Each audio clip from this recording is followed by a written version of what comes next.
Dr. Bimlesh Soni, you'll have around 7 minutes for your presentation, ma'am. Okay, Time is sir. strict. Okay. Okay, sir. Should I start, sir? Please go ahead. Please go on. Good morning. So I'm thankful for this opportunity to respected judges, teachers, seniors, and my colleagues to present our research entitled Supplementation of Mother's Milk with Term versus Preterm Donor Milk in Very Low Birth Weight Neonates, a randomized control trial. So as we all know, the preterm infants are devoid of adequate intrauterine accretion of macronutrients. Donor human milk provides the best alternative where mother's own milk is insufficient. The total protein content of the preterm milk is estimated to be higher with the maximum mean difference of up to 0.7 gram per deciliter for term milk during the initial few days following birth. So preterm milk should cause better weight gain. We tried to see whether among very lower weight neonates needing feed supplementation due to inadequate mother's own milk, does the use of pasteurized preterm donor human milk in comparison to term milk leads to faster regain of birth weight. Our primary objective was to see the time to regain birth weight in 2 study groups, and secondary objectives included rate of gain in growth velocities till discharge or 40 weeks of post-menstrual age, whichever came earlier, and time to achieve full feeds, incidence of feed intolerance, NEC stage 2A and above. So this was an open label randomized control trial conducted over a period of about 9 months, and study protocol was approved by Institutional Ethics Committee and prospectively registered in CTRI. So we have included VLBW neonates who had insufficient mother's own milk when they were on enteral feeds, and babies with major congenital malformation and other contraindication of feeding were excluded. So randomization was done with computer generated random sequence with variable block size of 4 and 6, and sequence was kept in serially numbered sealed opaque envelopes. Babies were stratified into 2 groups according to birth weight with less than and more than 1000 grams, and participants were randomly assigned to receive supplemental preterm pasteurized donor human milk or term pasteurized donor human milk. They were defined as preterm milk group and term milk group respectively, and physician, researcher, nurses, and parents were aware of the group allocation. So standard feeding protocol was followed in both the groups, and routine care like supplementation and kangaroo mother care was also uniformly followed in both the groups. So coming to intervention, participants were divided into 2 groups with preterm and term milk group, and this preterm milk was defined as milk donated by the women with period of gestation of less than 34 weeks and within 8 days of delivery, and after 28 days of delivery of the milk of these mothers became term milk along with the milk donated by the women with period of gestation more than 34 weeks. That is how we have kept term and preterm milk. So for statistical analysis, taking a predicted difference of 3 days between 2 groups, minimum required sample size with 80% power and two-sided significance of 5% was 44 subjects in each group. And considering an attrition rate of 20%, 50 VLBW neonates were enrolled into each group. And statistical tests were done as appropriate, and intention to treat analysis was followed. So this was the study flow. So we have randomized 102 neonates after excluding with pre-specified exclusion criteria into 2 groups with 54 neonates in preterm milk group and 48 into term milk group, and primary outcome could be analyzed in 48 babies in preterm milk group and 37 in term milk group. So coming to baseline characteristics, all the parameters affecting growth were comparable in both the groups, and SGA less than third centile were nearly 1/3 to 1/2 in both the groups. So coming to our results, time to regain birth weight was significantly lesser in term milk group as compared to preterm milk group. And this was a Kaplan-Meier survival curve for time to regain birth weight. And in this, we can see that proportion of neonates who has achieved birth weight at any given point of time throughout hospital stay was higher in the term milk group as compared to preterm milk group. And then coming to secondary outcome, growth velocities including gain in weight, head circumference, and length were there was no statistically significant difference in both the groups, and days to achieve full feeds, feed intolerance, and NEC stage 2A and above were also, there was no statistical difference in both the groups. We have also tried to see stratified group of neonates weighing less than 1000 grams. So we saw that a trend towards faster regain of birth weight and better growth velocities in these babies, but the babies in surviving group was only 7.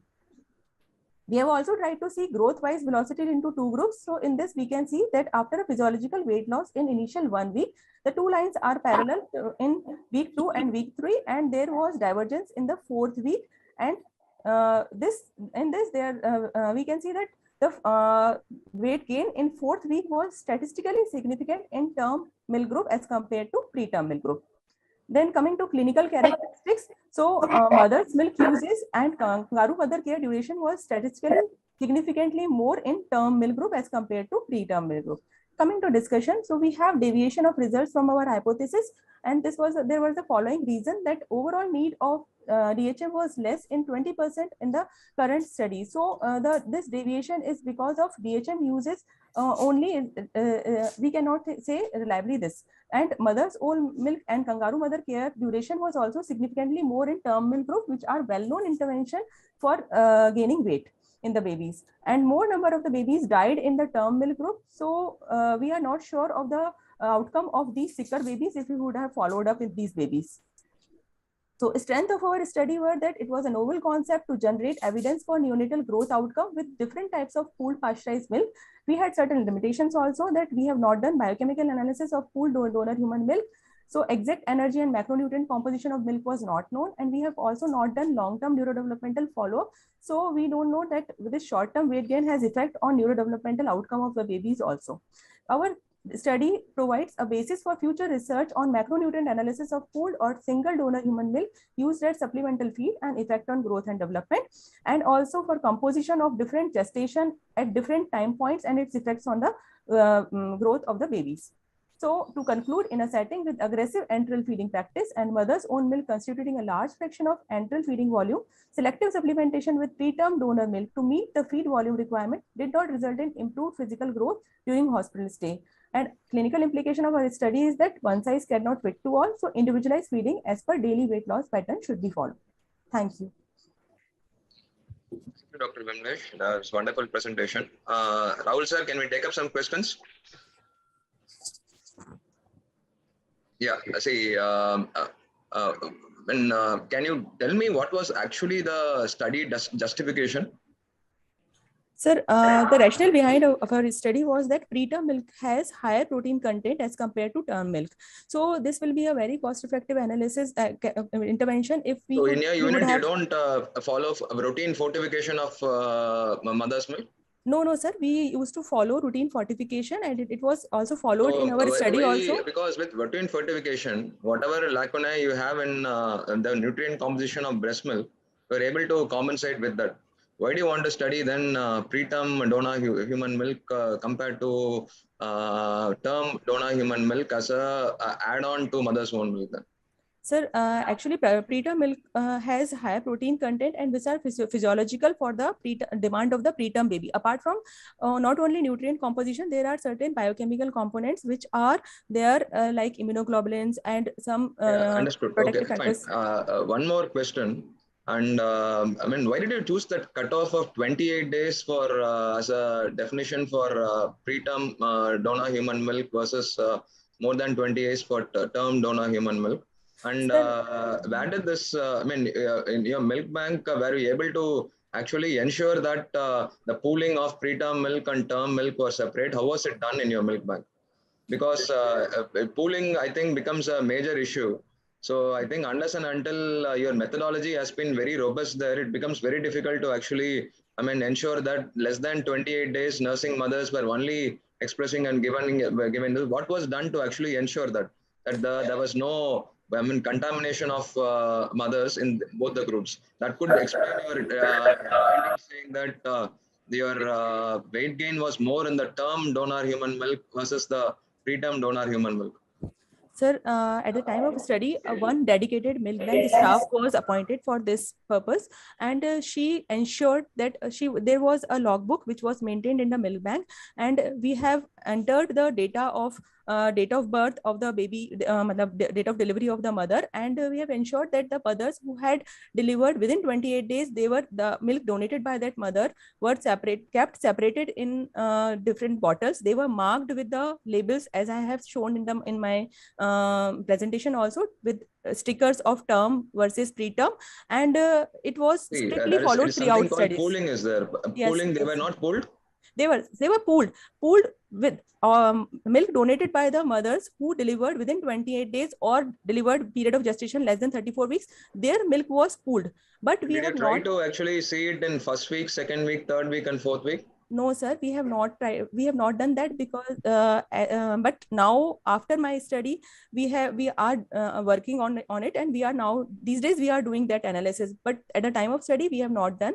And milk analysis also, macronutrient analysis also, we could not do that, as at that time we did not have milk analyzer. Do you have data on what was actually the calculated calorie and protein through other routes, except for the donor in both the groups, because that could explain your increased weight gain seen in the other group, the term donor human group? You have data on that? Yes, sir. Yes, sir. We have calculated that data, but I have not shown that presentation. But that was equal in both the groups. That was equal in both the groups. Yes, and how much was this? How much was the calorie which babies received and protein the baby received? Sir, it varied from between 100 to 130 to 140 kilocalories. As per the current recommendations? Yeah, sir, actually, sir, we are following as per the recommended nutrient intake. Yes, sir. Yes, sir. We were following the as per recommendation throughout hospital stay equally in both the groups. Okay. Okay, ma'am. Yeah, thank you, sir. Rahul, sir. It was a great study, actually, where actually the obsession about giving preterm milk to preterm baby is going down, because preterm milk is having no proteins. At the same time, problem is comes with tolerance. So she has compared with term milk and preterm milk for preterm growth, and she found almost equal. In fact, in some aspects, term to be better than preterm. That's good. So we are learning afterwards. Thank you. Thank you very much. Next one, please. Thank you, sir. Thank you. Niranjan Reddy is ready. Dr. Niranjan Reddy. Dr. Niranjan. Dr. Parvati. Ready.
Good morning, sir.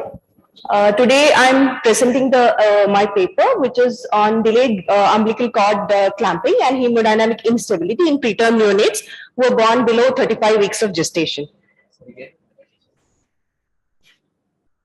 As we all know, delayed cord clamping has become established as a delivery room intervention at all centers for improving the outcomes of all neonates, including the preterm neonates. And there have been various studies which have commented upon the effectiveness on hematocrit, temperature stability, heart rate, blood pressures, and need for PRBC transfusions in the neonates, and also preterm brain injury like PVL and intraventricular hemorrhage, MACs, and the incidence of late onset sepsis, retinopathy of prematurity, and PPD, etc. But As we know, hemodynamic stability imparted by additional volume of blood received during the placental transfusion during DCC can be about 30 to 50 ml per kg. And still there are uncertainty about DCC providing hemodynamic stability and also in with regards to risk with preterm PDA. So coming to our hypothesis, the study hypothesis is DCC imparts hemodynamic stability due to additional volume of placental transfusion that happens. And since the measures for promoting postnatal adaptation in the preterm neonates, including resuscitation, temperature regulation, respiratory support, IV fluids that we give, and prevention of hypertension universally aims at ensuring hemodynamic stability, we examined all the babies that we enrolled for the evidence of hemodynamic instability. The aim of our study was to evaluate the effectiveness of DCC in reducing the incidence of clinically detectable hemodynamic instability manifesting as tachycardia and hypertension, necessitating administration of IV fluids or with or without initiation of inotropes in preterm neonates below 35 weeks gestation admitted in the NICU. The outcomes that we studied in this study, a primary outcome was to determine the incidence of clinically identified hemodynamic instability. Secondary outcomes were the systolic, diastolic blood pressures, mean arterial pressures, severity of respiratory distress over 48 hours, which was assessed using SAS score, HSPDA necessitating pharmacological closure, late onset sepsis, and mortality. Material methods, this study was conducted in the NICU in a teaching hospital, and this is a prospective cohort study which was done over a period of 2 years, and we included all the preterm babies right from 25 weeks to 34 weeks, 6 days period of gestation. Excluded neonates were the ones less than 25 weeks or more than 35 weeks, those with major anomalies or severe IUGR and cardiac lesions. DCC was done at birth for all the babies for at least 60 seconds, and the baby neonates were received in plastic bags and DRC-APAP was given. Neonates where DCC was not done were served as control. So there were conditions where DCC could not be done because of maternal causes like preeclampsia or early separation of placenta or in monochorionic twins. So we took those babies as our controls. And NIBP recording was done for these babies. Coming to the case definition, hemodynamic instability was defined using clinical parameters for persistent tachycardia, which was defined as tachycardia persisting for more than 2 hours and need for volume boluses of 1 or more bolus of 10 ml per kg of normal saline with or without requirement of inotropes as determined by identification of hypertension, since the additional volume was received from the placental transfusion via DCC. So these are the results obtained. You can see that the mean maternal age was comparable in both the groups. The weights were also comparable, and gender data and ABGA scores were also comparable in the study cohort as well as the control cohort. So we had 62 neonates in both the cohorts, in study as well as the control. And but there was a significant difference in the hematocrit which was seen in the study cohort, which was higher as compared to the control cohort. Coming to the study outcomes, tachycardia for more than 2 hours, it was comparable, and most of the data was comparable, and we had a mortality of 1 baby in the control group, whereas there was nil in the study cohort. Going ahead with the blood pressure measurements, we found that there was a significant increase in the systolic blood pressure, diastolic blood pressures, and the mean arterial pressures in the study cohort as compared to the control group. And even the Boston-Whisker plot, which has been plotted here, shows us there is a difference in the increase in the BPs in the study population, that is the babies who received DCC.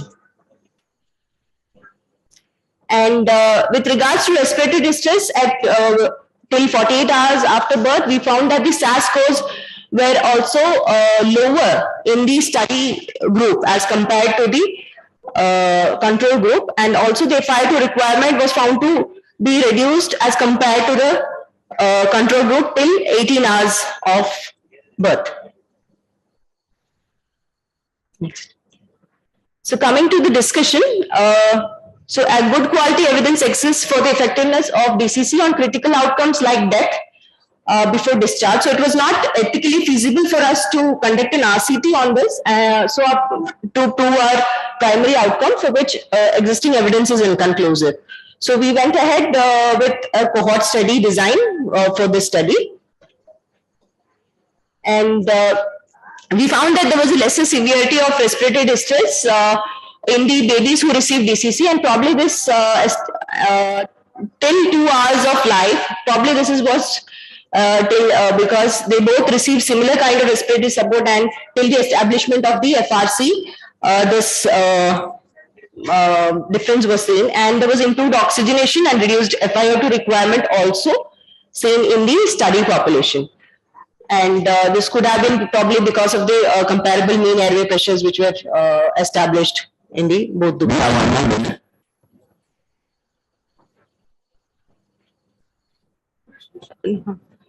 The clinical parameters like tachycardia and hypertension are objective measures and not susceptible to inter-observer variability or suffer from any equipment or expertise availability in resource constrained setting. Though our institute did not have any resource constraints, but we did not go ahead with specialist cardiology consultation or measurements like echo because we wanted to have an external validity for the test even in places where there is resource constraint. So that's why we went ahead with this means of evaluation. And concludingly, I would like to say that DCC in preterm neonates below 35 weeks resulted in lesser hemodynamic instability in the first 48 hours after birth, even though it was not statistically very significant.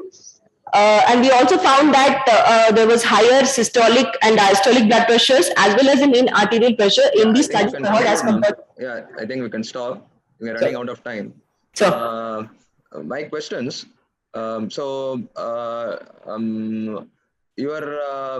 is a comparative cohort study, and you had concluded that your BP measurements was significantly different between the two groups. And yes, you sir. had done so. If you want to improve on this, so what would we do? I mean, would you do NIBP or it would be IBP? And what are the likely confounders that you adjusted for in both the groups?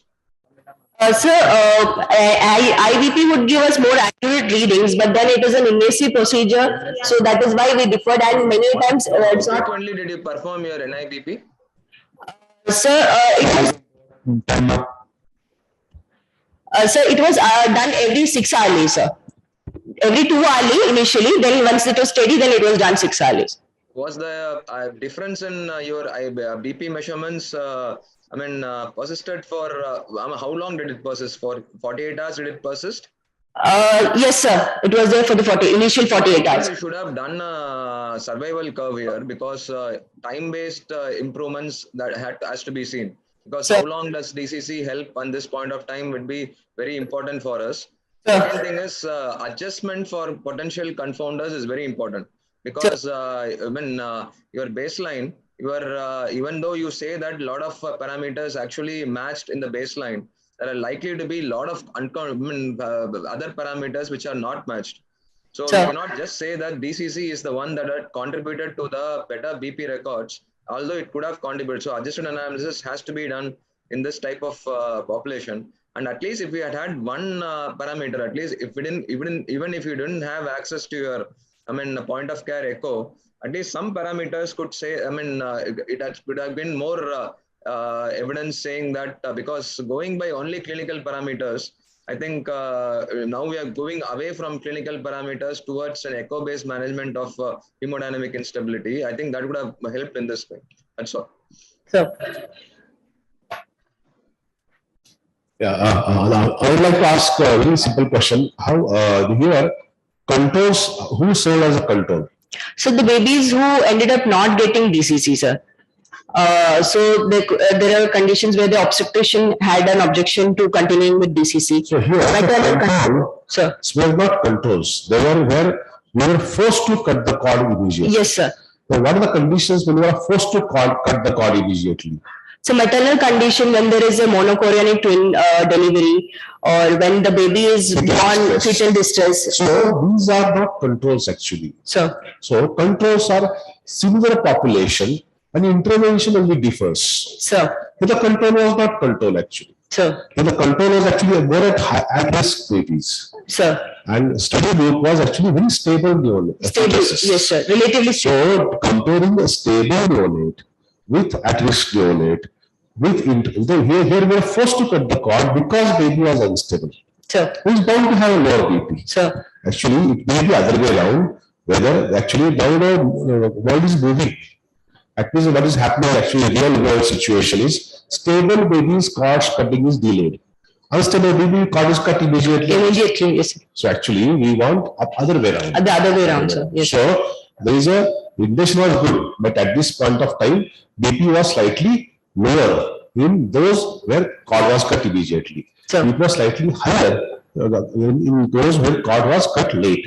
Sure. But NS bonus requirement, another requirement was almost similar. Similar. So there was no statistical difference in treatment part. Means those where cord was cut late or cord was cut early, there was no additional shock. Sure. BP may be, number may be different. Different, sir. But need for allocation similar. Similar, sir. Similar.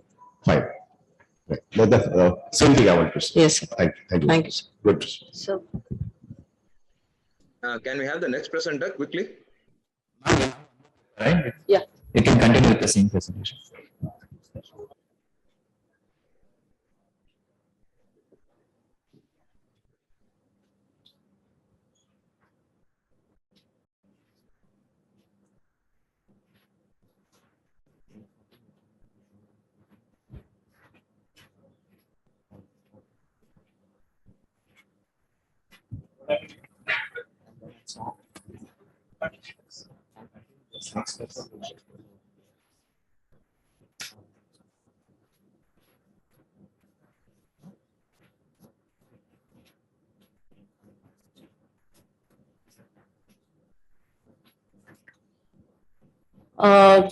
Discussing another paper of ours, that's postnatal outcomes of.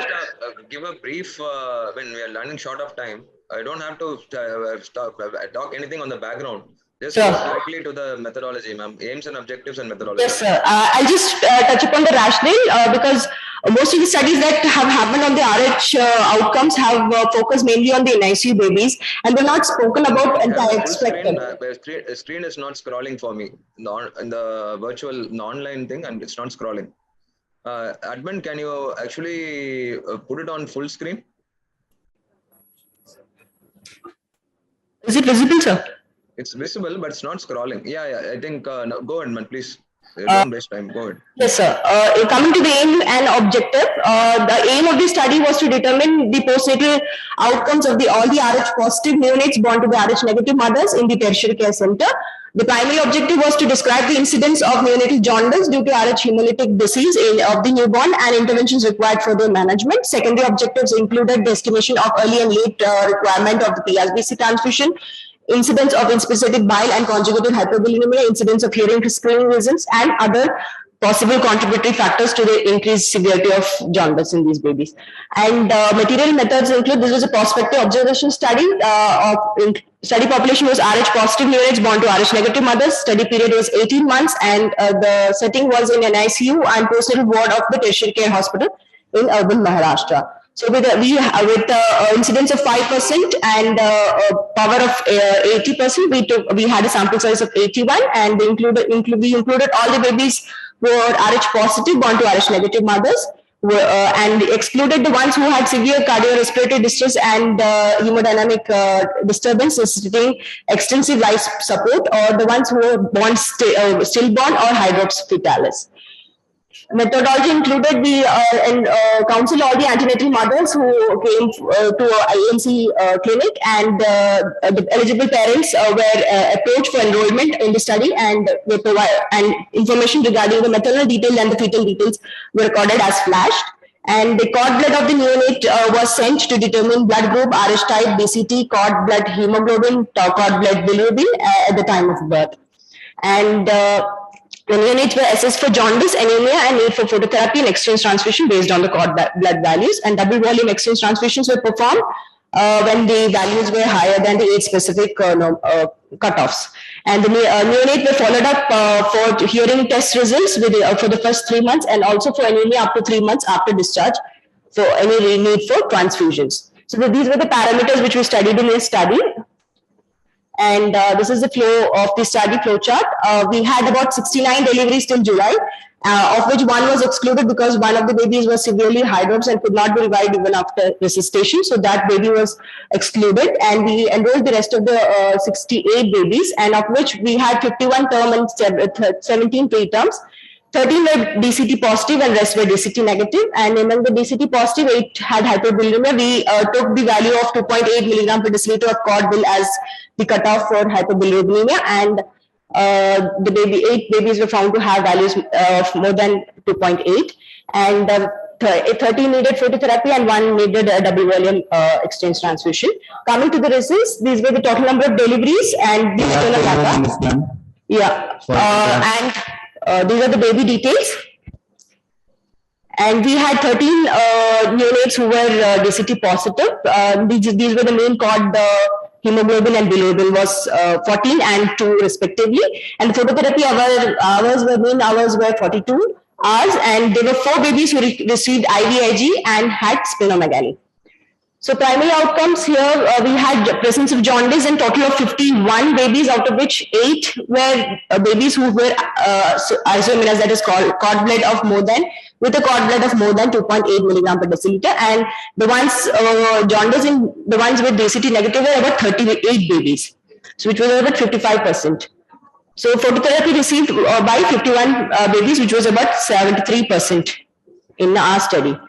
Anemia at birth to 2 weeks, there were only 2 babies who had anemia till 2 weeks of discharge, and they received transfusion, but there was no recorded late anemias in these babies and any late PRBC transfusion.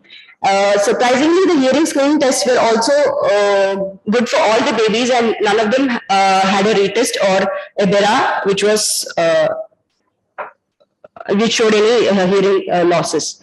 We had one exchange transfusion, and one of the babies had a conjugated hyperbilirubinemia. Coming to the discussion, incidence of hyperbilirubinemia in DCT positive babies was 61.5, while that in DCT negative group was 55.8, and the proportion of DCT positivity in the RH negative mother and RH positive baby dyad was found to be at 19.11%. The babies with cord blood of more than 2.8 milligram per deciliter were found to have requiring longer duration of phototherapy as compared to the other ones. And they also found that there was an increase in bilirubin values on day 3, day 4, even in the DCT positive babies. Probably this could have been because of the physiological rise in the bilirubin values, or physiological jaundice, which was superadded on the isoimmunized state. And we also found that the outcome varied from asymptomatic to severely hydrotic babies, and predominantly most of the babies were asymptomatic, and very few had hydrops. Incidence of hyperbilirubinemia in isoimmunized was 61.53%, and phototherapy as such remains the mainstay in controlling the hyperbilirubinemia. And the IVIG decision to give IVIG was decided upon the cord bilirubin and also the splenomegaly in the babies. So the 4 babies who had splenomegaly had received IVIG, but how much IVIG was effective in reducing exchange transfusion or in the repeat exchange transfusion could not be studied in our study. And as I said before, there were no late transfusions. Shut of time. Yes, sir. The questions, you have seen your thing. So, I mean, I'm not still clear about your objective of this study. What is it? Can you just describe your objective, study objective? So, objective of the study is to, primary objective is to estimate the incidence of the jaundice in RH babies, sir. RH positive babies born to the RH negative mothers. So, you're just talking about all RH negative mothers who have delivered RH positive babies. Yes, sir. All RH positive babies born to What was that? negative. So is this a comparative study or a descriptive study? Descriptive study, sir. Okay, so what was that number? So this is an interim analysis, sir, because the study was not completed by the time this. Whatever study subjects you have. 9 deliveries. We had 69 deliveries till submission. So out of which one was excluded. So we had 68 units for analysis, sir. So out of the 68 units, how many developed jaundice? So 51 had jaundice, sir, which was including physiological jaundice. So 13 had DCT positivity. And out of the 13, 8 were the one who qualified for the hyperbilirubinemia, sir, based on Cottrell values. So, I mean, why do you want to study this RH negative mothers? Why do you want to study the incidence? We know that in the setting of RH incompatibility, there is likely to be jaundice. Why do you want to study this? Why did you take up this study first? So we took up the study because we speak about needs for exchange transfusion and also hyperbilirubinemia. But the fact is that very few number of babies, like 0.1% of the babies, would require exchange transfusion or would have severe levels of hyperbilirubinemia. So that is what we wanted to see out of how much actually in our population, how many. Because I understand. So in terms of intervention, were you, I mean, able to meet your, actually the study results, were they able to tell you what you actually were looking for? I didn't get your question, sir. No, in terms of, because you had your results, only very less number of babies actually require intervention in the form of exchange transfusion or immunoglobulin transfusion.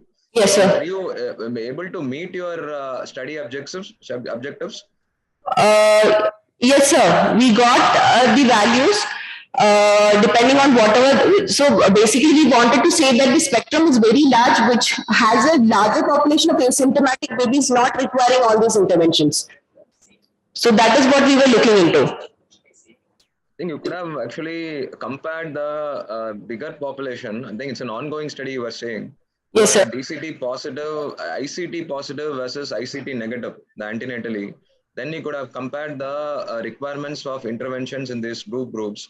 That could have made more sense in terms of, because taking RH negative mothers as a whole, when we know that with good antenatal management, not all mothers are isoimmunized. And that is the reason we actually have the antenatal indirect Coombs test, other Doppler ultrasounds to actually know that the baby has become isoimmunized. So they started there and then compared the outcome in these two groups of babies. Anyway, yeah, thank you. Thank you, sir. It looks like you presented this paper too early. Sir. Actually, this same study, ongoing study for many more months, sir, with many more years maybe, would have been carried more weightage. Yes, sir. Correct. Now it's a big study. Correct. Now it is just beginning of study. It's just beginning of interim analysis to convert it into paper. Looks like that. Yes. Second comment is, why are you surprised that babies are hearing well? You should be happy, no? All babies are hearing well. Yes, sir. Be happy. It's not that you are surprised. Why you are surprised? Surprised because the ones who, as per the general dictum, what we say, the ones who have severe hyperbilirubinemia, even one of the babies whom we had a initial bind score of 1. So we started exchange transfusion. So we feared, actually, to be frank, we feared that the baby might have a poor neurological outcome. 6.4, so to Cottrell was 6.4, and peaked about 25 in first 6 hours, sir.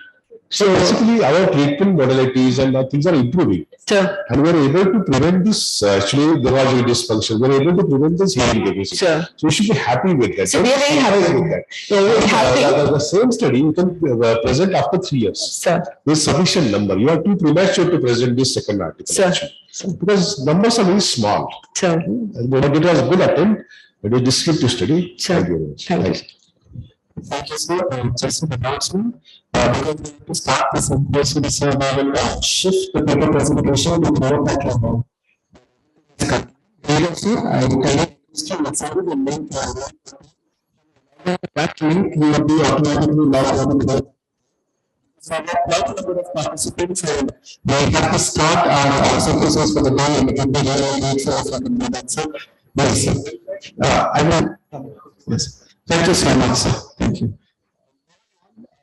start off today with our talks, and this is going to be a rather day fun-filled with, they say this is a knowledge fest, so definitely we are going to have a knowledge fest here.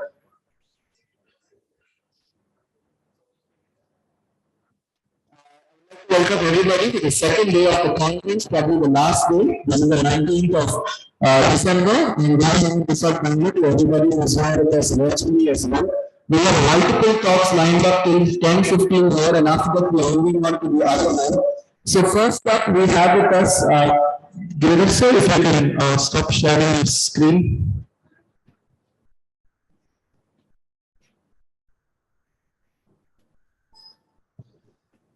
Hello, is this going to be a sponsored talk? So this is the GI Center, sir. It's not a sponsored talk, sir. I'm not having any talk now. That is the reason why you want me to share the screen then. No, I thought you were sharing it. No. Yeah. Okay. Let's move on. First up, we have with us Dr. Srinath sir.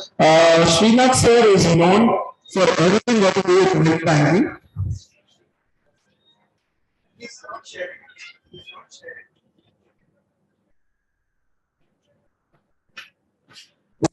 About milk banking, the person will have to contact is Srinath sir, because everything about it, he has done so much research and he has so much knowledge about it. And today our topic is donor milk immunity nutrition, and I think although probably India is no one better than Srinath sir to come and talk about it. Just a glimpse of sir is a senior consultant neonatology at Kaveri Hospital in Bangalore, and he has done research in London. And Naidu's achievements featured in the book in the top pediatricians in India, received the presidential award from the NMS Karnataka in 2021, giving a whole presentation to the World Pediatric Congress in Berlin, and recipient of the first edition of Times Healthcare Achievement Award, and instrumental in setting up the first public human milk bank Amara in Karnataka in 2017. So we are so honored to have you with us, and we are very delighted that you will be sharing your talk with us. Over to you for the next 20 minutes of slows. Thank you, Jeffrey, for the kind introduction, and thank you, organizers, for giving us the opportunity. For the next 20 minutes, we'll talk about donor human milk and preterm nutrition. We already had a few talks on donor milk bank, and I myself gave a talk a couple of days ago. So here we are discussing about how to help these premature babies from milk nutrition. So greetings from Garden City, Bangalore. Can you please remove the top one? Yeah, that's right. So India contributes to 27% of infant mortality globally. That is quite a staggering number. And if you look at the causes of infant mortality, so prematurity accounts for 30%, 35% of that. So how do we help these premature babies? So India Newborn Action Plan was drawn up, and it has identified breastfeeding as the most important factor to reduce the neonatal mortality. And the aims of this Newborn Action Plan is to reduce the MMR under 10 by 2030, and improving breastfeeding within up to 90%. Premature birth unfortunately happens at a time of rapid fetal growth and nutrient accumulation in the last trimester. So establishing postnatal enteral nutrition early is therefore very essential.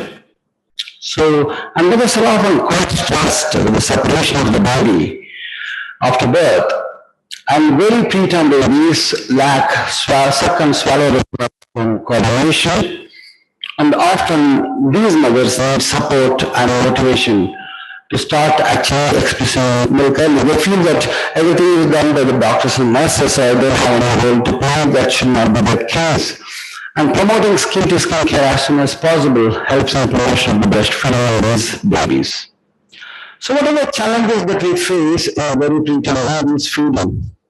Most important challenge that we face is apart from the ventilation and circulatory support, when it comes to GI, it's a most important thing that we actually all worry about is gut maturity. Often these babies have food intolerance and always increased risk of enterocolitis, which all immunologists actually dread. So, availability of exposed breast milk in the first couple of days may be a challenge if mother is not adequately supported. And there are other comorbidities like asphyxia, sepsis, hypertension, period that increase the metabolic rate and the nutrition. So what are the dilemmas that we face while feeding these babies? Always there is a question about whether to feed these babies or not to feed these babies, and when to feed these babies, and if feed or what to feed, and how much to feed, and the availability of an ideal feed. So is parental nutrition a solution? Initially, definitely the total parental nutrition has an important role in stabilization. It has advantages of following early calorie intake and preventing catabolism. Baby requires about 1.5 grams per kg per day of protein and at least 60 kilocalories per kg per day just to prevent metabolism. Not helping the growth, but at least just to prevent the catabolism. If that is also not happening, then the baby is going to catabolic. So that's parental nutrition definitely does a job in preventing the catabolism. However, there are significant risks including infections, cholestasis, and also the parental nutrition is quite expensive. In addition, the starving the gut may be very harmful. Well, sometimes if you are too much focused on ventilation,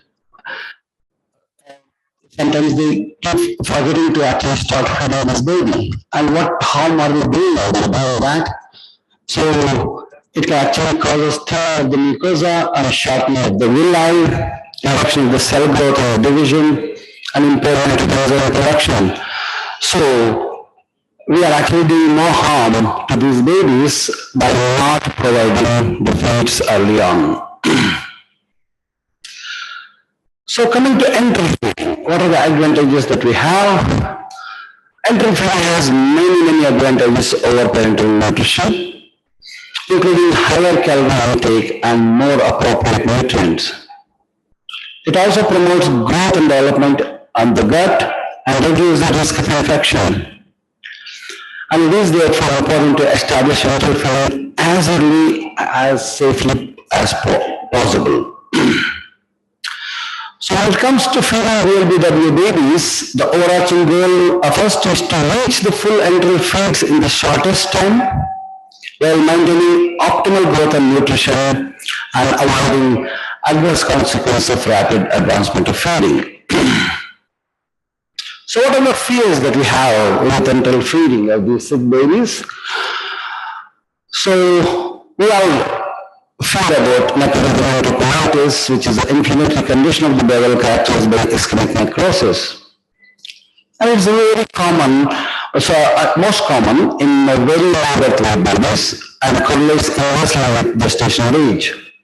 So therefore, it has got high mortality and morbidity. It's a cause of sepsis, ischemia, and enteral feeding. So that's why it's always been a dilemma whether to start the feeds early or delay. So lots of studies have been done, and in the systematic review of Cochrane database published in 2000, they looked at early versus delayed initiation of progressive enteral feeding for publicly fed birth weight and preterm babies. So only 2 studies were included with a total of 72 babies.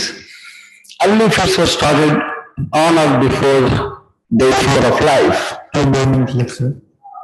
So it has shown that the earlier the feed, the better it will be. It has got less chance of enterocolitis is make the food feeds early. So start with the gut priming and as early as possible and keep producing on the feeds. And what is the type of milk to start feeds? Mother's own milk. Second best is pasteurized milk, and the third one we do not actually encourage dairy preterm formula. Why is that? Because a lot of studies have shown if breastfed babies have better survival and perhaps subduation of stay and lesser complications. So how do we help these mothers achieve the breastfeed? So availability of e-bone is really challenging. So how can we actually do that? By promoting the skin to skin as early as possible, and please give the liquid guide as soon as possible. So advise them to express breast milk within 1 hour after the baby is born. It has lots of advantages. Promote kangaroo care. It's a game changer for reducing the preterm mortality and morbidity. And this is a difference between human milk and cow's milk, and I want to skip that. And this is the difference between the full-term and preterm milk composition. And the proteins in the premature milk. So, breast milk is baby specific, and is designed exactly for the baby, for the gestation. And breastfeeding provides the best nutrition, lower production, and regulation of the growth and development. And Lancet also shows that breastfeeding actually makes a significant difference because of the undefined mortality. It also has other advantages of preventing otitis media and other infections. So, has a big role in the development. So, if you have breastfeeding of late preterm babies is not so challenging, because as soon as the baby is born, you can put these, majority of these babies are stable, you put the baby in skin to skin with the mothers immediately, and continue to breastfeed. So, what is SSC? Skin to skin contact. It has to be immediate, continuous, and uninterrupted between the mother and the baby. So, why we have to do that? Meta-analysis of 38 RCTs have shown that improved breastfeeding duration, improved cardiorespiratory stability of these babies, improving metabolic stability, or better temperature control of these premature babies when we start skin to skin early. Significantly, reduce the time for mother after delivering episiotomy or after surgery. So while cesarean section is not a barrier for kangaroo mother care, you can put the baby skin to skin soon after the baby is born. And a lot of advantages for the mother and the baby. And WHO strongly promotes skin to skin.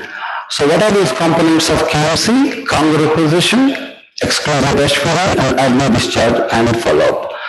And how does kangaroo care helps? It increases if you look at this, the mothers who had kangaroo mother care had much more milk supply compared to the mothers who did not do kangaroo mother care. Who can do it? And then basically it is not just kangaroo mother care, it is just a kangaroo care. It could be kangaroo father care or kangaroo grandfather care, grandmother care. So it can be done even on a vaccinated baby, even umbilical lungs and other barrier if the nursing staff is there. And even if the baby is on CPAP, can be done. So we have to encourage these babies have as much time as possible having kangaroo care to help these babies survival. And endometriosis are always a hindrance. They take the babies away from the mother, and as a result, we colonize these babies with hospital colonizers. Instead of that, MICU, where mother is actually next to the baby in the MICU, this concept is covered up, and where there is uninterrupted contact between the mother and the baby. So take home messages.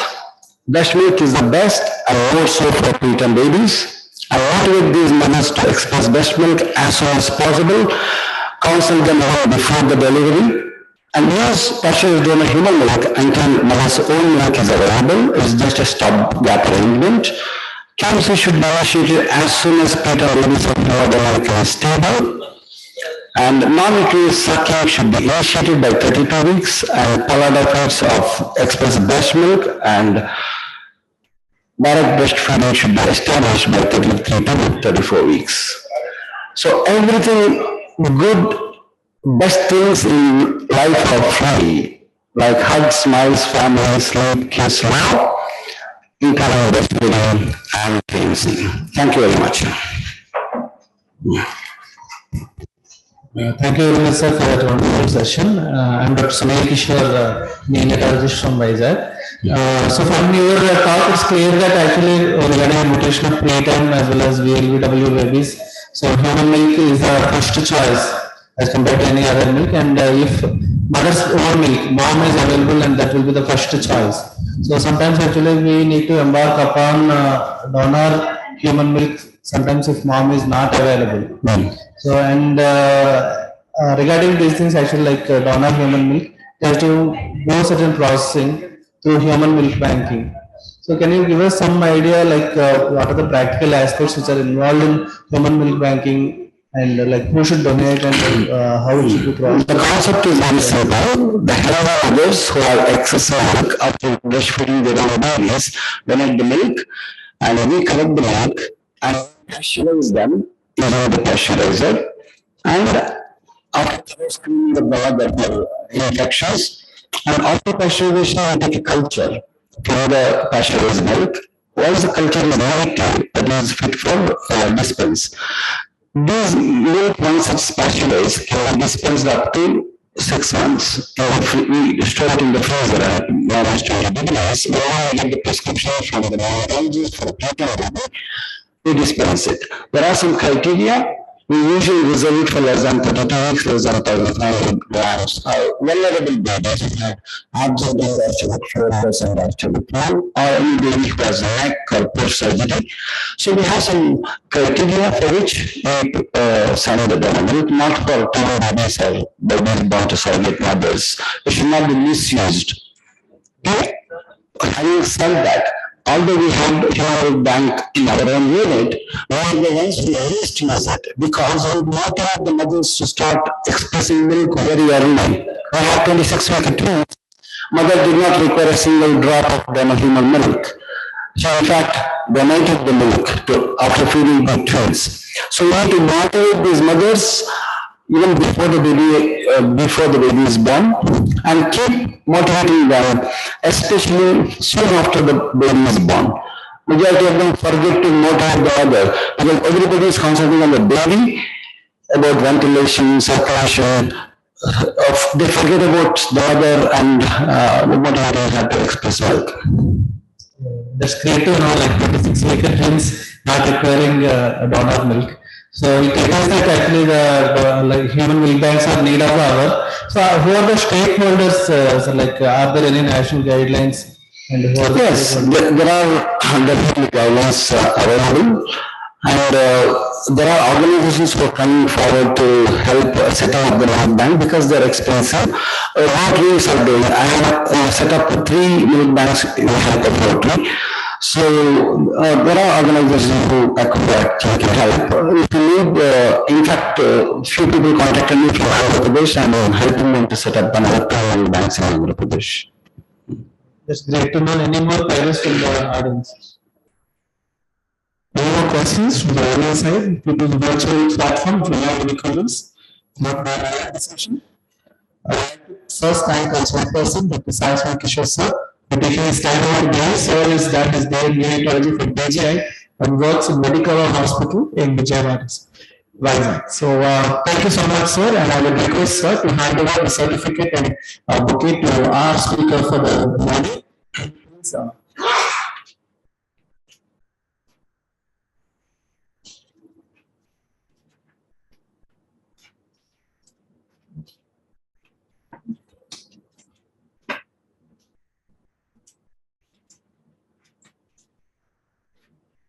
Please give them a round of applause. Thank you so much, sir. And I request Srinath sir to kindly hand over our token of appreciation to Dr. Sai Kishore sir, our chairperson for this morning. Thank you so much, sir. Thank you, sir. Moving on to the second talk. This is about liquid gold. So I'm sure anybody in the Western Packet is speaking when you hear the word gold. This is about colostrum as oral healing therapy. And for this, we have with us Dr. Jogindra Kumar sir. He's an assistant professor in neonatology in the Department of Pediatrics from PGI Institute of Medical Education and Research from Chandigarh, sir, all the way from there. Thank you so much. Welcome to Bangalore. And for this, we request our honorable chairperson, Dr. Prasanna Kumar Sahu, sir, to come and chair this session. He is the president of the IIT Odisha State Branch for 2020 and the president of the Pediatric Allergy and Applied Immunology of Odisha for the present year. He has multiple publications and 7 journals and 24 awards. So we welcome you, sir. Over to you, sir. The next 20 minutes is yours. And we also have Dr. T.C. Reddy with us, who is joining us on the virtual platform. Sir, welcome you, sir. I hope you are here and you are audible to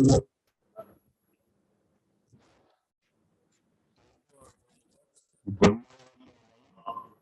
Really, I am honored because given the scope to chair the session to such a person of common work. Dr. Jayapur developed any introduction.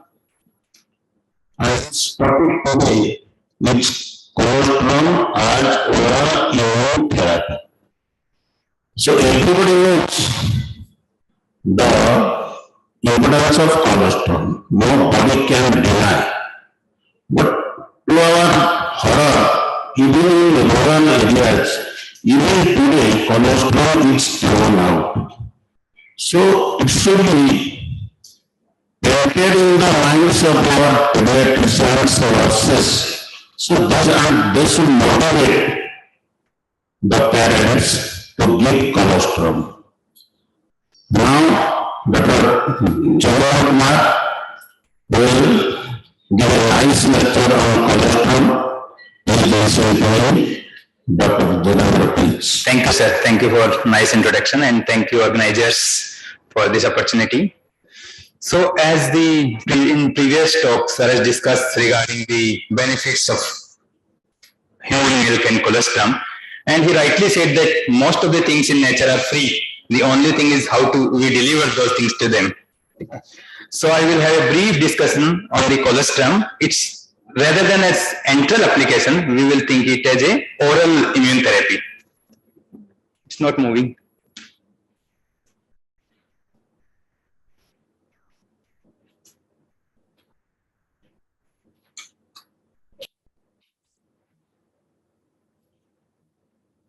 Yeah, thank you.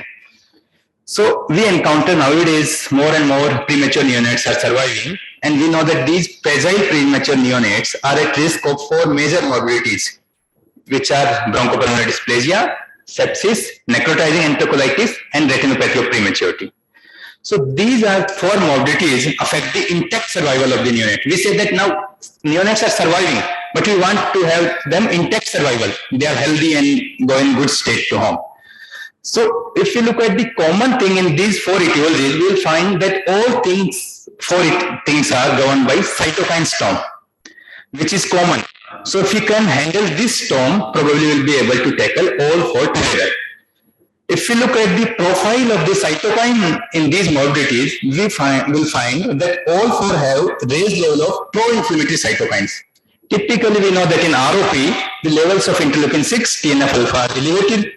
In BPD also interleukin 6, 8, 10, TNF-alpha are elevated. Similar thing is with late onset sepsis and necrotizing enterocolitis. So we know that these are the inflammatory cytokines which are elevated in these things. Along with there is decrease in the anti-inflammatory cytokines. These are typically interleukin 17, 2, epidermal growth factor or insulin-like growth factor. So these are the adverse cytokine profile which is commonly seen in these things.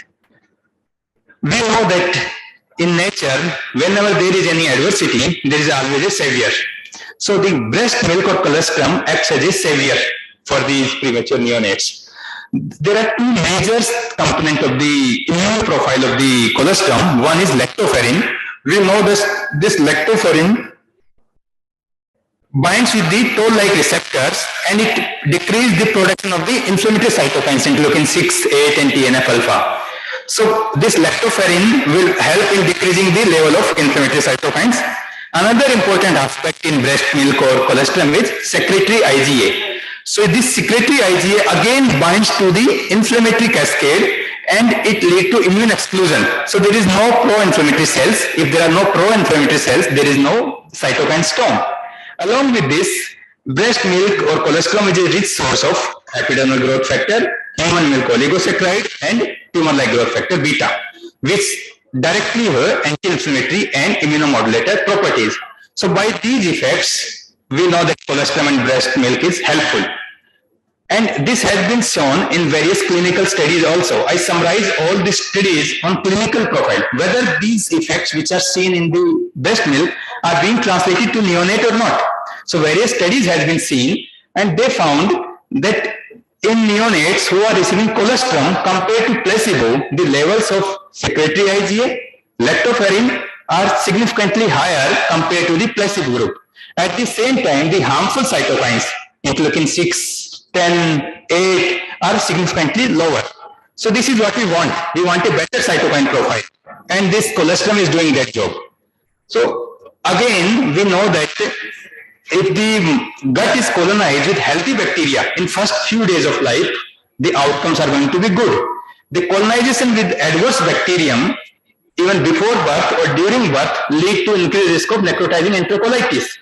If you look at the profile, the harmful bacteria like Enterobacteriaceae is lead to MSC.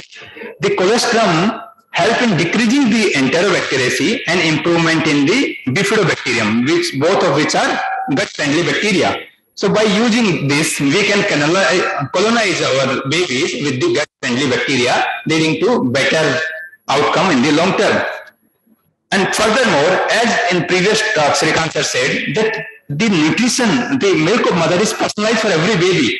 So if we are using mother's own milk or colostrum, it is a personalized nutrition. So it will have personalized inflammatory profile also that helps in achieving the better outcome. The problem is we know that, okay, there is importance, why we cannot give them. We know that initially the premature babies, they are sick. Babies have REDF. Mothers have very low milk output. So we cannot deliver them. If we think of the real life scenario, practically the baby is less than 26 weeks. In first 3, 4, 5 days, we are not able to feed even a single drop. So we know the benefit. The only thing is we are not able to deliver it. So this COIT or colostrum immune therapy is a way to deliver the benefits. It is nothing new. It is a new method to deliver the benefits to the baby. Here we are using the oral mucosal lymphoid tissue. We know that a lot of GI mucosa lymphoid tissue is responsible for the NEC, sepsis, everything. But we are forgetting a big chunk of the lymphoid tissue which is lying in the oral mucosa. In colostrum immune therapy, we are utilizing that lymphoid tissue, we stimulate that tissue that lead to better inflammatory cytokine profile and better outcomes.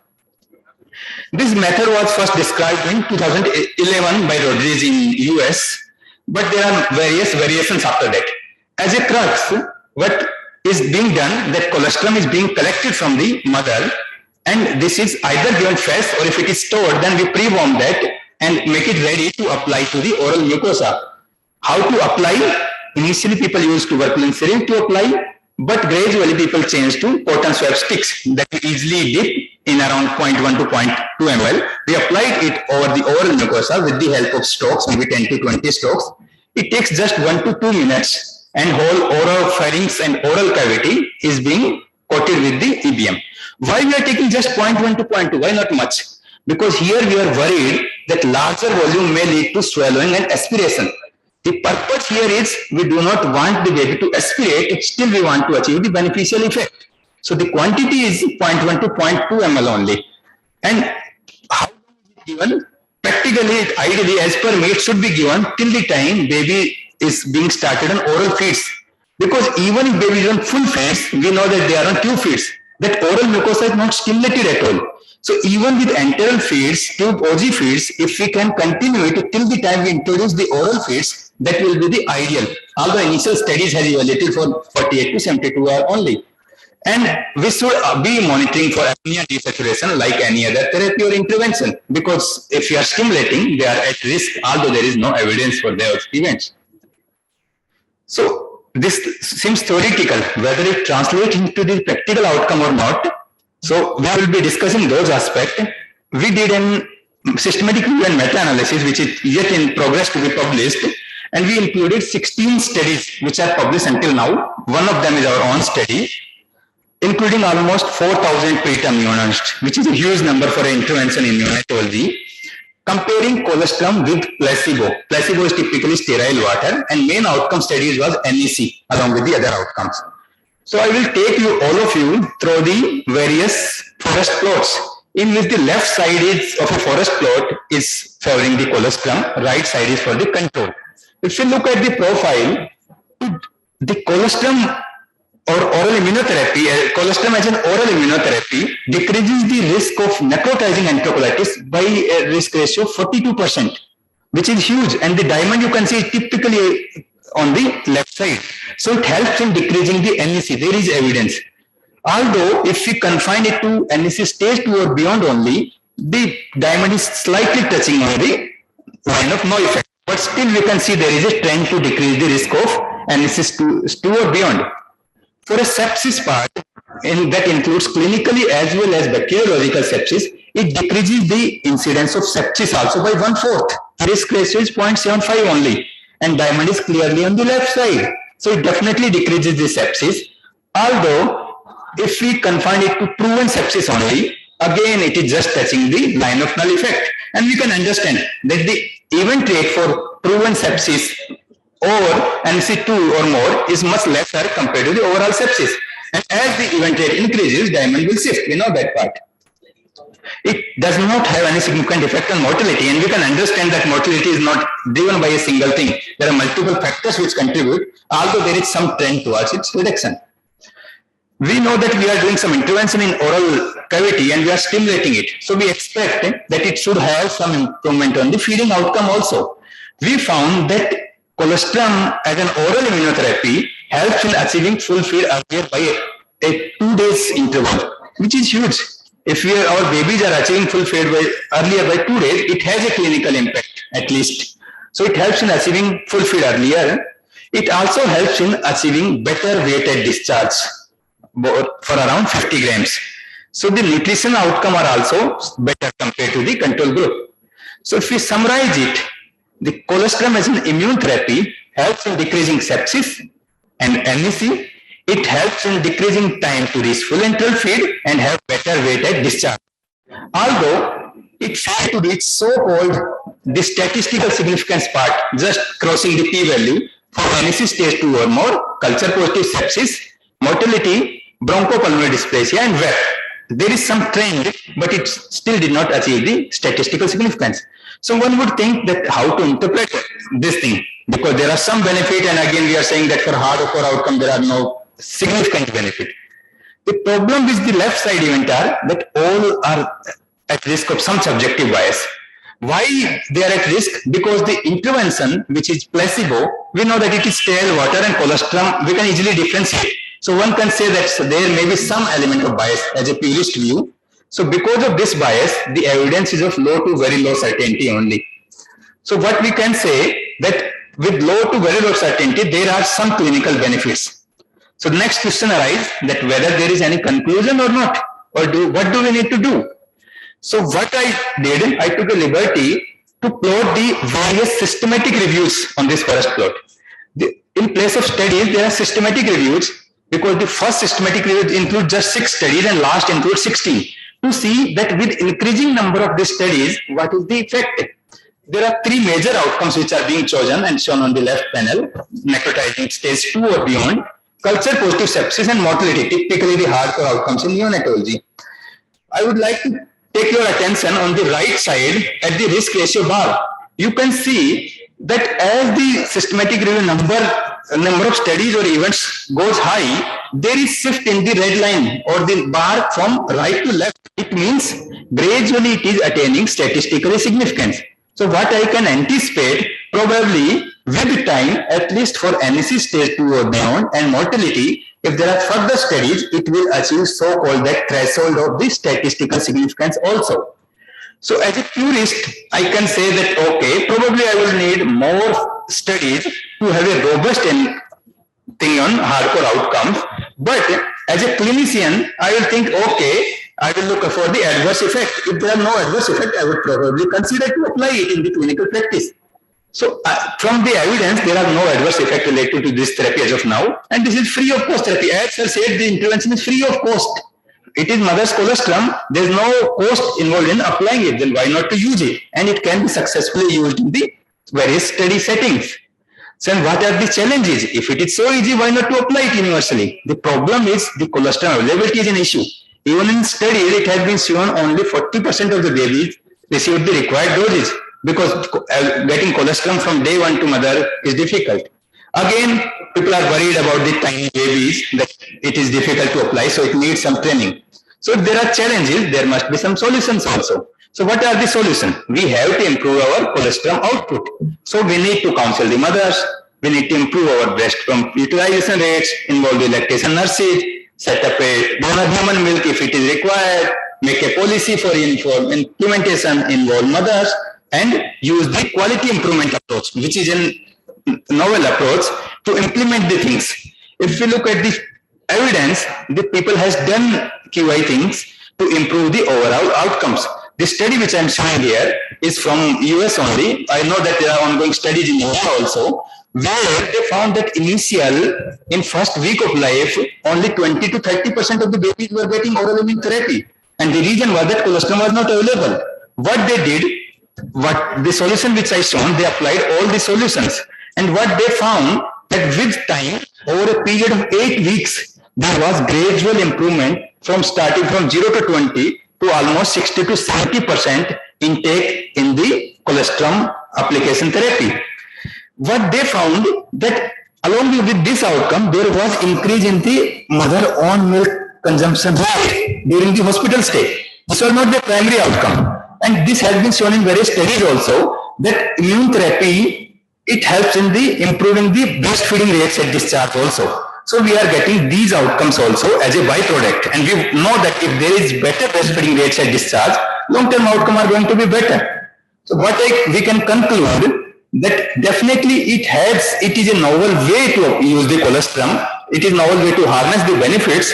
It helps in improving the sepsis and NEC part, helps in achieving time to fulfill earlier, improves breastfeeding rates at discharge, and because of that, more and more units are following it conclusively. Thank you. Thank you. Excellent evidence-based development.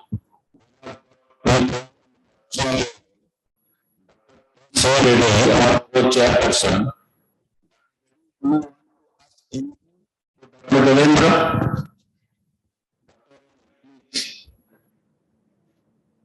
Dr. Reddy, sir. Do you want to ask anything to Dr. Devendra? Do you want to comment? Any comment, sir? No, sir, I am Dr. T.C. Reddy, sir. Thanks for the opportunity. It is really a wonderful topic that has been spoken about. Basically, colostrum has got multiple effects, as has been very well elucidated by sir. The newer benefits of colostrum is they are utilizing it for adult purpose also, because it has got 90 substances which are of immense value. The spectrum of colostrum usage has been is being extended to a lot of malignancies, wound healing, so on and so forth. So it's a God's gift for promoting the health of all mankind. Thank you, sir. Thanks for the wonderful lecture you have given. Thank you so much, sir. I extremely apologize for coming late, because there are a lot of connectivity issues I had. That's the reason I joined late, sir. I thank the organizers for giving me this opportunity. Thank you, sir. Yes, please, sir. You see, colostrum is taken as the first vaccine. So it is started from birth, but during 24 hours, we give BCG, oral polio, and hepatitis B vaccine. Does colostrum has got any adverse effect on the immunogenicity of these vaccines?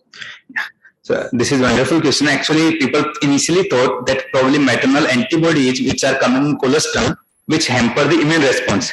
But there are evidence studies which has shown that actually it boosts the effect of the oral polio vaccine, which is conclusively shown that rather than having harm, it actually boosts the immunogenic response. So, Another, I am giving a hypothetical situation.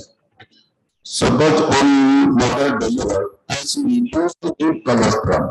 Simultaneously in that family, one month-old baby is there. The other mother, she told, okay, if you are not giving colostrum, I know the effect of colostrum, so let me take colostrum of yours. So in that situation, what will happen? okay, so we are talking about effect on immunogenic profile of vaccines in that situation. No, because the colostrum of one mother is being given to another, the offspring of another mother. So in that case, what will it be? Does it help, or it will have an adverse effect on the? Sir, it will actually help. People has used donor human milk if the colostrum is not available, and they found that profile is similar.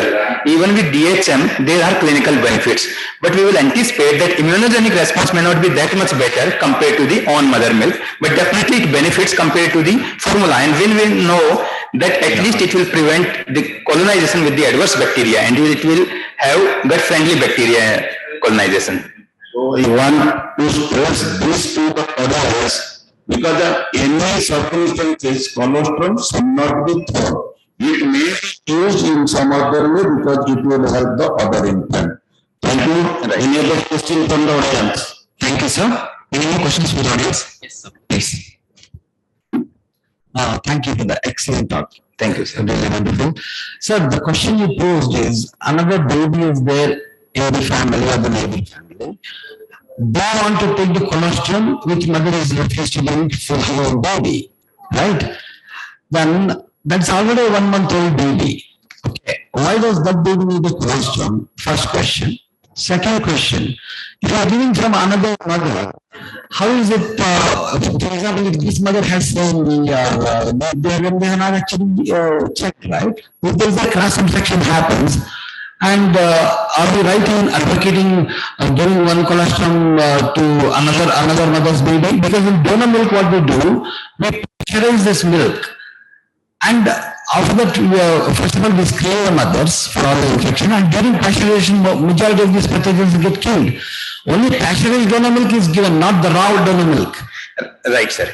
I agree. What I mean to say, even other mother's milk through a proper thing that donated in milk bank, pasteurized, then can be given. It is not that mother's own milk.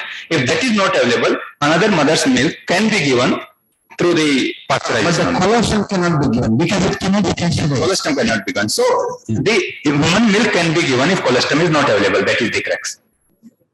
Yes. So what is the take-home message, sir? Give the colostrum to her own baby. I don't know why she has to refuse giving colostrum to her own baby. Encourage. In fact, we encourage, if a baby is going to be delivered in 4 hours, we encourage the mother even to start expressing even before the delivery. That is the new concept that is happening in Europe. So majority of them are really doing that actually. Hello? Yeah, majority of them advocate doing that. Have colostrum beforehand when the baby is born. Of course, it is only for a planned C-section for a preterm baby, not to stimulate the preterm during the exhibition. So when that happens, as soon as the baby is born, immediately you can actually do the immunotherapy for the baby. The majority of the times, we often forget, we think more about the baby and forget about mother. Thank you. Right, sir. Actually, now it is included within the golden hour management itself, colostrum immune therapy, that within first hour, try to give the colostrum to the baby, because that will help in the avoiding the oral colonization with the gut harmful bacteria. Yes, sir. Thank you, sir, for your wonderful talk. So we need to close the session. We are running late, so that's why. Sir, there's an international speaker waiting. He is in the midnight show. We can't delay further, please. Yeah. Don't mind, sir. Will- If it is available, please answer. Yeah, sure, sir. Thank you, sir. Thank you. So I request Prasanna Kumar, sir, to present the certificate of appreciation for our Dr. Jab.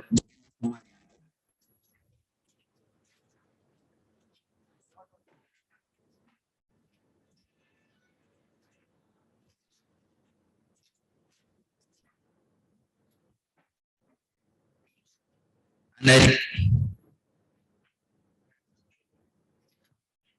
request Dr. Anand Shimai, sir, a small gratitude.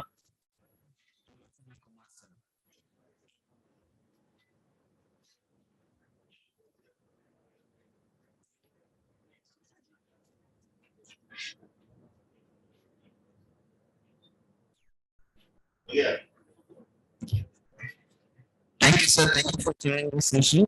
So we'll move on to our next session. We have Dr. Raghavendra Rao, who is a professor. Hello, sir. I'm audible. Hello, Raghavendra, sir. I'm audible. Thank you, Dr. Kiran. Yes, sir. So we have Dr. Raghavendra Kumar Yadav, who is a professor in the Division of Neonatology in the University of Minnesota Medical School. He is joining us virtually for his talk on iron and neonatal brain. For this session, we have Dr. Ramu Yadav and Dr. Santosh Panda as the chairperson. Dr. Santosh Panda, sir.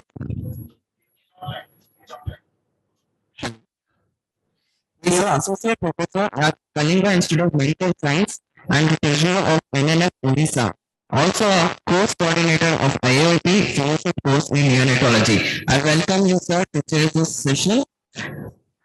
Personally, welcome Raghavendra Rao, professor of Division of Neonatology from Manisuni Medical University. Hello, sir. Sir will be joining us virtually, but we'll be playing his video and will be available to answer our queries in the end of this session. Thank you, Dr. Kiran. At the outset, I would like to thank Dr. Arvind Sharma and the NNF leadership for inviting me to talk today. In my talk, I will touch upon the importance of iron to the neonatal brain, discuss the common causes of neonatal iron deficiency and its impact on development, and conclude by discussing screening, prevention, and supplementation strategies. Iron and iron is important for oxygen delivery and energy metabolism throughout the body. In the brain, iron is important for neuronal and energy metabolism, myelin synthesis, neurotransmission, and epigenetic regulation. This is a cartoon that shows the neurodevelopmental processes across the lifespan. As can be seen, the prenatal period and the first 2 years of life, what we call the first 1,000 days, is characterized by significant neurodevelopment occurring in multiple brain regions. Any insult during this period is likely to have a lasting impact on neurodevelopment. There are 3 periods in childhood where the child is at risk for iron deficiency. In the fetal and neonatal period, in the period between 6 months and 2 years, what we know as the infantile iron deficiency, and in adolescence. The fetal and neonatal iron deficiency predisposes to infantile iron deficiency and thus could perpetuate the adverse effect on the developing brain. The common causes of neonatal iron deficiency are due to decreased iron supply from the mother. It happens in maternal iron deficiency. About 30 to 50% of the pregnant women are iron deficient, predisposing their offspring to iron deficiency. A second common cause of decreased supply is preterm birth. The iron from mother to the fetus predominantly occurs in the third trimester and any preterm before full term predisposed in fact to iron deficiency. The problem is further compounded by the phlebotomy loss these infants undergo and also the restrictive transfusion practice that is currently in use. Iron deficiency could also occur where there is increased demand, as it occurs in maternal diabetes, intrauterine growth restriction, typically due to maternal hypertension, and maternal smoking. The other causes of iron deficiency are maternal stress, obesity, and inflammation, where iron delivery from the mother to the fetus is restricted. The reason we have to worry about iron deficiency is because of the risk of brain iron deficiency. Iron is prioritized to the red blood cells over other organs in the neonatal period and infancy. Thus, the brain becomes iron deficient prior to the onset of anemia. It is brain iron deficiency that is responsible for the adverse neurological effects. Treatment of anemia corrects anemia, but not the neurological deficits, which persist into adulthood. Animal studies have shown that the hippocampus and striatum, and the brain regions that are important for recognition, memory, and procedure respectively, are the primary targets of iron deficiency, likely because these brain regions are actively developing in the perinatal and early postnatal periods. Iron deficiency affects energy metabolism, myelination, neurotransmission, synaptic plasticity, and genome regulation in these brain regions. The recovery from the adverse effects depends upon the timing of treatment. With early treatment, recovering brain iron concentration as well as the function, whereas the late treatment not being able to accomplish these. There is also a risk of brain injury with excess iron treatment in various animal models.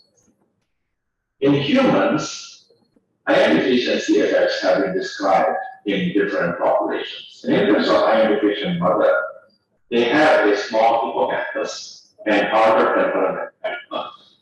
They have poor motor development at 6 months and poor mental and cerebral function at 5 years.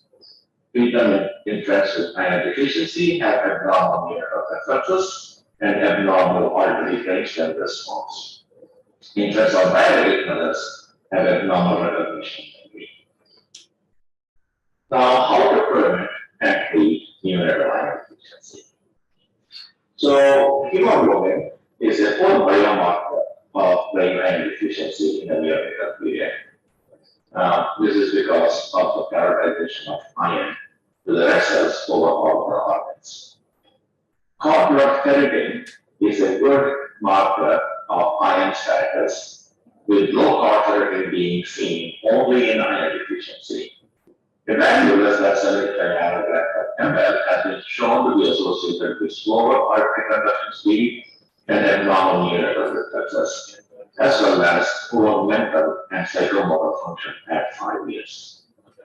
The negative aspect of cord ferritin is poor predictability in the presence of inflammation. Cord blood zinc-protein ratio is another biomarker that has been shown to be associated with abnormal neurodevelopment in future. When there is iron deficiency, zinc is incorporated into the protoporphyrin ring in place of iron, thus leading to elevated zinc-protoporphyrin to heme ratio. Another biomarker that is now being shown that is now showing promise is the reticulocyte hemoglobin equivalent or RET-HE. RET-HE reflects the hemoglobin content in reticulocytes, and low RET-HE indicates functional iron deficiency. RET-HE is a component of the treatment commonly used in neurological analysis. In our studies in neonatal rats, we have shown that lower RET-HE correlates with the onset of brain iron deficiency. However, currently there is a lack of normative values for preterm and full-term infants. This is a study that was conducted by Dr. Das and Dr. Bora in the Assam Medical College, determining whether the 30% hemoglobin could be used as a biomarker of great iron deficiency. Full-term infants born to mothers with iron deficiency anemia or no iron deficiency anemia were included in the study. Cord serum creatine and red HE were determined. An MRI was performed on postnatal day 3 to 5, and hippocampal volumetry was determined. Prior studies from our group and Dr. Basu's group have shown that the hippocampal volume is decreased in maternal iron deficiency and maternal iron deficiency anemia. So this table shows the values of the two groups in the study. So as shown, the maternal hemoglobin was lower in the maternal IDA group, whereas in the neonate there was no change in the cord hemoglobin. The ferritin level was comparable, although there was trend for a lower ferritin in the maternal IDA group. However, the values were not reached the value where there is a risk of brain deficiency with a value of 75. The cord rate HE was lower in the maternal IDA group, and the hippocampal volume was for 15% lower in this particular group. So this shows that cord rate HE may be a better indicator of the immunocompromised status than cord therapy when there is concern for inflammation, but additional studies are needed for evaluating the results. So what are some of the prevention strategies? Maternal iron supplementation prevents maternal iron deficiency. It does not really add to the maternal iron stores, nor improves neonates or the infant's motor development. There is also a risk of prenatal morbidities with iron supplementation in iron sufficient women. Adequate prenatal care will be important because of the association between maternal diabetes and hypertension and risk of iron deficiency in their offspring. Limiting phlebotomy losses, especially in preterm infants, is a good prevention strategy. And delayed umbilical cord clamping or cord milking is an effective way to improve the iron stores at birth. The iron stores that are improved will persist throughout infancy and are associated with better ironization. There are also data showing that umbilical cord clamping improves fine motor and social function in childhood. However, umbilical cord clamping may not be feasible, and in those cases, one may try cord milking. In this randomized trial done in Assam Medical College by Dr. Bora, the infants were randomized to control group where the cord was clamped at 5 centimeters, or the intervention group where the cord was clamped at 40 centimeters, and the cord blood was milked towards the baby after the baby was transferred to the resuscitation table.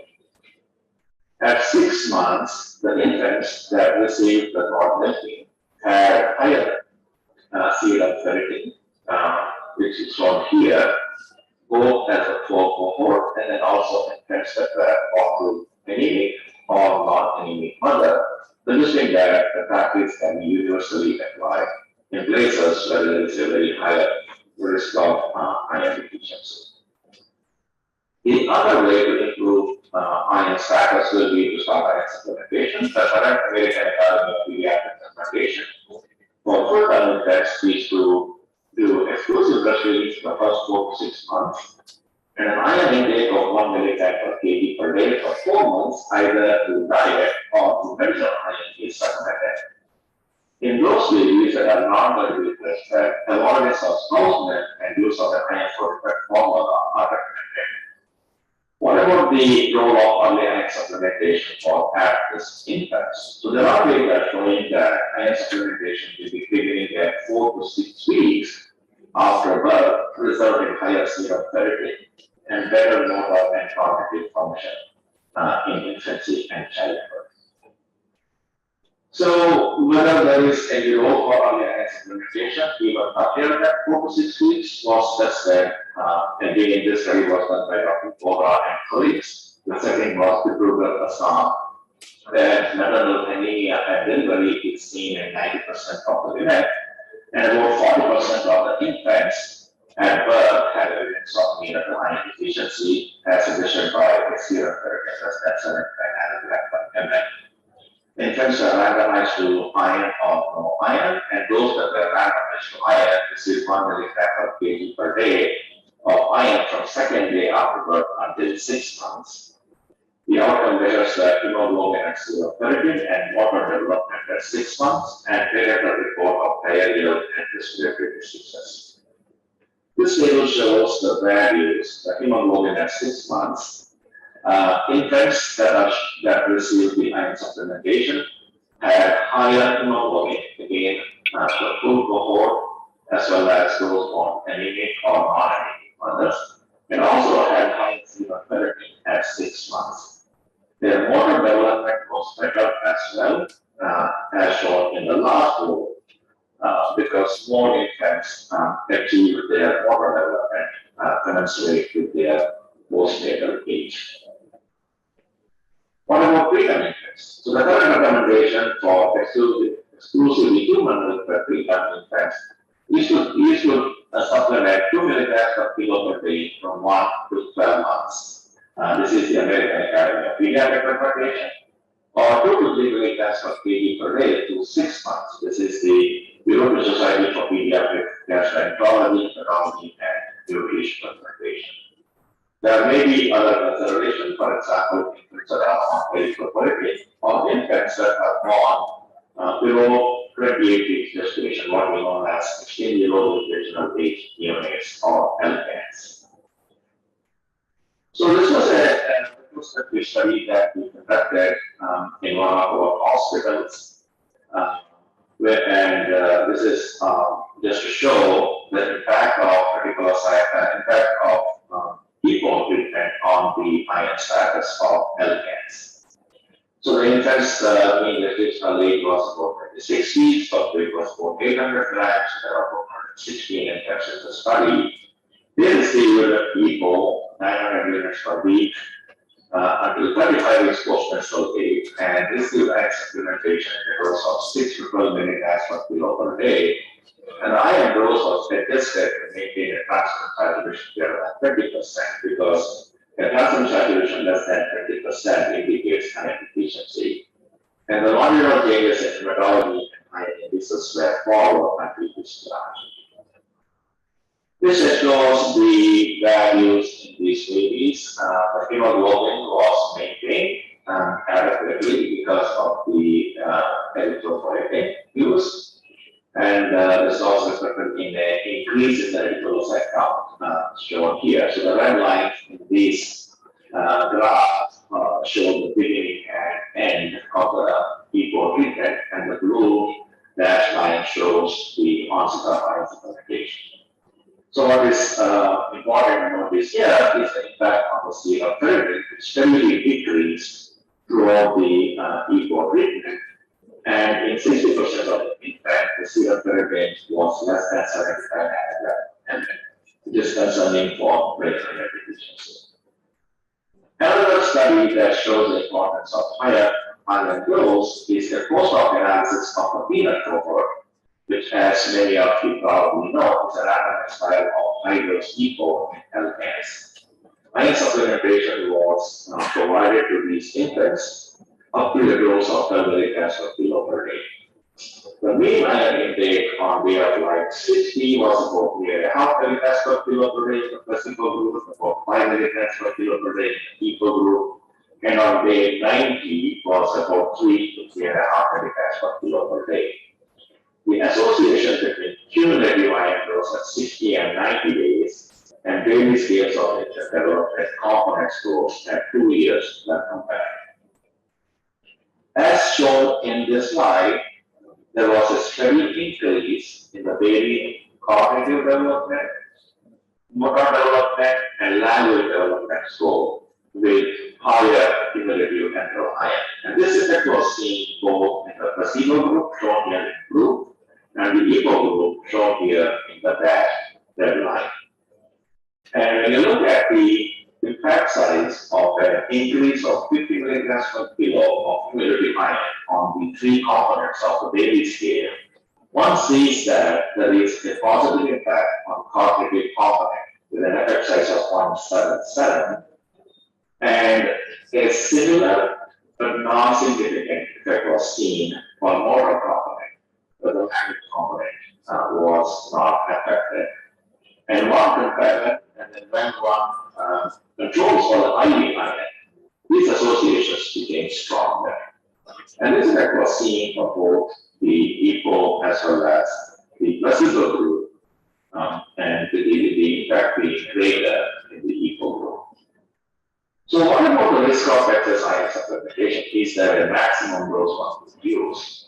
So there are data showing that high metabolism of ferritin in the second trimester, if iron supplementation is taken in these women, there is a risk of lower grade prematurity and infrequent growth restriction. There's also an association between high core ferritin and mental and psychomotor dysfunction at 5 years. And use of iron fortified formula in infants with high hemoglobin has been associated with the risk of lower IQ, cognitive and motor dysfunction at 10 years. And iron supplementation has also been shown to be associated with altered gastrointestinal tract microbiome. So there are concerns that excess iron supplementation, a universal iron supplementation, may not be warranted. So in summary, urinary iron deficiency has negative effects on your development, ensuring optimal iron availability in the prenatal and early postnatal period is important for normal development. And since there is a risk of adverse effect with excess iron supplementation has to be introduced thoughtfully. A biomarker-based individualized approach is potentially superior to a universal supplementation strategy. I would like to end by acknowledging my mentors and collaborators in the United States, and specifically Dr. Rita Moga from Assam Medical College, who has been doing a pretty significant work in this area. I would also like to thank my BGI teachers, Professor Baku, Professor Nara, and Praveen, for their support and the teaching. They also would like to thank the funding Institute for Research. Thank you. Thank you, sir. Thank you for waiting.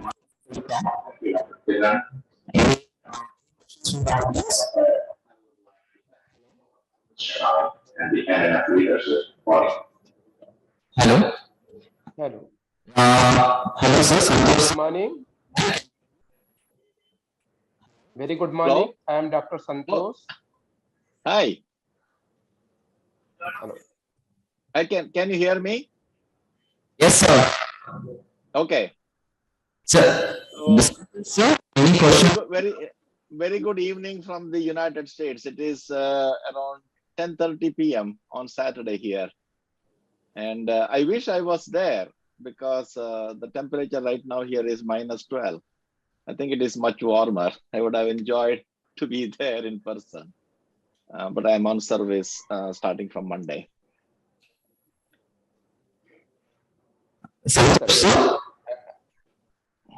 I'm Dr. Santosh from Odisha.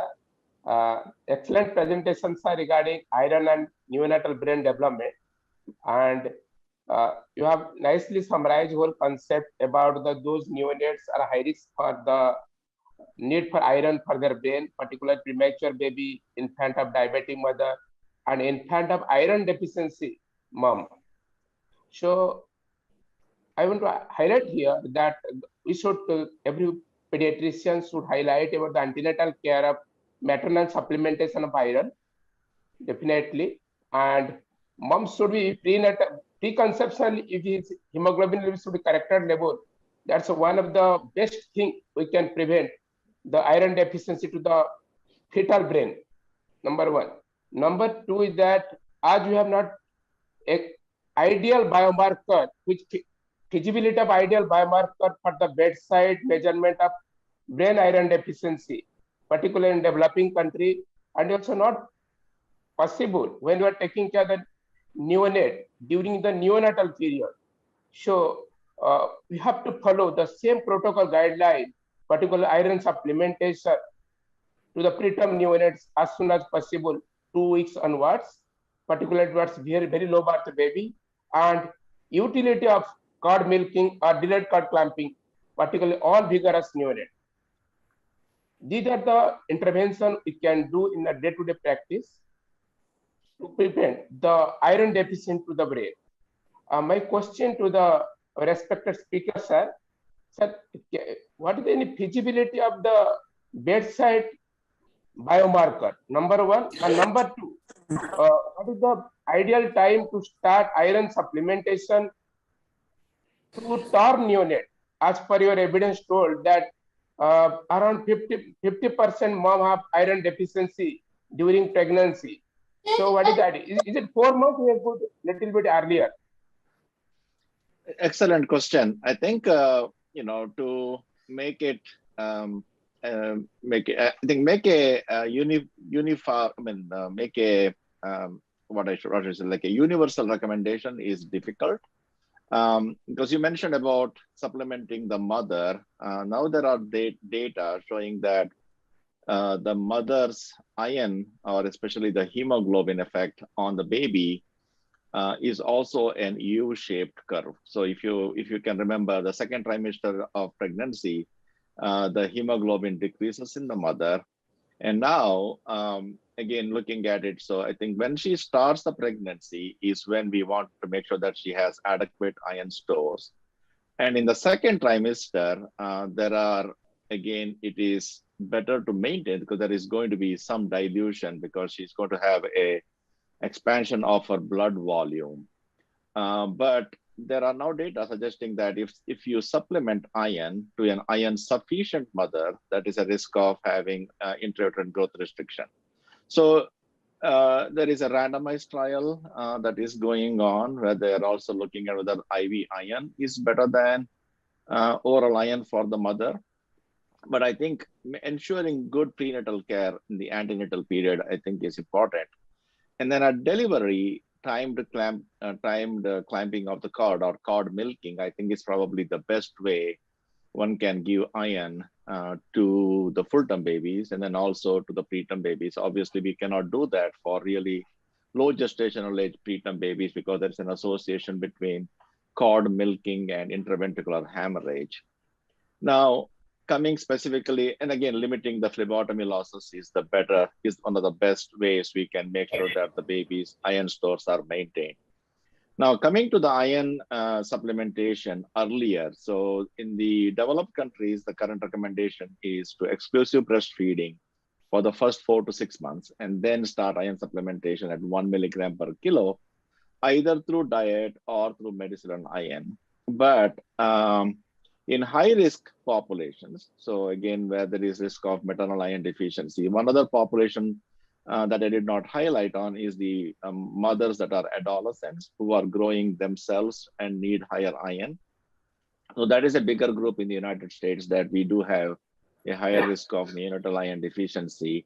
So in those cases, starting supplementation between 4 and 6 weeks is better. Now, I've been hearing the previous talkers, which were excellent, like there was discussion about the cholesterol. So there is a concern that if you supplement iron prior to 4 to 6 weeks, so the current thinking is 4 to 6 weeks is the time when the baby is able to mount an immune response, and that is the time you do not want to have too much of iron because it is going to have an impact on the microbiome. And there are reports of increased diarrheal diseases, growth stunting, and then also some cases sepsis. So, but starting at 4 to 6 weeks is what people have done. And the study that I showed, which was done by Dr. Bora's group in Assam Medical College, is the only one where I know it is a randomized trial done within 36 hours after birth. And that particular regimen was appropriate for that place because the incidence of maternal anemia at delivery was 90% and was 100% in those working in the tea gardens. So there the population is a little different, and about 40% of the babies have evidence of neonatal iron deficiency.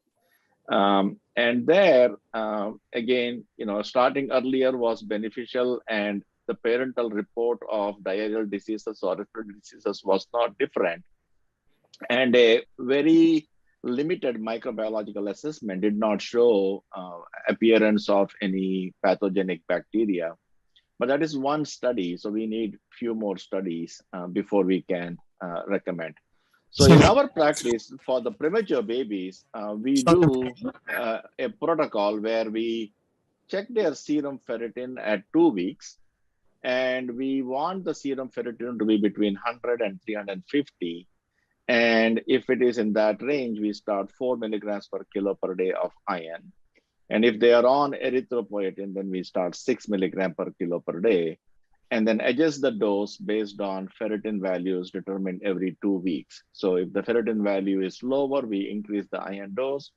If it is the same, we continue the same iron dose. And if it is high, we stop the iron dose until the ferritin values come down. So that way we are able to improve the iron status, and we do not have to give too many transfusions to these babies.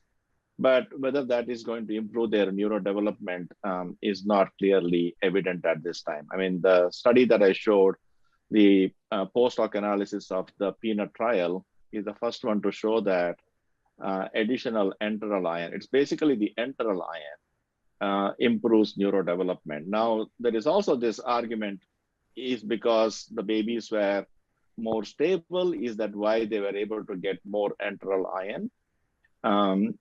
So we don't know, but definitely it appears that the current recommendation by the American Academy of Pediatrics or the SBGAN may not be sufficient for even premature babies. Thank you, sir. Due to lack of time, we'll close the session here. Thank you. Thank you so much, sir. And I personally thank Raghu for personally taking out time. Thank you so much, sir, and thank you, Santosh Kumar, sir. So we will move to our next session. I personally welcome Dr. Chittaranjan Raj, who is chairing this session.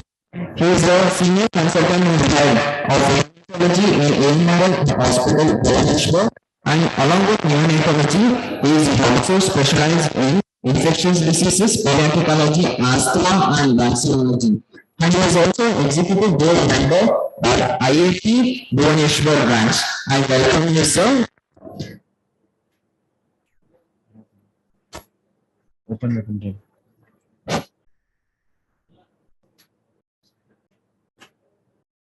Sorry.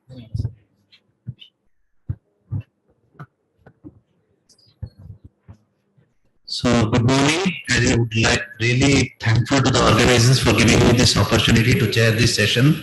And our speaker will be Dr. S.K. Yacha, and he will be talking on advances in neonatal liver failure. Dr. S.K. Yacha is the director of pediatric super specialty and head of pediatric gastroenterology and hepatology, presently working at Sakara World Hospital, Bangalore.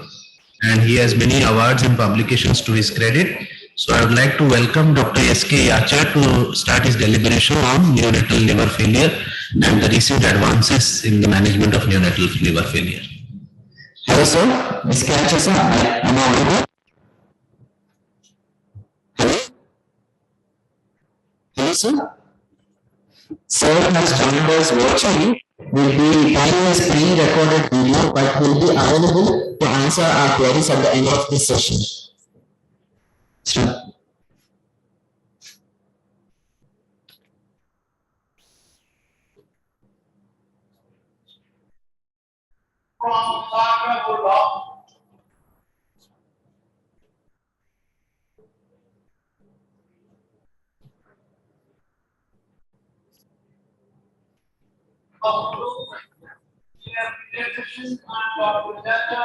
Assigned the talk of neonatal liver failure. What are the advances in this field?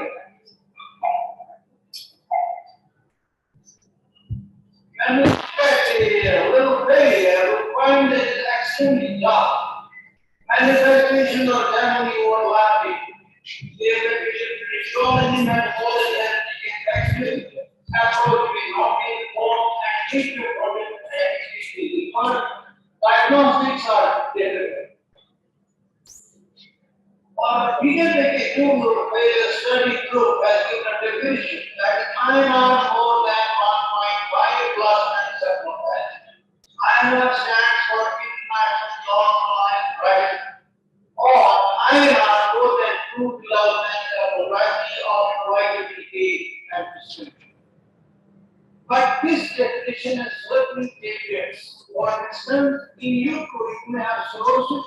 Yes, because the what is called the consonant of cirrhosis in some cases, and therefore I have to be observed.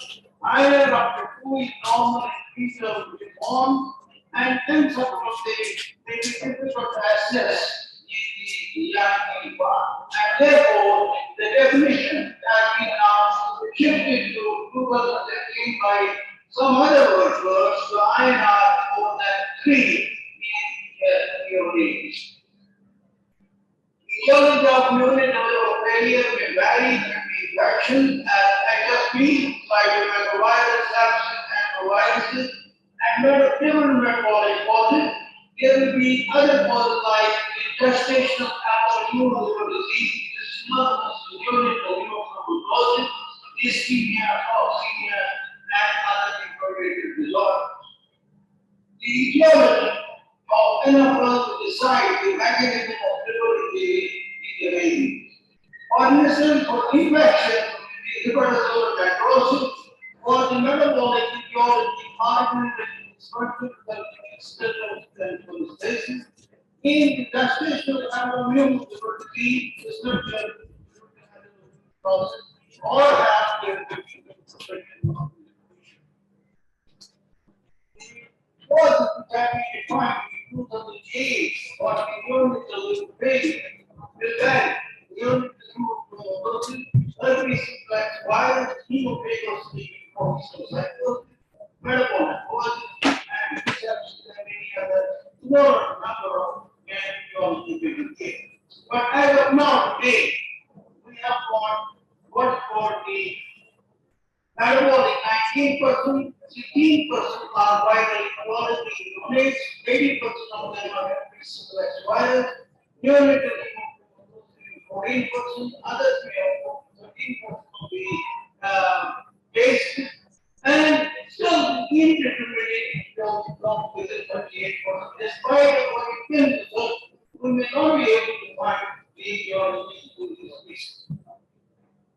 Among the metabolic group, it is the metabolic, it is senior, which is important cause of neonatal group. It is neonatal group. This is the timeline. I've just shown you the diagram.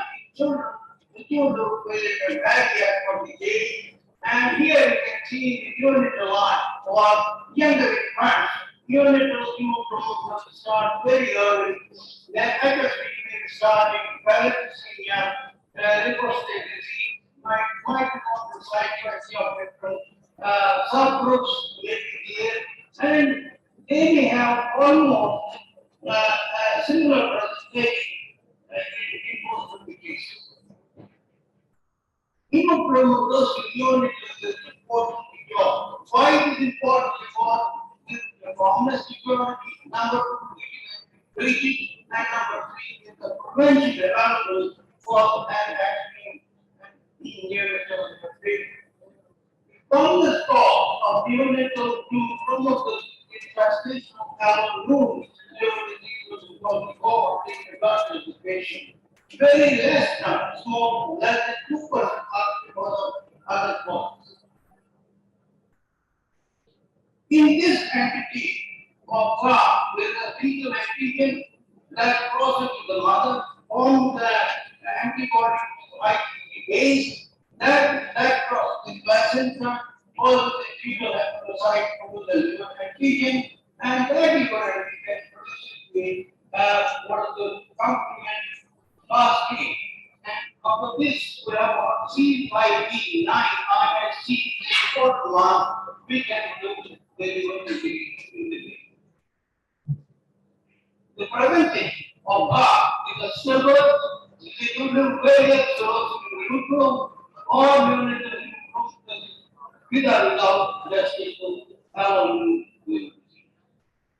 Now, this injury leads to decreased production of HB unregulated hormone, which is decreased transcriptional plastic line to liver, decreased transparent production, and increased iron uptake due to the extra hepatic tissue. That's why it's important, like pancreas, like thyroid, salivary gland, or a lot of iron that is also in the vein. This is an MRI. It is showing the iron position. Here you can see the black pigment sort of thing, which is seen in the pancreas in the liver. And also on screen, it's a top you can find the iron deposition in various tissues. Neonatal promoters, how do you actually target the investigation? You will find mostly that are normal or very little elevation of transfer. They don't have high transfer elevation despite liver failure. Diagnosis, high serum levels, low serum transferrin, high transferrin generation, and unfortunately, we have to do biopsy. Salivary glands are okay by that, they're taken from that, and iron deposition is done on the pathology.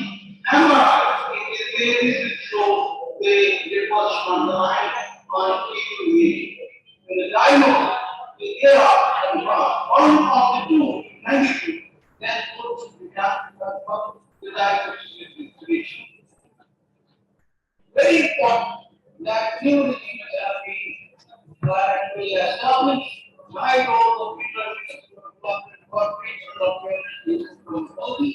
without actually transmission. Survival very high, 75%, 70% control. And liver transplant is not only with response to medication, very good thing. Here is the study, which is another study. That is actually paved the way for management of IVIG, mostly they require cyclodosis, and how to monitor.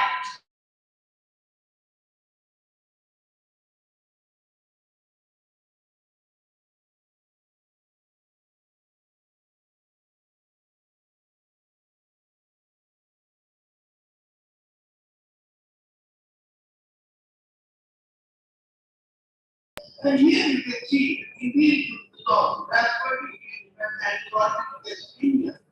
Everything you say that the blood distance, the only mistake here is that the lactate levels are very high in respiratory infections.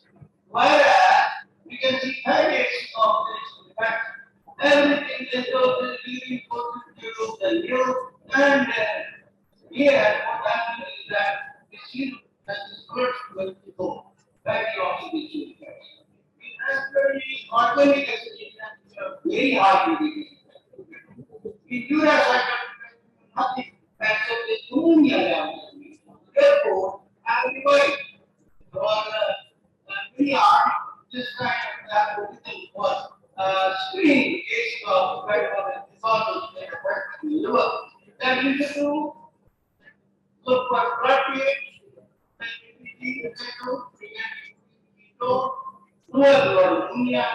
look for blood sugar, look for lactose. And these by investigation will give you get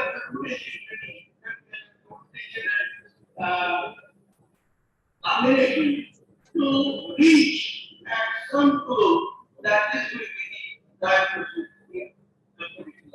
That's how I have shown where it is lying at. And the treatment is not very good for anticonceptive side by the accepting poor antioxidant and the outcome is differentiation in neonatal or hemochromatosis, orthopathic profound, and here the dimension transmitted low or no. They are not very hard as compared with other disorders like XY, HLH, or multiple psychopaths. And different tests have been established for neonatal MRI pancreas and common some of us, given that may be done. I guess we know, and my department is to inquire what is called the technical aspect of scoping or gas chromatography testing, and also maybe the genetic testing. Therapy that is already well established from human tuberculosis, but we squares or diabetes, but not for microbiome. And prophylaxis is a very good indication to mothers who are not be a baby marriage. And for my friends, stop or please cross the dramatic always covered in the I mean, I see this and will be for herpes. Please pass the system of high and we may that avoid for homes because in the patients the chance of future correction of losses, problematic characteristics, and further you can see here, simple, that any day coming what I feel the gastro causes have caused stop that because they don't know whether it's therapy or not, and you are antivirals in that room. Yes, I told you about herpes and supporting very comfort, and if they don't respond or also feeling very high, please forget it for still wise, word of God, and mind causes us to be done. And these words, I thank Leon 2021 for giving me this opportunity to speak to you and share my thoughts. I'm very grateful to all of you and my teachers. Thank you, sir. Thank you for joining us today. And I will tell you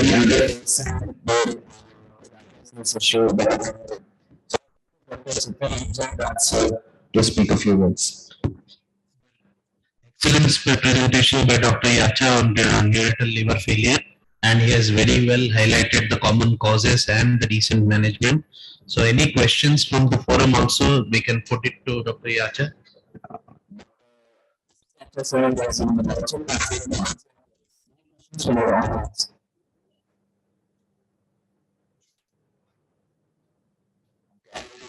Questions. Close this session. Thank you, sir. Thank you here today. Thank you very much. Thank you very much. I can't see you on video, but you can hear my voice. Thank you very much. All the best. Thank you, sir. Thank you for your. We move on to our next session. I welcome our speaker, Dr. Rajesh. Sorry. I request Dr. Kastik to present our swimming details to Dr. Chitranesh. So, thank you, sir.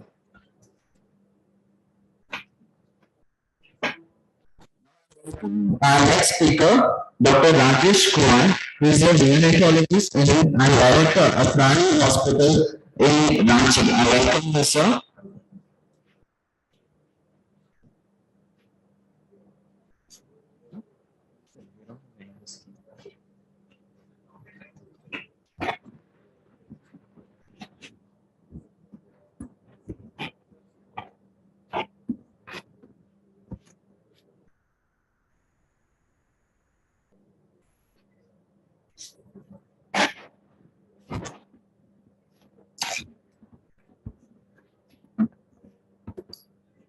Okay. Good morning, everybody, and thanks for the invite. And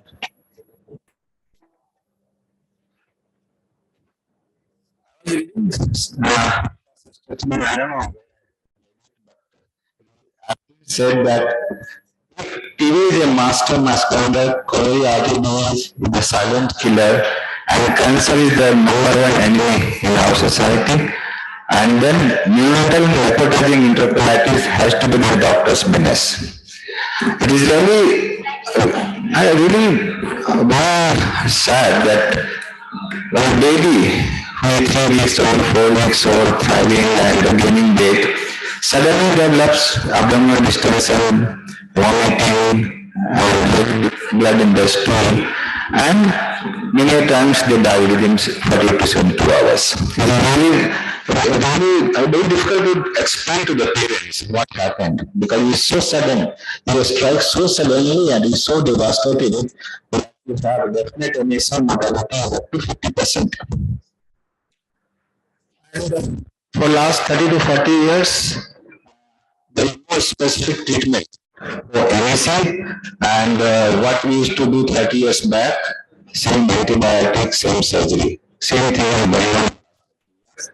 So current efforts has been on preventive aspects of MSC, so we should not let it happen rather than to manage it.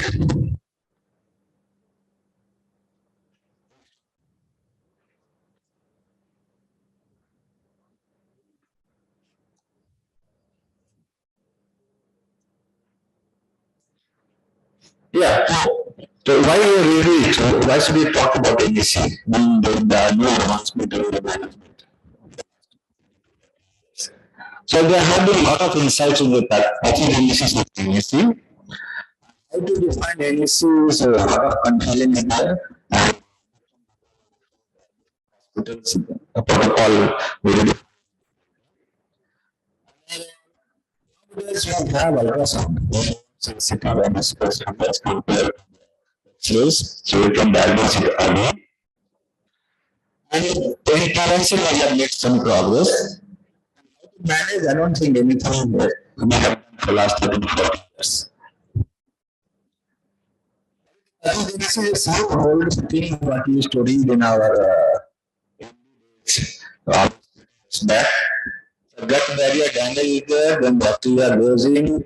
They cause immune activation, they are uncounted inflammation, that results in necrosis. That time we used to build that prematurity from ischemia to intestine. There are three major risk factors for MSC.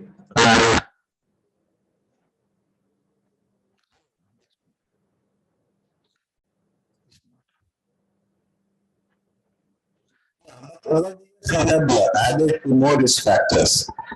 The intestinal dysbiosis, which is not being talked a lot, and dysregulation of microcirculation in the intestine. And there are some progress we have made in understanding the genetics. Because we have seen that in twins, if one develops MSC, second has more chances of developing MSC. Last week when we had a baby, sudden onset MSC, evening we diagnosed, next morning we died. 2 days after that, the same thing happened to the other twin. And we could diagnose it early, that baby, and that baby still managed it. There are studies to show that twins have higher incidence of one develops MSC. And this is also doll-like receptors that have been talked about for a lot in the pathogenesis of you can imagine this receptor was discovered on Pasteur microbes. That's in 1985. So it is rather like that. And basically they are present, they are working on the pattern without this receptors because they recognize the pattern, molecular pattern, especially with the microbes or maybe the endotoxins.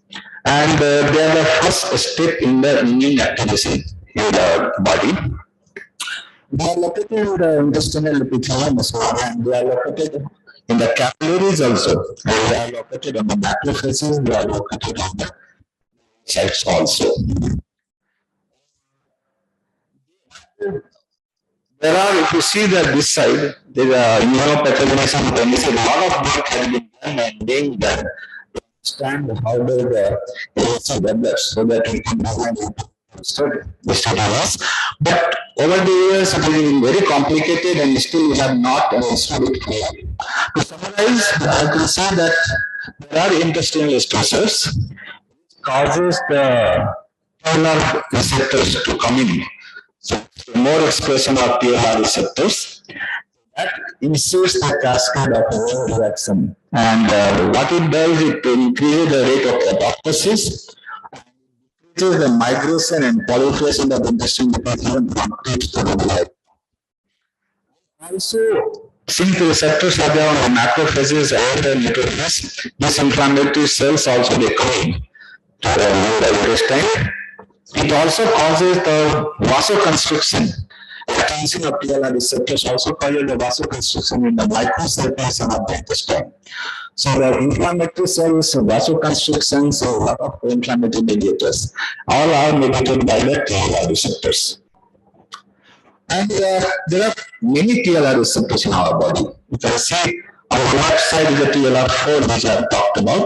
On that side is the TLR9 and other receptors are there, which are they are involved in the production of anti-inflammatory cytokines. TLR4 is involved in the pro-inflammatory cytokines. There is a balance between the pro-inflammatory cytokines and anti-inflammatory cytokines. So whenever your commensals bacteria go down, then your pathogenic bacteria will go up, and that will cause increase in the pro-inflammatory cytokines as compared to that is really known in the common language dysbiosis. Dysbiosis only causes the decrease in the expression of toll-like receptor 9 and increase in the expression of toll-like receptor. And also normally a term NAC, maybe the term maybe and the pre-term maybe are different. Later cascade is similar, but the initial stressors are different. In term the main stressor is scalia. So scalia, that is fixing HIV. And pre-term maybe basically is a formula including dysbiosis and other factors that we still have not understood. But the later cascade is almost similar in preterm and term baby. So how and there's a lot of genetics in there. On that side, there's a study. It's shown that if you have a mutation in TLR4 receptor, one baby is a wild type TLR4 receptor, so one is a different type of TLR receptors. And they were given the formula feeding and hypoxia was created to the babies who had mutation in the TLR receptor and they never developed AAC. So the mutations in TLR4 receptors, there are polymorphism of the TLR4 receptors. They may be involved in the AAC. We have our clinical experience that whatever they do, they will never develop AAC. Babies, whatever precaution you take, whatever, they will ultimately one day develop AAC. I know. And nowadays, there are some genes are also being worked out, like OMD2, SL2, RR, ATG, 16L1. So many works are, so much of work is going on. Still, we have not identified a particular gene which can be labeled as a marker for AAC.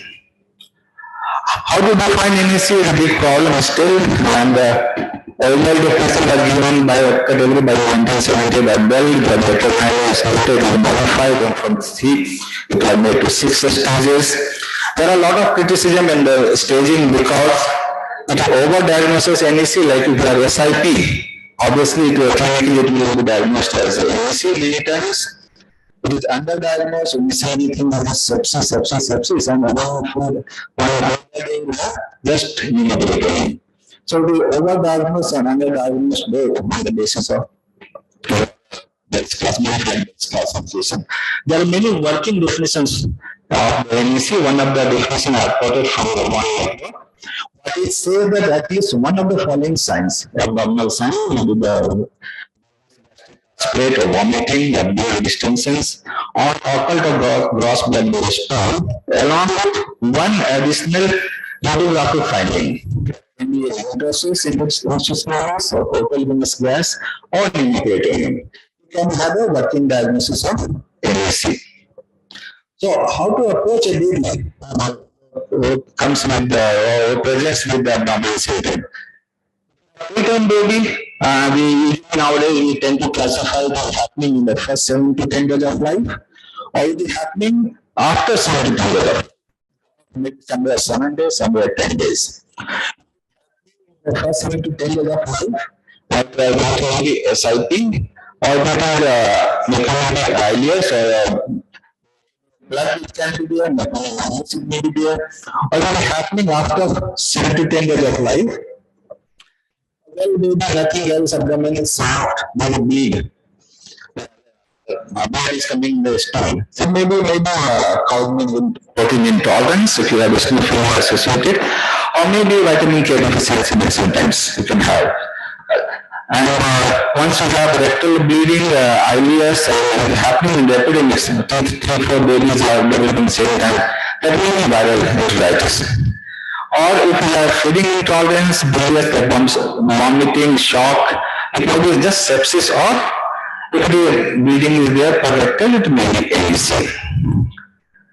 How to approach a term baby which has got jaundice symptoms? Within first week, we have rectal bleed and ileus, it will be AEC. If it is later on, if a well baby only bleed, then you can have a cardiac, or maybe have abdominal signs, maybe a severe enteritis. So nowadays, almost started with enteritis, symptoms from the NAC, but still, what is left is this in term NAC and preterm NAC. Term NAC also have a classic NAC, which all know, and basic transfusion associated NAC. Transfusion associated NAC is really bad. I had a very bad experience with this. I lost 2 babies in the last 5 years. We was ready to discharge, everything was fine, taking is feeding, anemia, just wanted to transfuse. Transfused in the evening, the next morning had the food and the baby died. It was very difficult to explain to the parents. It is happening only because of transfusion. It's unexplained. The baby is ready to go home and transfusion and something like that happens. So it's very difficult and it's very, that's why nowadays many centers have devised their own protocol of keeping the baby during transfusion, maybe 2 to 6 hours before transfusion, 2 to 6 hours after transfusion, or giving the continuous feeding during transfusion. There is no standard guideline still. But we practice like 2 hours before transfusion, during transfusion, and 2 hours after transfusion. We do feeding during this. It's not clear. By definition, it is defined that if this is happening within 48 hours of the transfusion, defined with it. It may be a case of enteritis. It will happen in clusters. 2, 3, 4 babies will have signs, and they will associated from the classical NAC. And CMPI, slowly and slowly, we have started recognizing that CMPI happens in NAC also. If you have a healthy body, nothing wrong, it starts having the rectal bleed.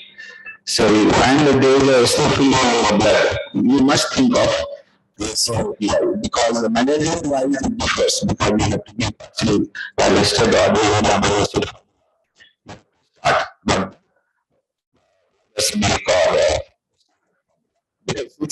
Still, we don't recognize it. Many of us don't recognize it. But the one baby with rectal bleed, snowflake in the blood, you should think of CMPI.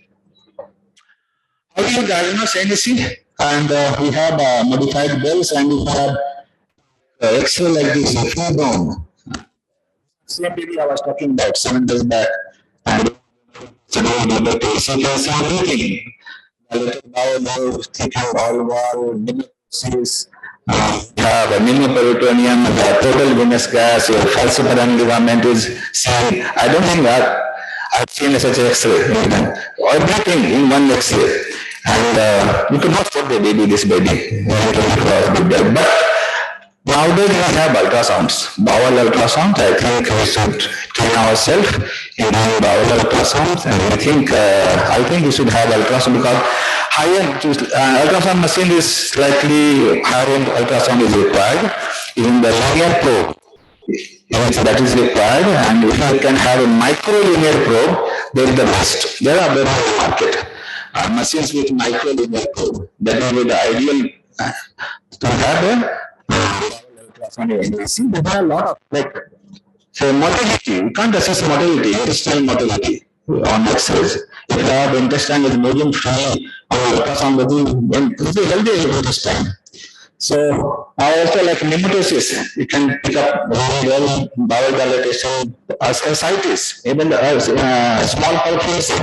You can't pick up on the X-rays. Okay. Now, a few pictures you have pneumatosis is very well seen. You can have pneumatosis. You can increase in the hyperemia of the bowel, and that side the arrow mark. The bowel is thickened, but blood supply is not there. That means bowel is getting closed. You can have total venous gas, which is much easily appreciated on the ultrasound. You can you can appreciate on the ultrasound, not on the X-rays. And this biomarkers still have not developed. There are other studies with the calprotectin and calparin C, but still I have not made much headway. I will not go into the management because the standard management everybody knows. I will not go into this management. We don't want this surgical intervention. I will not go. I will not go this prevention of medicine. And there are four categories of interventions: evidence-based and safe. That is human milk is the best. Then we have minimal intervention that is toxic. These two are the well-established interventions to prevent. We can have evidence efficacy is there, but questionable safety. Still evaluating the safety, like arginine, neonatal steroid, oral antibiotics, probiotics. And efficacy in animal model, but not in human. There are both factors and these other kinds. Proposed efficacy, but lacking the evidence, like probiotics, glutamine, long-chain polyunsaturated fatty acids, lactofidin, atropine, zinc, bovine cholesterol. So a lot of studies need to be done for the studies to come into the evidence-based and safe. And also this biases, we have to prevent this biases, because this biases is a bias factor nowadays. See, you have like H2 blockers or H2 blocker, you have broader spectrum antibiotics and prolonged antibiotics, children delivery, long life feeding. If you discourage all this biases, will service less likely to happen. And what is the recommendation about the probiotics? There are, for the last 2 decades, there are a lot of research, so many analyses. Whatever we know at present is it is beneficial. It prevents erosion, and multi-components are better than the single stream. This much we know. The level dose of probiotic, how long to give it, don't know. Then I just put it the guidelines. What the guideline says.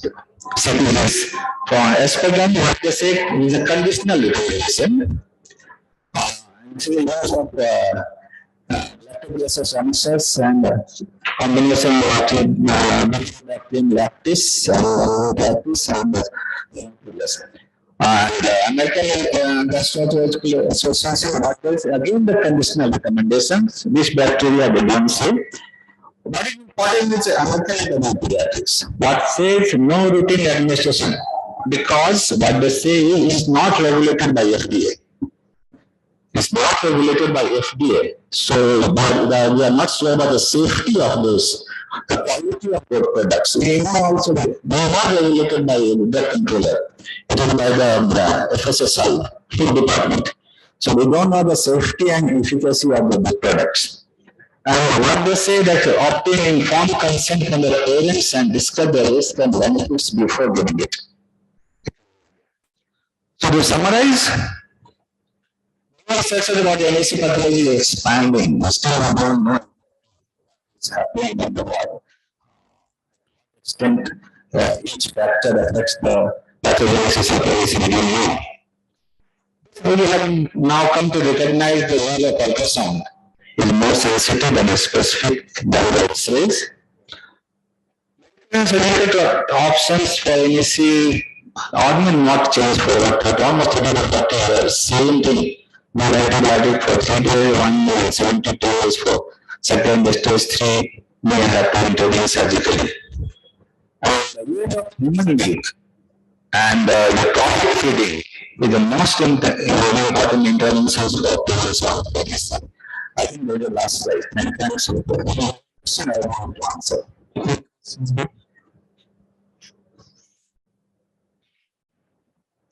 See, what is the pathogenesis for transfusion associated MLC milk? I still don't understand.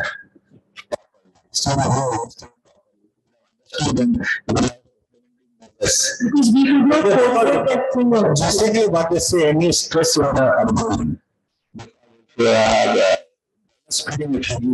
it is a stress in the intestine. We don't know. We don't know. because we had a baby who was fine well and just a transfusion was given and the other day the baby gave a pregnancy and we could not like correlate the things actually. That's right. It's very difficult to explain to the parents, and by definition till now we say happening within 48 hours. It transforming associated with NSC. Thank you, sir. Thank you so much, sir. This session. You are speaking over there, but I'll go. Thanks, sir. Class. Thank you, sir. Thank you. Session is already started at 4 a.m. The talks are live. I request everyone to kindly step out and grab a cup of towards Mali for the next 2 hours, and then we'll have the quiz in YC at 12 o'clock. We will next witness it. We will be back in this hall at 2 o'clock for the panel discussion. Thank you.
Not clearly.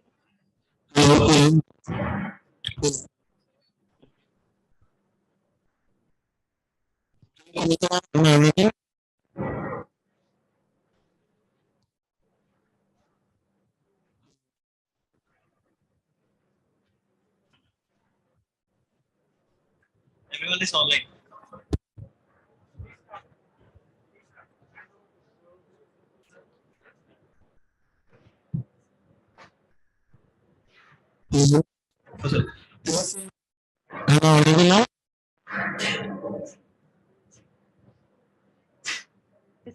Disturbance.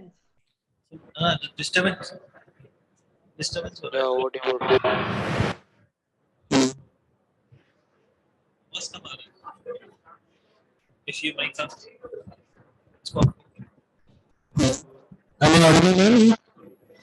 Yeah, what about Start now.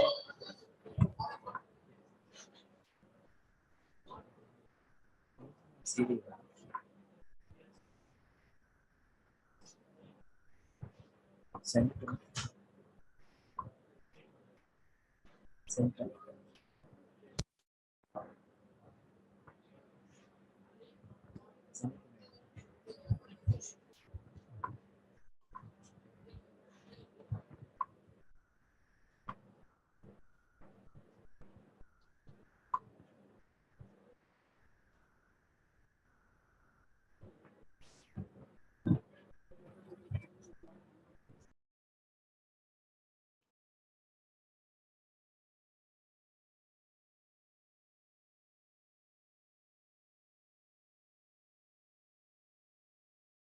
It will be a very short session of 2 hours. India contributes to the 20% of the global births every year. Also, India contributes to the quarter of the global child mortality rate. And infant mortality rate has declined from 139 to 33 in 2017. The role of the government or the doctor, it's also the role of the community. It's very important to improve the newborn care and reduce the infant mortality rate. Here is the elegant group of panel and moderator joined us here today to address the various issues in community-based neonatal care. I personally welcome the moderator of this session, Dr. J. Kumutha, who is the professor and head of neonatology in Savita Medical College in Tamil Nadu. He is also the expert advisor, Child Health NHHL in Tamil Nadu. I request you to introduce the panelists, ma'am. Over to you. Yeah, thank you. I'll share my slides.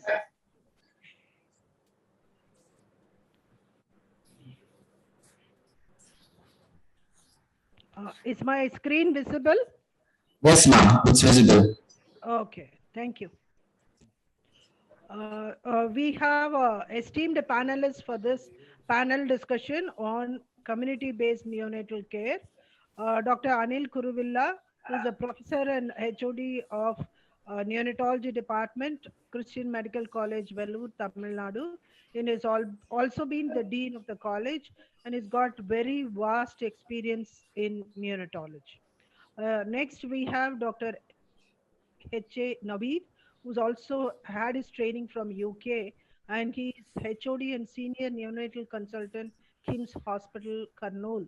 Currently, he is a Joint Secretary NNF AP and also IAP Neonatal Fellowship, and he's got so much experience in providing therapeutic hypothermia and hands-on echocardiogram.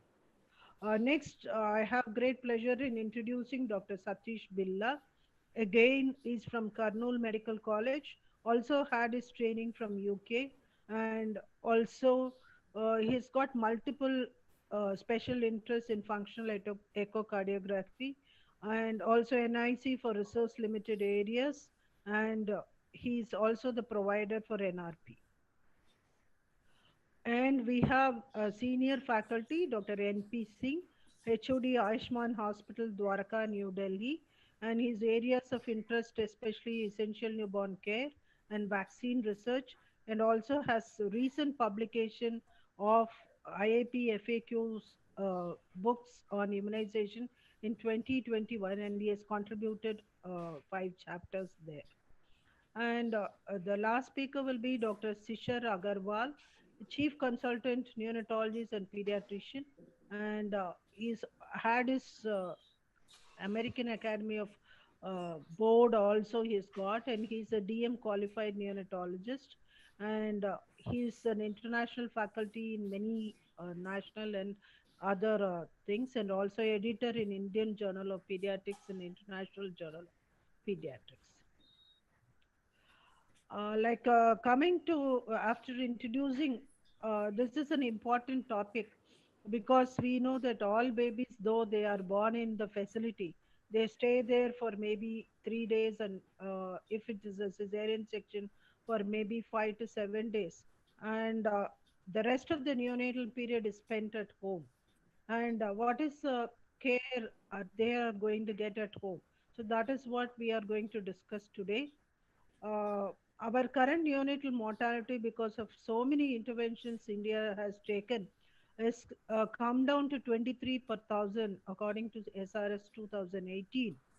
Though the rural urban has come down to 14, rural is still sitting at 27 per thousand, and it is contributing to 71% of the IMR. And if you look at the India's doctors ratio, it is only 0.62 as against the WHO recommendation of 1 per thousand. So doctors cannot be there in all the places, especially at home. So we need an alternate system other than the facility system for us to work in the community. And we, of course, depend on our frontline village workers who will be at the village where they will be proximal to the patient. And all of us know that in the effective intervention packages, community-based neonatal care is one of the important continuum of care which we have to provide. And this is what we are going to discuss today.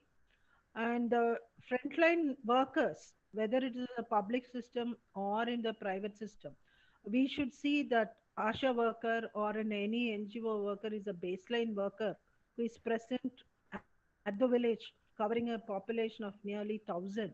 And we also have the other side, the Anganwadi worker, who's also covering nearly 1,000 population for our antenatal, maternal and child health services. And she is supervised by the ANM, who will be covering nearly 5,000 population. So these frontline workers are the workers who would be providing, along with the doctors, the community-based neonatal care. So we will move on to the first panelist. So I would like Dr. Shishir Agarwal to say what is the current status of home deliveries in India. Good afternoon, everyone. Thanks for inviting me to this conversation. Home-based newborn care is well articulated in government policy during the 11th five-year plan aimed at improving newborn survival. Am I audible? Yes, audible, Dr. Shishir. Thank you, ma'am. The salient points include a national strategy to introduce and make available high quality of home-based newborn care services in all districts, with infant mortality rate more than 45 per 1,000 birth, which has come down to 27 now. The home-based newborn care will be provided by peripheral providers of service, including Anganwadi workers and ANMs and the medical officers. They work as a team. ASHAs were identified as the main vehicle to provide this care, and ASHAs are trained on identified aspects of newborn care during their training. This includes training in emergency life-saving measures, identifying the golden minute, and if identifying the very sick newborns and referring them to the primary healthcare center. Mentor facilities to supervise training and effective implementation is done by ASHAs, and they are effectively trained every 3 months again and again. Dr. Shishar, it will be covered by the other panelists also. Like what I wanted to stress was we have 12% of home deliveries who still have to receive the immediate newborn care, that is resuscitation and delivery care, and also have continuation of essential newborn care. So that population, especially in the tribal and hilly areas, we have to do. Thank you, Dr. Shishar. We move on to the next question. Why do neonates require home-based care? Dr. Satish Pilla, please. Okay, thank you, Dr. Kumda ma'am. I hope I'm audible. I thank the Neocon for giving this opportunity. So just carrying on with the very core important community newborn care concept has evolved over the years in India, and there have been proven from the lot of studies having effective interventions both during maternal, postpartum and the newborn period have helped to reduce the neonatal mortality. So these interventions can be provided by the trained community workers, and especially these interventions have provided a measurable outcomes to see that there is an improvement in the neonatal care. As ma'am has already highlighted that it's a continuum of care, because the lot of hospital-based services are available, they are more structured. However, the community is getting stronger day by day over the years. So there has to be interventions at the community level, starting from the antenatal period itself by the frontline workers.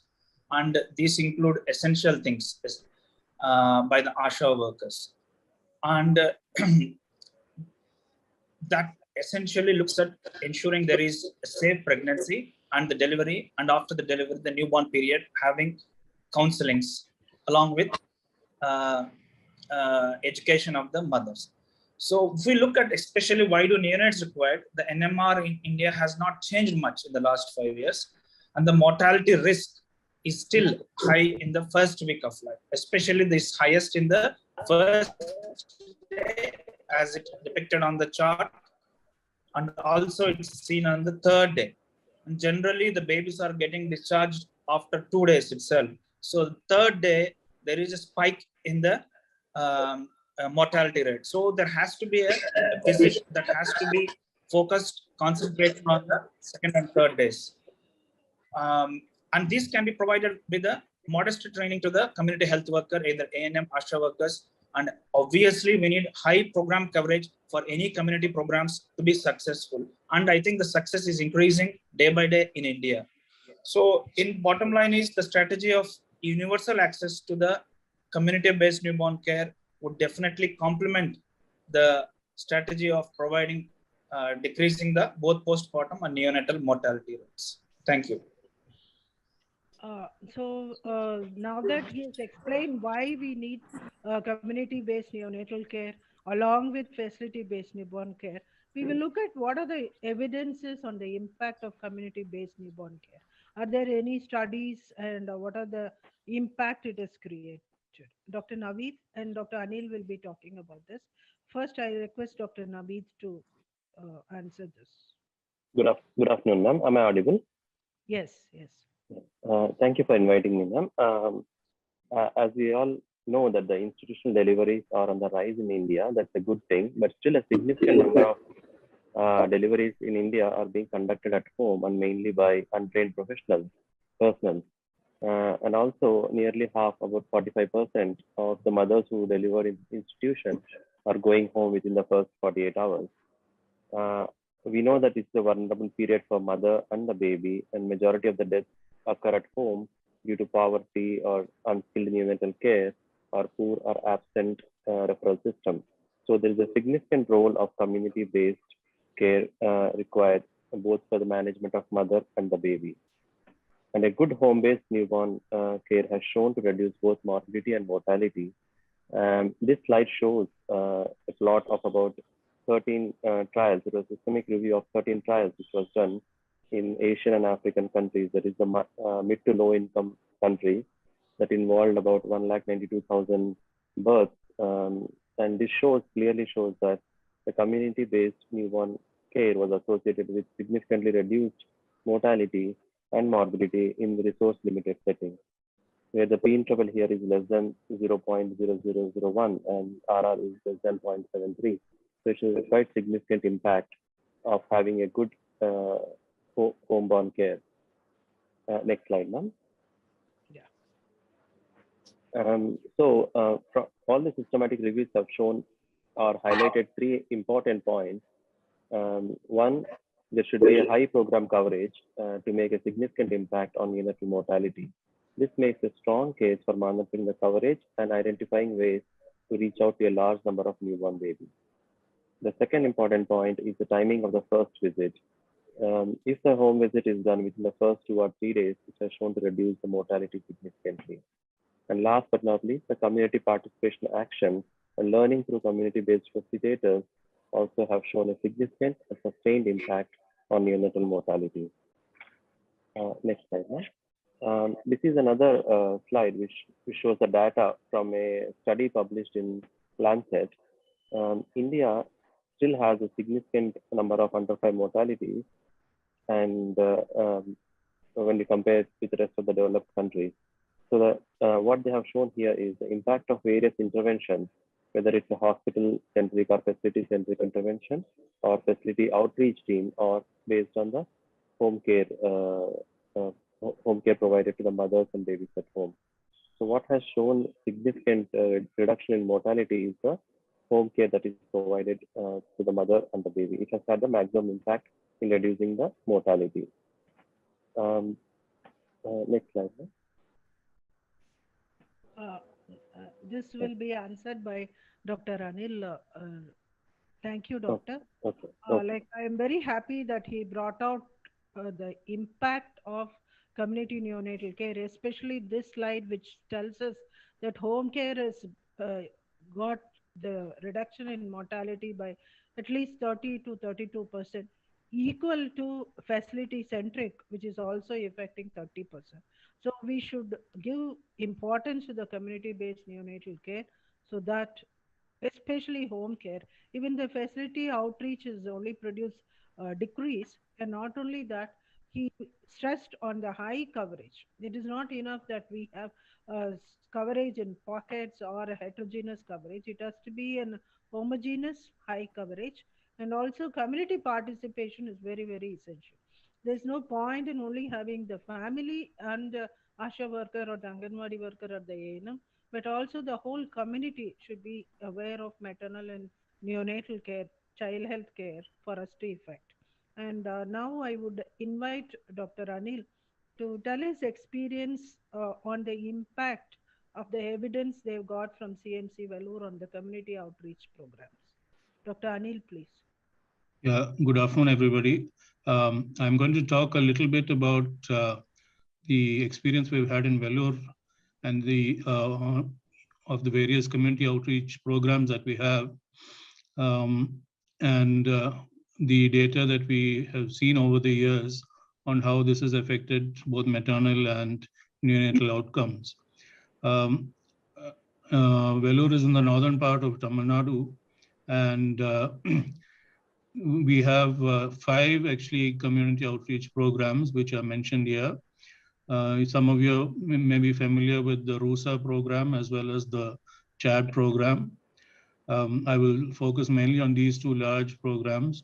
In addition, the CHAD program also covers a tribal area called Javadi Hills, and there is also an outreach program called College of Nursing Community Health Program in the more urban areas of the district, and the low-cost effective care unit, which covers the slum areas of Vellore town.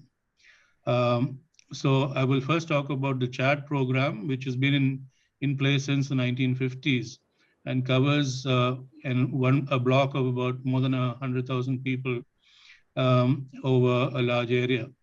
And they have developed a full system of working in the community with a community health worker in each village, with a health aide who covers a population of 5,000. And she is overseen by a graduate nurse, public health nurse, who covers about 15 to 20,000 population, and a doctor oversees 30,000 population.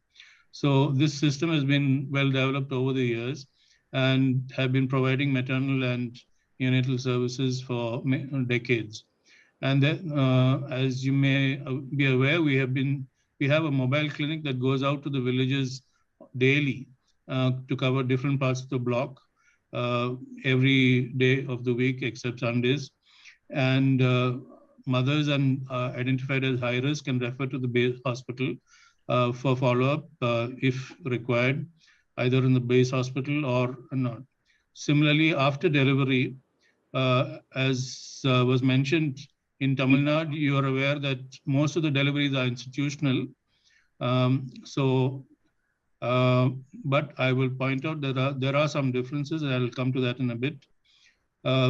Babies who are born in the clinic, in the hospital, or in the sub-center are followed up by these health aides and nurses within the first 1 week itself, and thereafter regularly in the first 4 to 6 weeks of life in the CHAD program. And they also advise parents about regular immunization.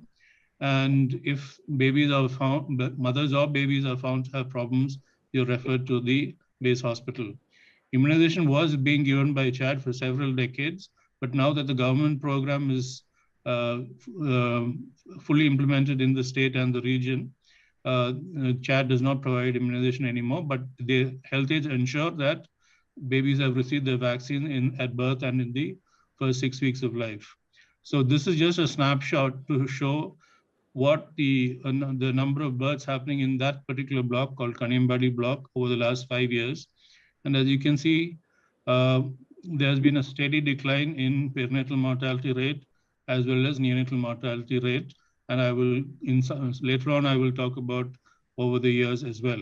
But you can see the effect of community outreach program in Kaniambadi. I will now switch on to the other area covered by the CHAD program, and that is in the tribal population called Javadi Hills, which is actually less than 50 kilometers from the heart of Vellore town. And this is a tribal population with multiple small hamlets of 20 to 40 houses each. And these are extremely poor people living in very hilly terrain. To access any part of that area takes more than 3 hours. And initially, CHAD had started working in this area for leprosy control. Not only they're poor, their literacy is very low, very different from the rest of the state. There's hardly any local employment. They have minimum farming. Most of them are migratory laborers going out from the hills to other parts of the state or interstate.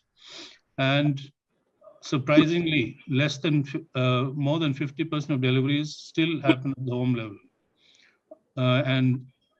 This is different from what we normally assume, that most deliveries are happening institutionally in the state. And there are a wide variety of health issues in this tribal population, as rampant sexually transmitted diseases, lots of non-communicable disease as well, and high rates of alcoholism in the male population. It's difficult to imagine that in Tamil Nadu, you can have population with such high infant mortality rates and maternal mortality rates as well, and very difficult for these people to access the health system. And the immunization rates are also exceedingly low. So Chad now over the last 10 years is aiming to reduce these, next slide please, reduce the IMR to below 40, reduce MMR also by 2/3 and improve immunization coverage up to 95%. So this is to show you how different in one area itself community practices are and how outreach programs can have effect. Thank you, Dr. Anil. So that is why, like we have discussed now, though government has a very good structured program for community newborn care, like home-based newborn care, which was implemented way back about 10 years back, but still we have issues in Tamil Nadu is a very progressive state where we have 99% institutional deliveries, but there are pockets like this where we need to strengthen our community-based newborn care and interventions.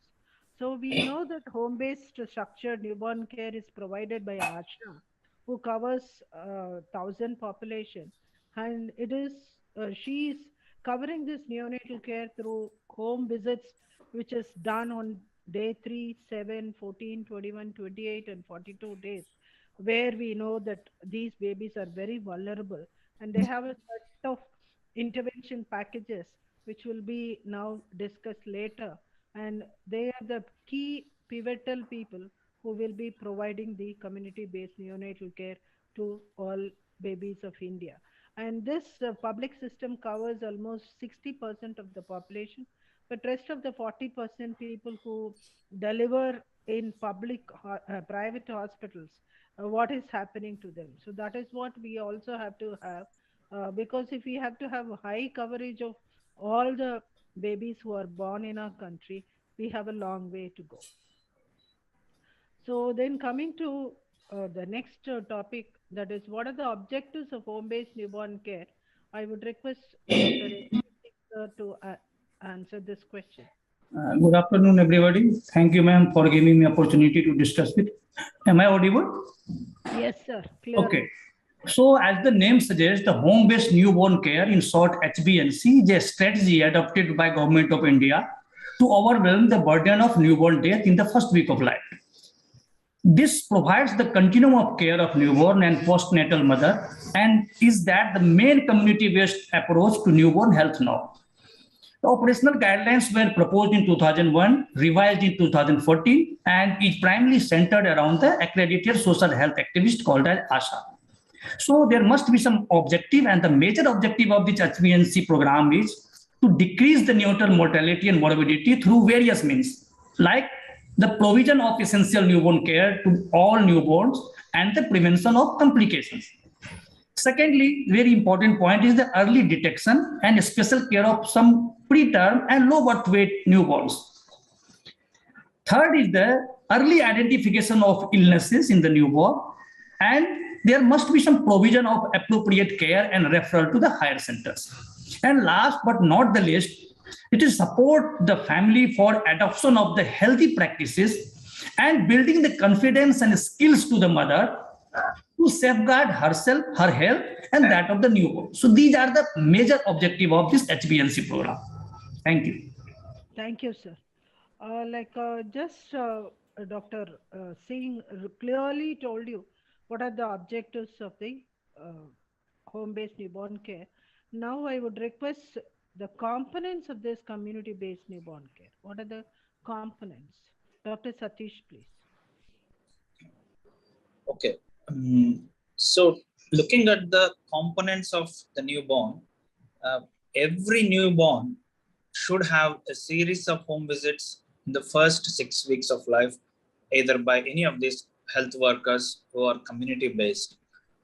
And they should share the information and try to enhance the skills of mothers along with their family members, because in India there is a lot of involvement with the family members. They also need to be involved within their care of the both mother and the baby. This would help for the better outcomes and has proven that this certainly has a bigger role. And obviously these health workers have to keep good records of what they're doing, and which of the most important of this is the newborn examination. And they have to record it. They have to have a defined protocols. Once they do their examination, their information gathering, they have to be able to pick the high-risk babies like preterms, low birth weight babies, or any other abnormal cues they find in the examination, and should have a pathway for a timely referral, like previously has been said, local hospital. Okay, and follow up of the sick newborns who have been discharged from the hospitals.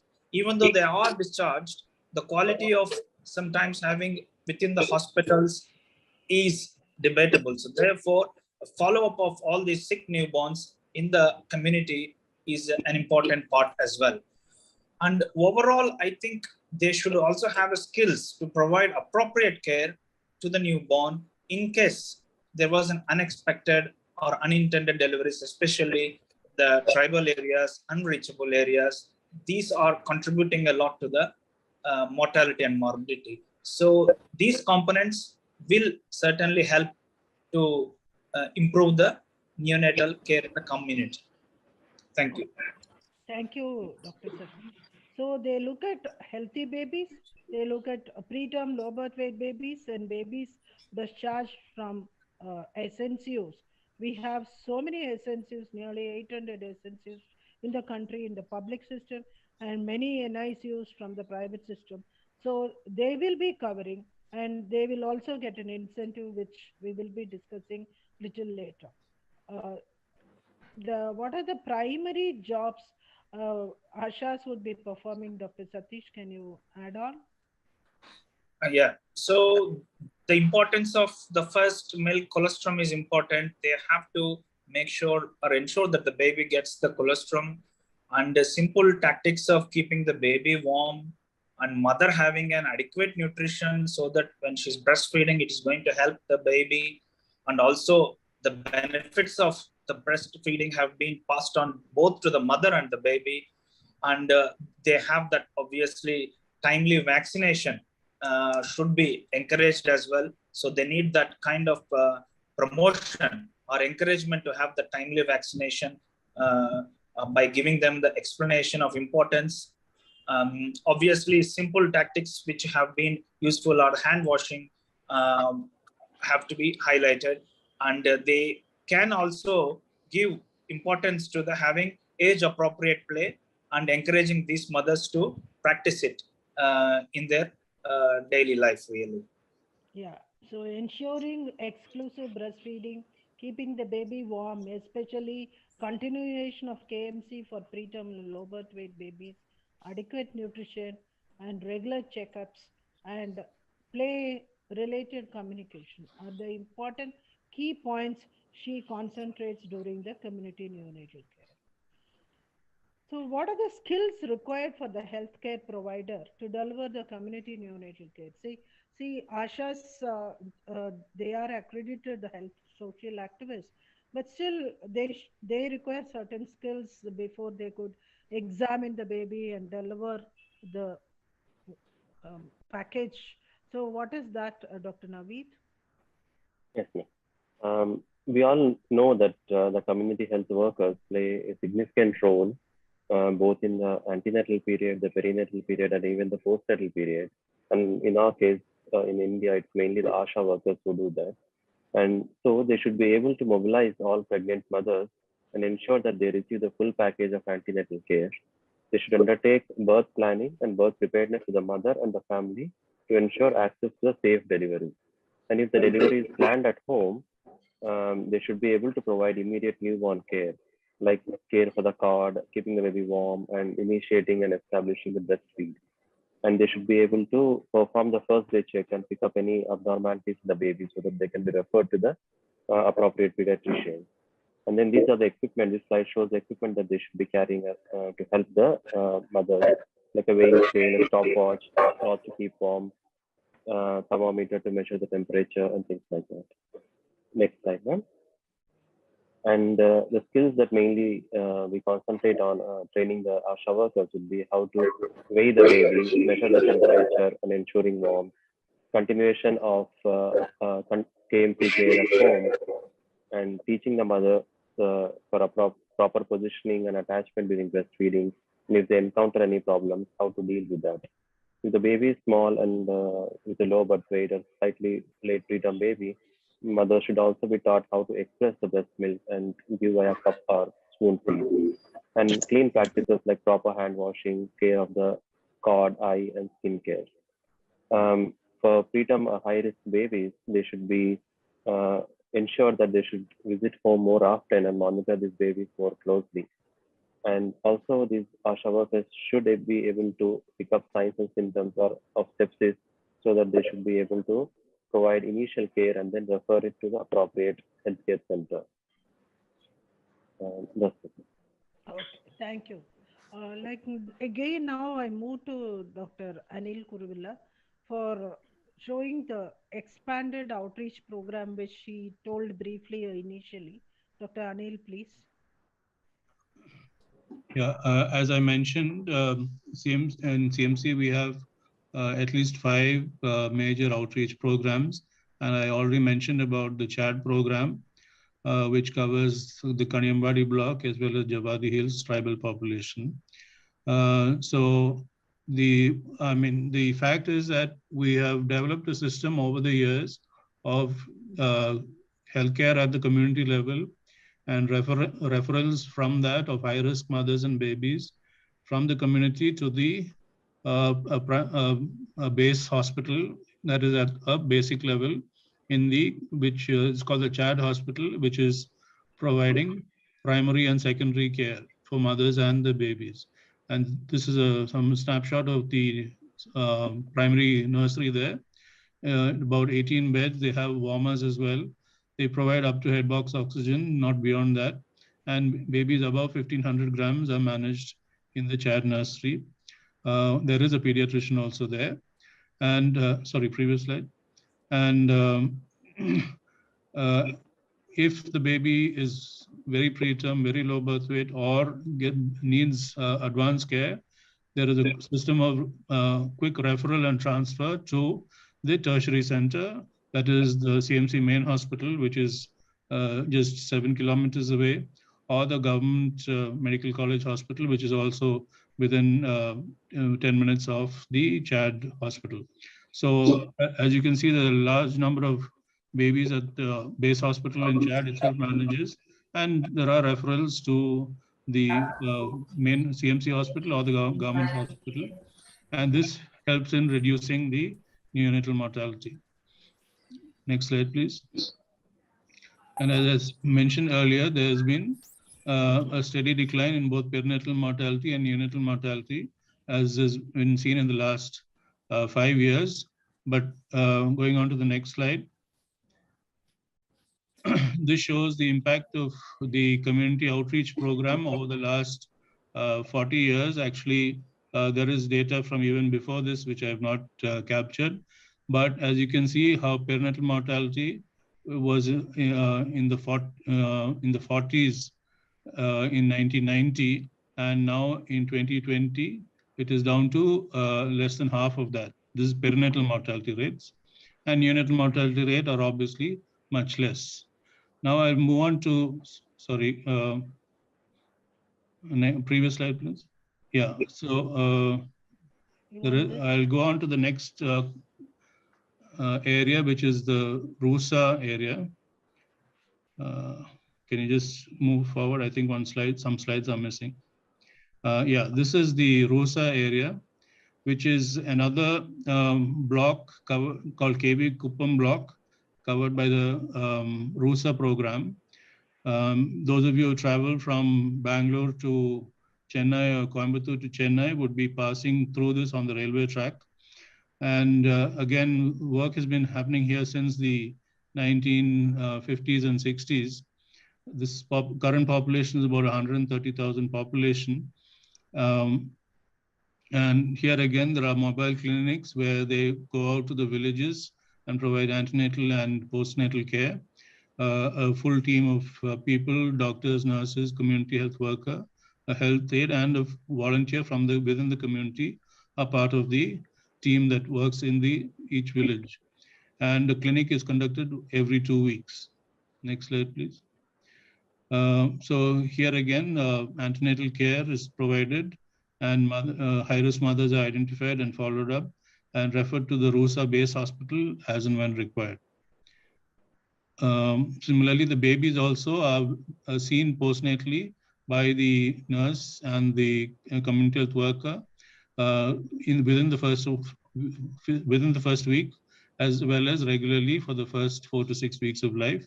And any sick baby who needs referral is transferred to the base hospital and thereafter to the tertiary care center in the main hospital.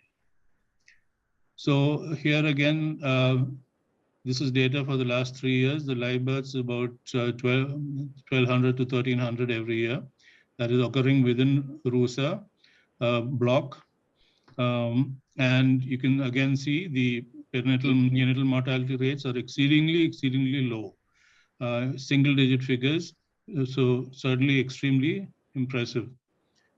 And yeah, and as again, next slide, yes. And again, going back to what data over the last 30, 40 years, it shows that in 1990, the perinatal mortality was above 50, and gradually over the last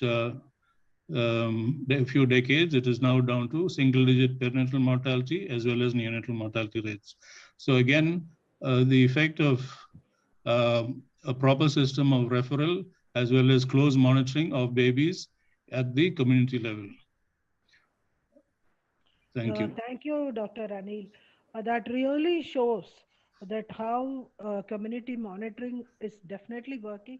So that is what the Government of India is also now doing, with the ANMs taking part in the maternal health services with high-risk pregnancy, now monitoring going on, linked with what is called as, especially in Tamil Nadu, mentor OGs. That is, we have mentor obstetrician who take care of the high-risk pregnancies, and before the EDD, both the transport, maternal transport, that is 108 ambulance is intimated, and also the referral hospital to which they will be going also is now sent.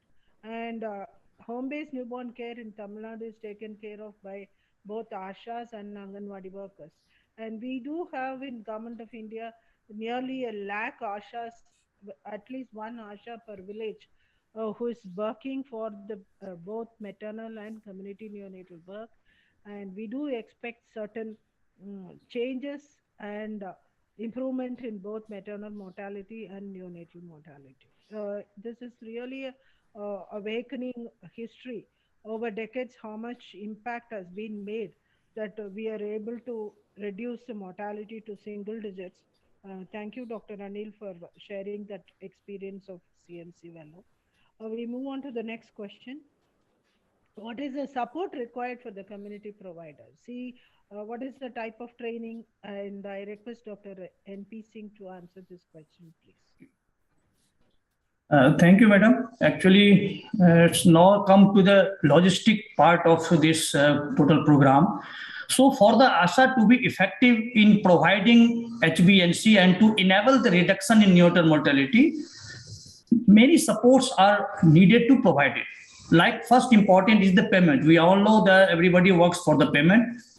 And there are 4 columns, 4 quadrants of support here in this slide. But the first portion is the payment. So I am going to take some time to describe about the payment portion because it is the very important among all the 4. So the 4 ASHA who have completed training are eligible to undertake the HbA1c visits and are entitled for the HbA1c incentives. The most important point to be remembered, the payments to the ASHA should be made on time and with dignity. Now, if I can divide into various parts like amount, schedule of payment, how to get and when to get. So each ASHA is to be paid 250 rupees for conducting home visit for the care of newborn and postpartum mothers. These incentives is applicable per newborn. So in case of twins or triplet, the incentive will be 2 times of the 250 and 3 times of 250 respectively. Now, what is the schedule? Normally 6 visits is given when there is an institutional delivery because baby and mother comes on 3rd day usually.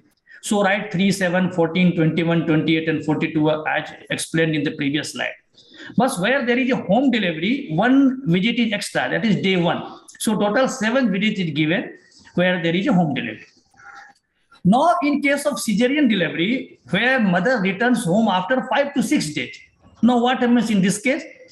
Here, ASAs are entitled to full incentive of Rs rupees 250 if she completes all the 5 visits, starting from day 7 to day 42. If newborn is discharged from sick newborn care unit, SNCU, then in this case, ASA are eligible to full incentives of 250 rupees for the completing the remaining visits, whether it is 2 or 3, it hardly matters. In addition to this incentive, ASAs are also eligible for incentive of rupees 50 for monthly follow-up of low birth babies and newborn discharge from the SNCU. And question is for how long? The low birth weight babies are followed for up to 2 years and SNCU discharge baby for 1 year. Another logistic problem may arise that if some woman delivers at her maternal house and return to husband's house, then in this case, 2 ASA workers undertake the HBNC visit, one obviously at maternal house immediately after delivery, and another one at husband's house when the newborn returns home, or vice versa. So in such cases, these incentives of rupees 250 can be divided in 2 parts in a way that each ASA who complete 3 visits or more will take or will entitled to receive 125 rupees. And the ANM or facilitators, they will visit and verify their home visit. So this one thing comes. Now comes how to get the amount. So this amount will be paid based on the 2 completed forms. One form is called home visit forms, and second is the first examination of the newborn forms. And these 2 forms has to be validated by ASA facilitator or ANM. Then comes to when she will get the payment are made usually on 45th day, means after 42 days of observation and everything is fine. Then on 45th day, she will have to receive the money subject to the following, like if birth weight, she has recorded total birth weight and other things and properly filled the maternal and child MCP card. Then baby must have been immunized at least for the first dose or whatever the age at that time. Like if it is a 6 week, then they have to receive the booster or combination vaccine at that time. And it has to be entered into the card. Birth registration has to be done. And mother and newborn both are safe until the 42nd day of the delivery. Now come to the second part, that is the related with the facilitator, ASA facilitator or NM. Here the main is the monitoring and mentoring of the ASA workers. Means it is to ensure the field level support. So the mentor or facilitator should be visited at least twice a month to the ASA to provide on the job mentoring, monitoring, and also the support. ANM also mentor and support the ASA in tasks requiring some technical skills such as HBNC program, and these NM should undertake joint home visit with the ASA at least 10% newborn in their sub-center area. Secondly, some third part is the training, and you can say that in training portion, training means that enabling the health promotion by the ASA.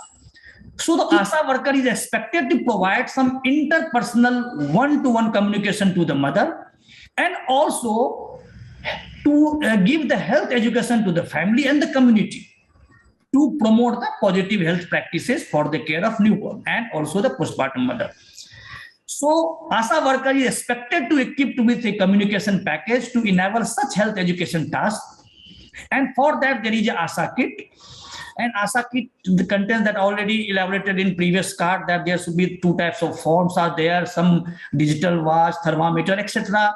So these kits has to be replenished regularly. And the equipment should be reviewed and refurbished as required. And most important is the refresher training courses. So this training of the health workers should be held at least once every 3 months to ensure their knowledge and to have the skill retention. And last, the support of some other form of support or other community like VHN, Women Health Group and sanitization. Here what happens that at the village level, ASA is to be supported by some functional village health sanitation and nutrition committee. There are certain women's health committee. They all here to support the ASA. She also needs to be encouraged and support from the ANM and also the medical officer designated in that area, particularly to ensure the responsive referral, which will add to her credibility and improve her performance. She must have provided one ID card. She must need to be an officially acknowledgement of her contribution. And how can it happen? So she should be awarded. Like, for example, if there is no newborn death in the entire year, so she should be given some award, some incentive in any other form of recognition. And if there is any grievances, that has to be addressed promptly through the grievance redressal mechanism. So these are the support has to be provided to the ASA worker. Thank you. Thank you, Dr. Singh, for elaborately telling us what is to be the support the community provider should be receiving. This is not only for ASHA worker, if any NGO worker also is there. In fact, in Tamil Nadu, as a public training body, we also give training to any NGO worker if she is also there. Thank you. Thank you. Next, we will go to what is the scenario in private sector. What do you recommend? Because now I find that we have a very good system in the public system, and things are moving towards good provision of community neonatal care in the public system. But what should private sector institutions do? We saw an example of CMC Vellore, what they are doing. Do you have any thoughts on that? Anybody can volunteer and tell. Any innovations you have made? Yes, ma'am. I can have some input regarding that. Yes. So now, historically, we know that. Yes.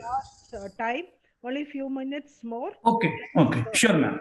So historically, the health programs and policy have been designed mostly to address the need of public health sector facilities. And it has been assumed that the healthcare practices are better at the private sector. So these are two contradictory things. Private medical practitioners are the preferred health service provider nowadays and across the all socioeconomic spectrum in our country. However, the rapid growth of private sector health services has raised some concern regarding the standard of care in private clinical practice. So while government policy to engage the private sector through public-private partnership PPPs, some insurance and other schemes already exist, but their implementation has not been rigorously reviewed.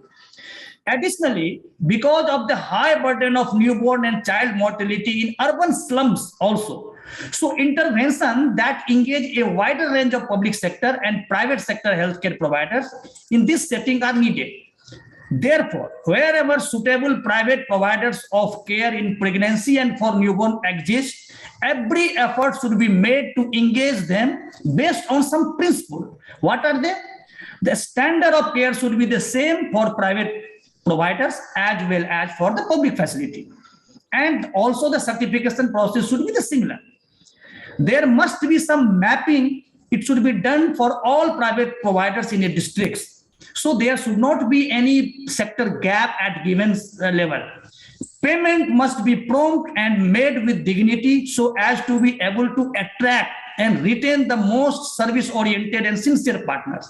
And last, my point is that the special preference may be given to some like mission hospitals, some philanthropic hospitals, some public sector undertaking hospital, some NGO and some workers managed hospital. So this is my input regarding that. Thank you. Any other persons want to, if anybody else? Yes, I would like to add a point. Yes. Our government is doing Ayushman Bharat program, and there are a lot of private sector hospitals which are connected to Ayushman Bharat program. With PM, So that Prime Minister's insurance.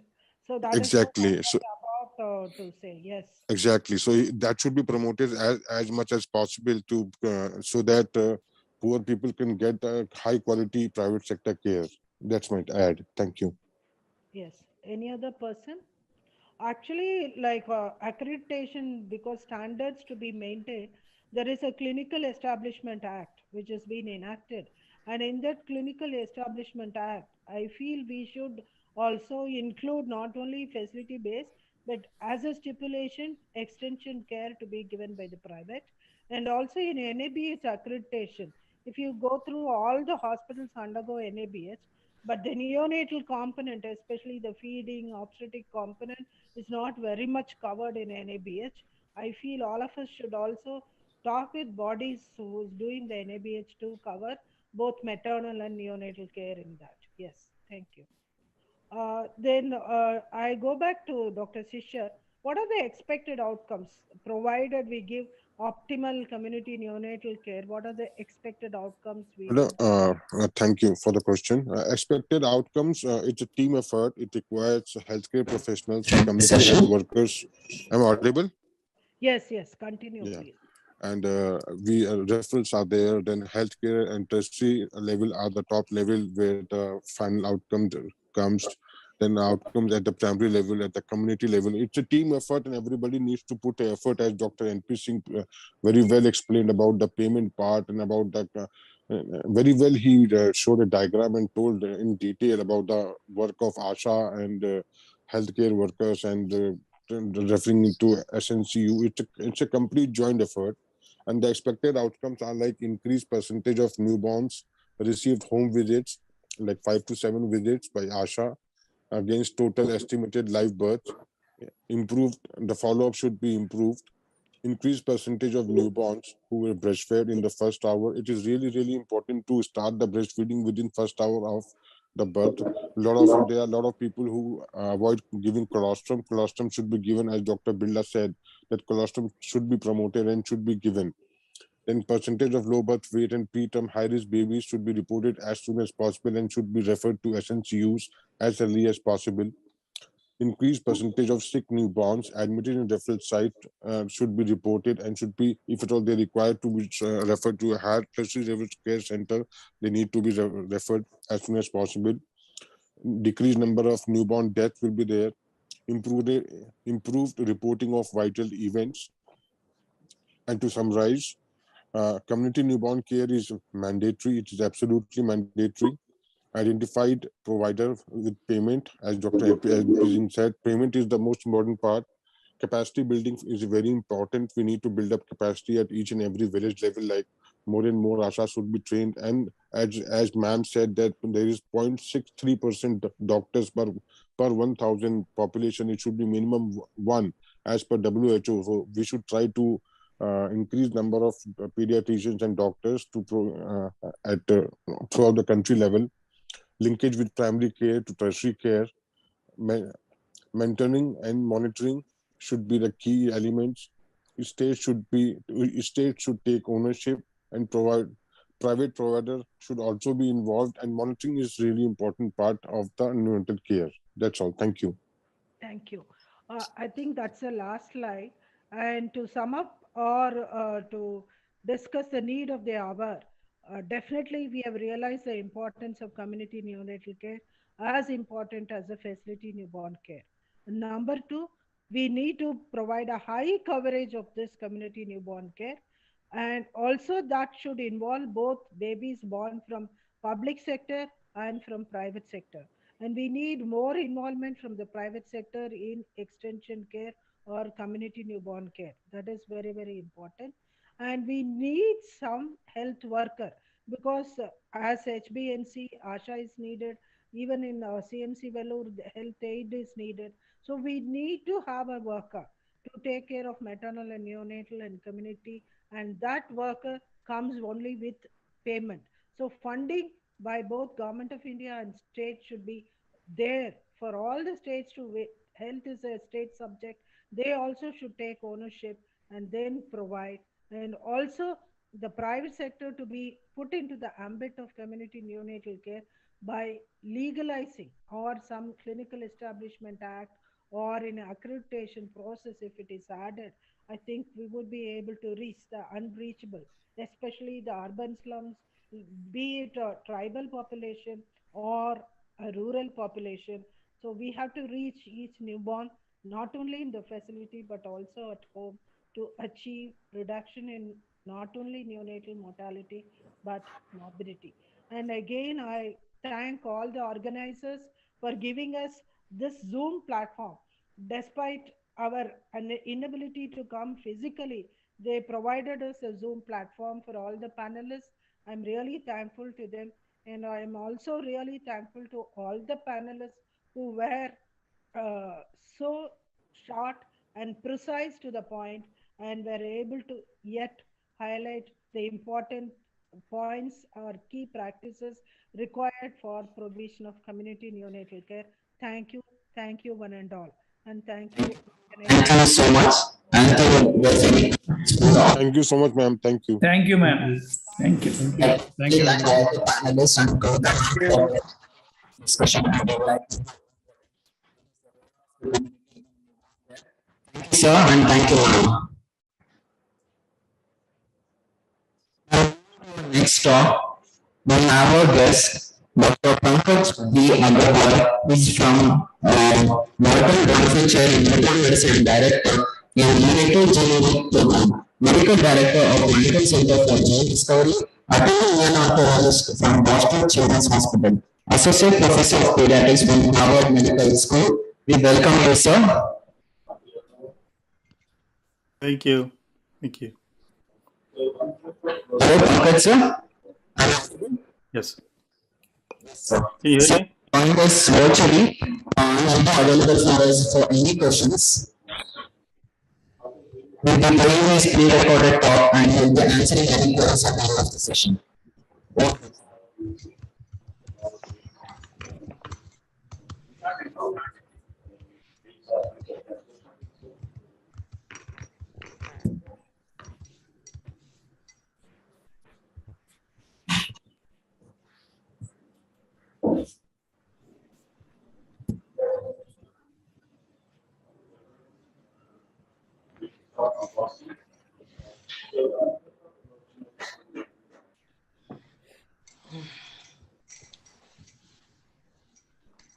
So, my other point was how we can how we screening sick people, and then how the sequencing technologies and screening techniques can help in various aspects of translational research, including discovery, so development of personalized therapies, and ultimate therapy for the response. So let's start with screening the healthy. So, as you know, in the US, we have a system here where we do scan newborn screening from the direct breast spot that will be from the body. And it's based on tandem mass spectroscopy. And then there's for certain conditions, there are some DNA sequencing-based technologies for certain conditions such as cystic fibrosis. And then from 7 days, 14 days, and often screening is to screen for conditions that are very early in onset, and they have implications for treatment management. These are conditions that variable and cystic fibrosis, thyroid, neuropathy, neuropathy, osmosis, certain immunodeficiencies, practices, and then new ones that are not being gradually implemented throughout the US. Those to screen for spinal muscular atrophy, gene therapy now available, other than the standard breast spot, there are other kinds of screen that's done for period screen and screen for preventive spinal attacks. So there are neuro screening is not perfect. We do false positive results. For example, especially when we also diagnose that we have novelties, because they receive the excision or a patient who may have some type of neuropathy. And sometimes you can't avoid that it's followed by a full thyroid class. So then especially and then normal has something as profile is often more related to nutrition. So as I said, maturity is sick is on order at the end. How the samples are collected, and then to get the function. contact happening with hemolyte, and that's happening self-causing. And then sometimes you can miss also. For example, we published this story where we found that 2 newborns who had no more newborn screening, but they have a condition called biomutation that should normally pick up on the screen. So, in terms of, is there anything in addition to protein-based methods like NMS spectroscopy? Can we do something using newer technologies such as so the newborn genome sequencing, I'm using the term to name either exome or genome sequencing. And you can use a dry blood spot or smaller volume of CC. And one thing to remember is that newborn genome sequencing as a screening tool cannot replace standard newborn screening. As we know, many conditions that are diagnosed in newborn screening are non-genetic. For example, congenital hyperthyroidism, and sometimes many conditions that are diagnosed by the standard spectroscopy can be missed by sequencing. So we have seen cases where one condition that was diagnosed by blood spot was missed, but were not picked up on genome sequencing. So clearly, we need to understand what's the role of genome sequencing as a screening tool. So this was a statement made from Justice Collins, who said that over the course of the next few decades, there will be a key addition in sequencing to a medical landscape in which each phase genome sequence information is used to shape the lifetime of personalized strategies of risk prevention. So, sort of means that we should consider sequencing those videos. Again, it's a long way to go, but there are lots of things that we still don't understand. So, not that we are advocating for this, but this is something maybe coming in the future. So, this genome sequencing of newborns is the crystal ball that we're waiting for to diagnose condition early and find treatment staff and use treatments. Or something that may not be that present. So that's what I think that we discussed today. So in terms of pros and cons of newborn screening using genomic technology, you can occasionally get something screenable, which is not part of the newborn screen. Or you can diagnose certain affected infants like acute, or you can find some early warning for risk of clotting, for example, factor V sometimes or this factor V mutation, then the risk of thrombosis goes up. So maybe in those cases we should take the line out sooner.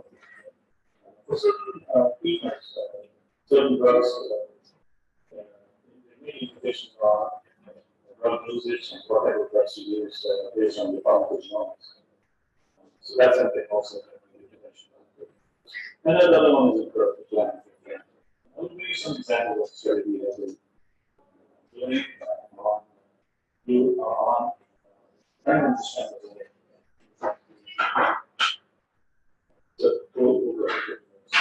but then there are potential risks. For example, they can be stress.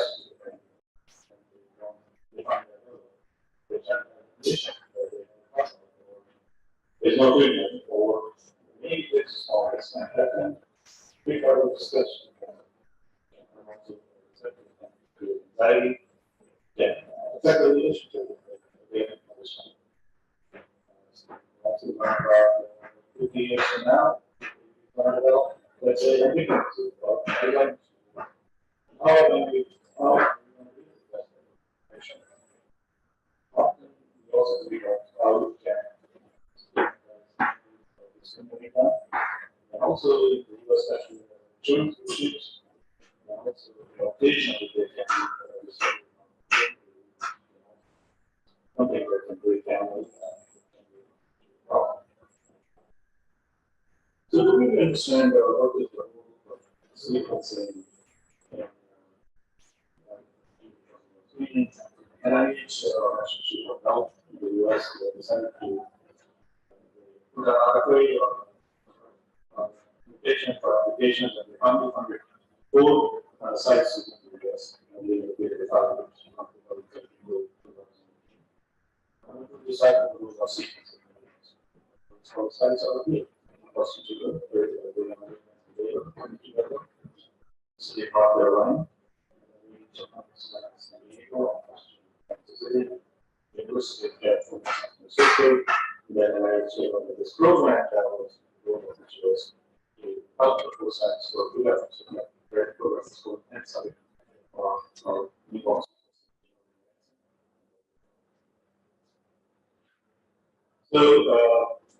So we studied that we was children later we call it BBC. And the role of this study was first to generate genomic data and reports and contain information on the life of candidates for highly actionable genetic information. We also give information on genetic status assessments. And then time was, let's say, mortality or was an NICU and illness or development illness. We can interrogate genomic data and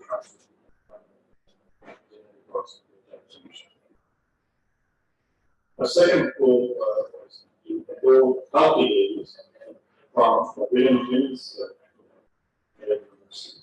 and keep babies from the need constituents, which was expanded as well. We then went down to sequencing and we started the reports to identify patients. Now they wanted to talk about how and the project 3 is also called FT or DLSI. We study the values.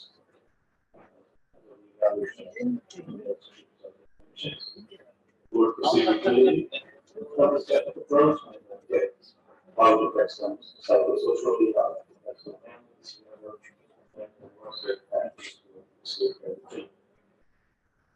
so this step of approach.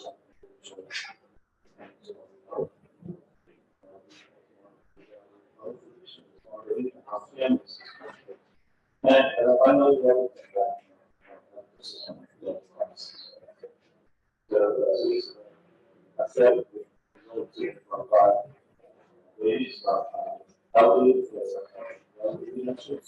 and we should go with that size 60 years and I see that double industry and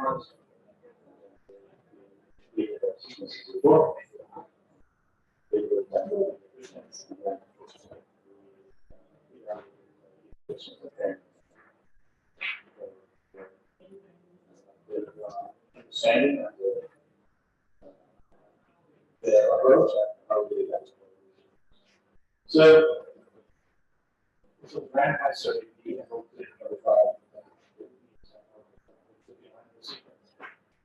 of which 18 of them we found something. So 4 of them already explain the phenotype. One of them was that was diagnosed with representation of AMPR. And then there were 3 others that now the surface BTP case. But we found something which was not expected from phenotype. And then in 14 cases, all up, they had gradients and certain genes that had this stuff, certain type of conditions. For example, PTM, scores of fighting, so this is for cardiomyopathy, muscular condition. We also included certain other conditions, such as three divisions or three genes under the process.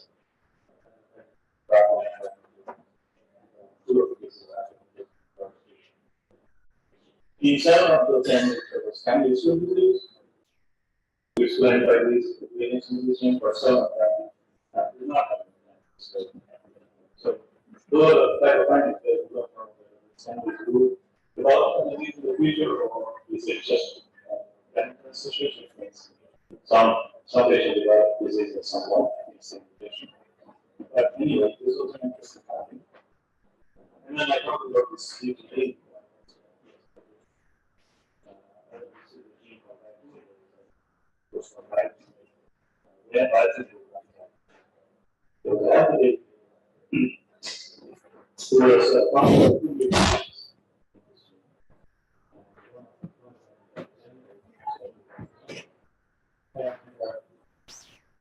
And in fact, first we want to flag the patient.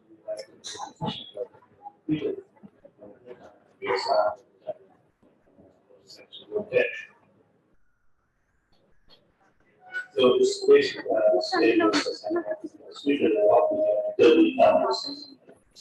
These findings cities. So the good thing is that this mission in front of this is some biology. That's what we did. And with some examples, state that somewhat match with the phenotype as well. It's and this is some of these findings. There was some being like, we don't know what it means, but this tells us sort of in any global case, we found out that who was healthy by finding this potentially treat each other. So 28% of babies have a carry for some recessive condition, which means that they themselves are suffering, but they are carried, so they have one mutation, but not two variants. And this is that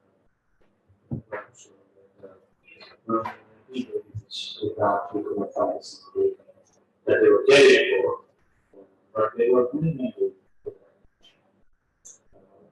recessive who carried for recessive genes. For example, I have 7 different recessive ones. So just to find it. I'm just to give you an example of this information. This was a failure. This was a federal role. For some of the 4 variants, so these are 4 variants. So it's carried forward, which means that it's normal, but it's a risk that may trigger someone, and then there's contact with risk that the child can have. So, we expect that this is an important information.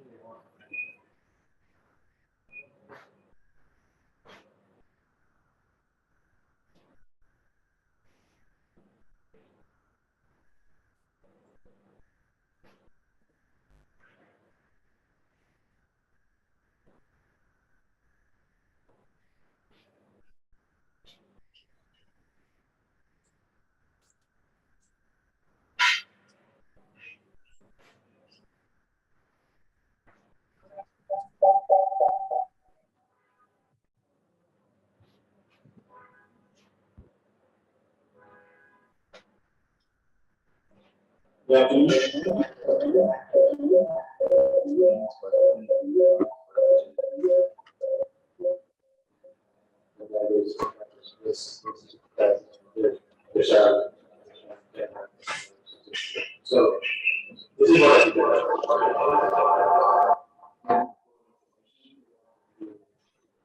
screen, okay, then that's it.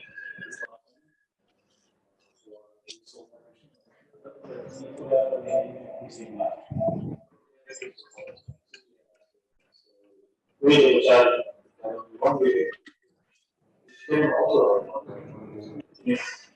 that subsequent pregnancies they have this complex. So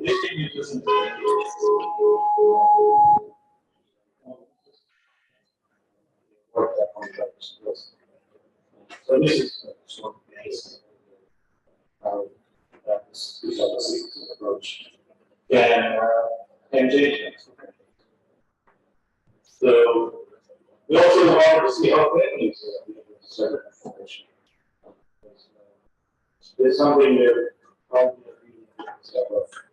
information where they are told about the child may be carried for certain things, or the child may have maybe carrying a disease change, which may present 40, 50 years from now, may have small risk, but I don't have it.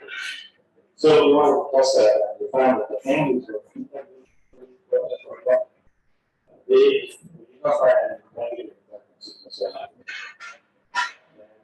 it was no impact they were the starting part of the study on this.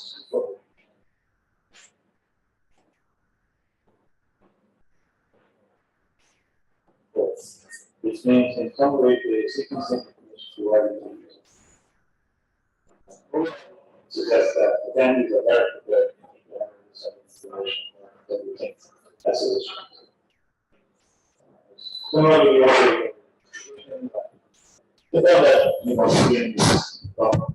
excuse me, sir, because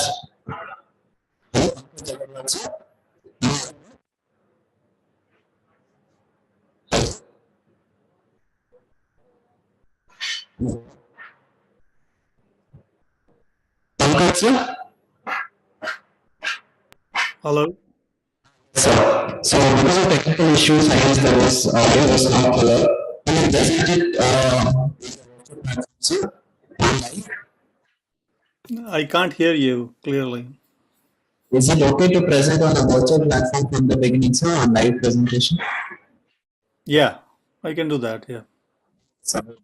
Session now, sir. Can you share the screen, sir? Yeah, hold on. Let me just share the screen. Okay. 1 second. 1 second, hold on.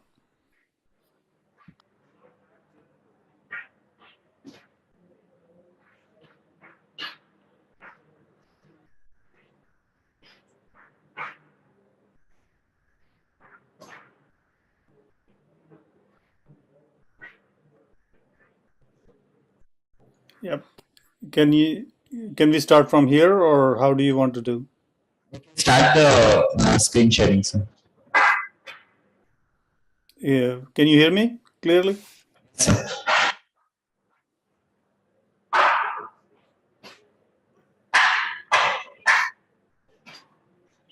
Okay. Okay. So maybe let me see if I can share the slides myself. Okay. Hold on. I have to just find the slides now.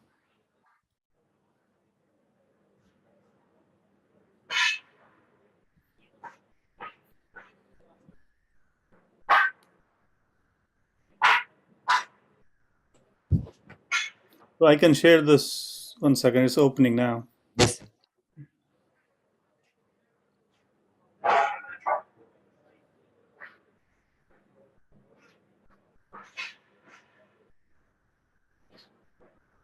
Oh, hold on. It's.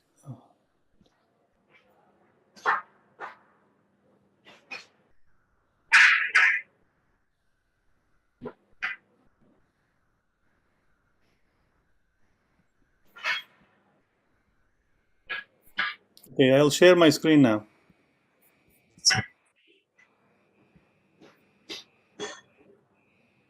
Okay, can you see the screen? Yes? Hello? Okay, all right. So yeah, I think I'm going to quickly rush through these slides, but basically we are talking about how we can screen healthy babies genetically, we can screen sick babies, and then how this new approaches can help with research, including gene discovery, how we can support the development of personalized therapy, and also we have built a novel neonatal genomics program at our institution, and then I'm going to talk about it at the end. So first of all, healthy babies. So this is something which is very controversial, and there is a lot of interest about do we need to use genomic sequencing in screening newborns. So as you know, in the US, we are doing this standard mass spectrometry for dried blood spot, and we are, for certain conditions like cystic fibrosis, we are combining these proteomic technique with sequencing. And then for NICU babies, we repeat this for on the 7th day, 14th day, and 1 month and monthly thereafter. So often this is used to screen severe and early onset conditions which have implications for clinical management, such as inborn errors of metabolism, cystic fibrosis, congenital hypothyroidism, hemoglobinopathies, endocrinopathies, toxoplasmosis. We are more and more doing this immunodeficiency screen for looking for T cell development. And then there are newer conditions that are being added, such as spinal muscular atrophy, for which there is now a treatment available. And recently in Massachusetts, in one hospital, Duchenne muscular dystrophy is being screened now. And then there is Krabbe's disease, and that is being screened at some of the states like New York. And then we already know about newborn hearing screen, and then we also do this something called congenital cyanotic heart disease screen, which is not a blood spot test. So the problem with newborn screening is that it's not perfect either. There are a lot of, we often get false positives, especially for hemoglobinopathies when the baby receives transfusion, or hypothyroidism when there is, especially preterm babies, we often need to create a full thyroid test, and then congenital adrenal hyperplasia. Can everyone hear me?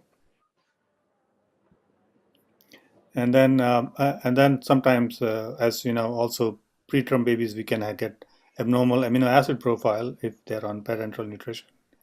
So if a baby is premature or who is critically ill, or if the sample is not taken well, or if there's hemolysis, all this can lead to false positives.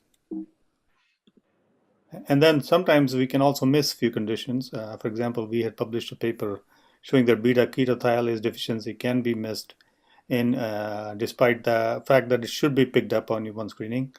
And these were two individual babies who were missed by the newborn screen.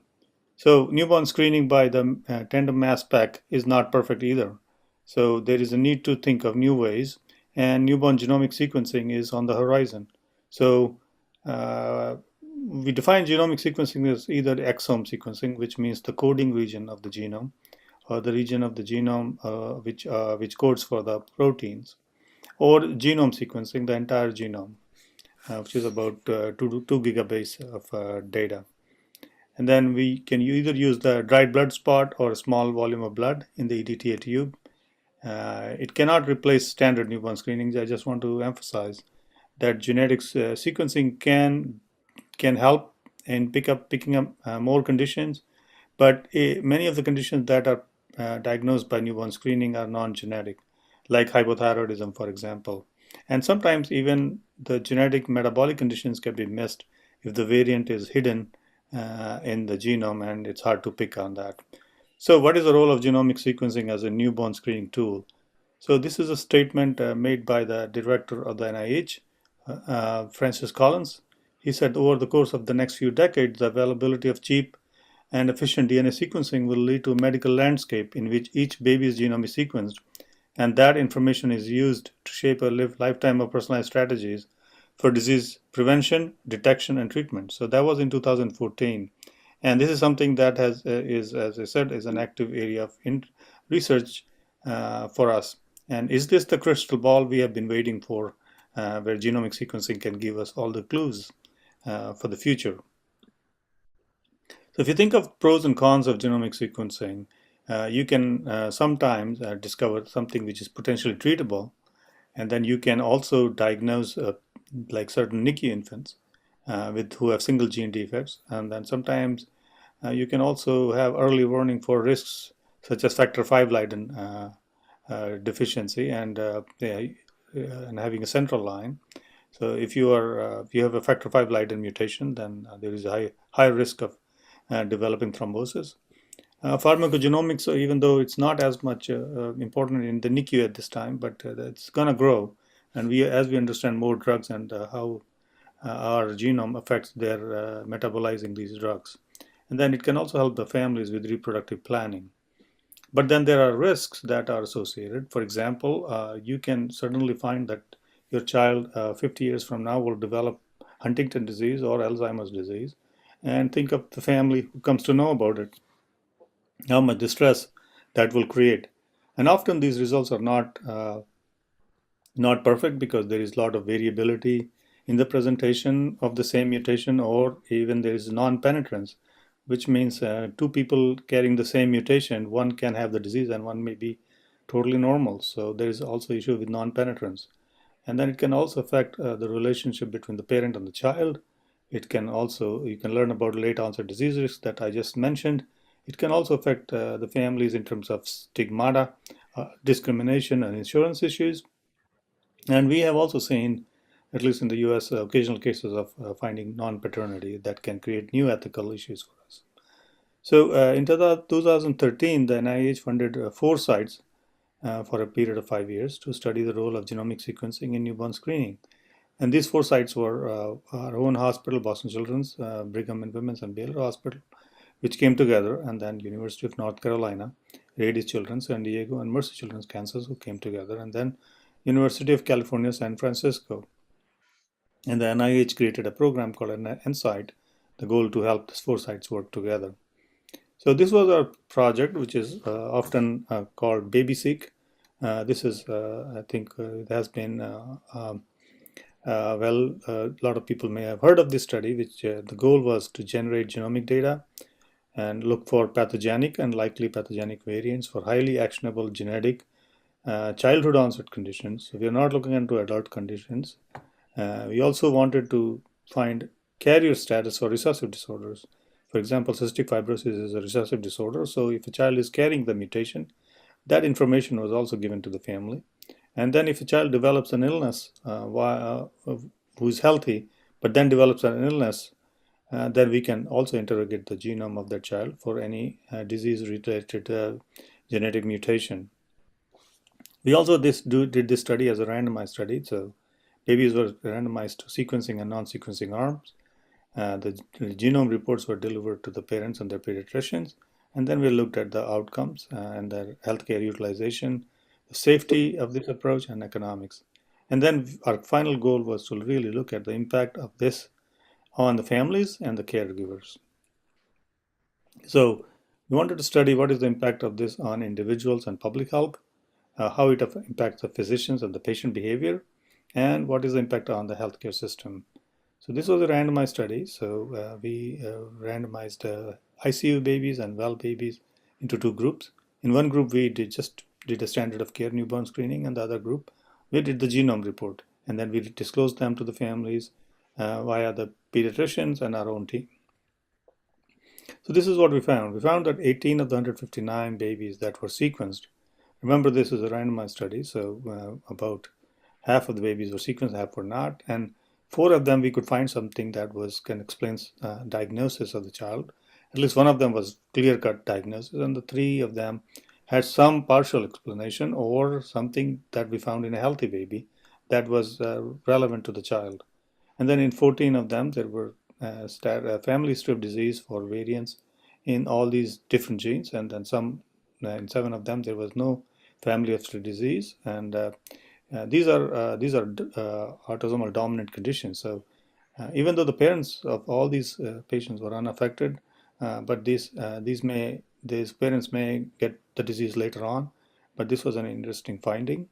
So this was one of the kids who was healthy, but turned out to have mutations in this gene called biotinidase. And turned out that the newborn screening had picked up initially on this, but then they repeated it on the test. Because the enzyme levels were more than 30%, this was taken as normal. But this child was normal, but because this condition can be treated by just giving some extra biotin, that baby was started on biotin. And in fact, there was some interesting family history that suggests maybe this was an important finding for this baby. So in 88% of babies, so almost every baby, or 9 out of 10 babies, we found that they were carrier for variants in recessive genes, which means they are not affected. But if they marry someone with a variant in the same gene, then there is a 25% risk of developing the disease in their progeny. So if you see, only 19 did not have any variants, but one of them had 7 variants, 2 had the 6 variants, and then at least 1 or 2 variants were the most common in most babies. This was an example of how this information was important for one family at least. In this family, this child had 4 recessive genes, so he was carrier for 4 different genes. But turned out the family took that information to heart, and they decided to screen both parents, and found that both parents were carriers for CTNS gene variants, and they decided to use pre-implantation genetic diagnosis for future pregnancy. So this was an incident by chance that this child, even though was a carrier, their next child could have been a child with the disease. So that was an important finding. So we have recently published this paper that showed that, in fact, families are able to handle this type of information pretty reasonably. There is no real negative impact on the families who are sequenced.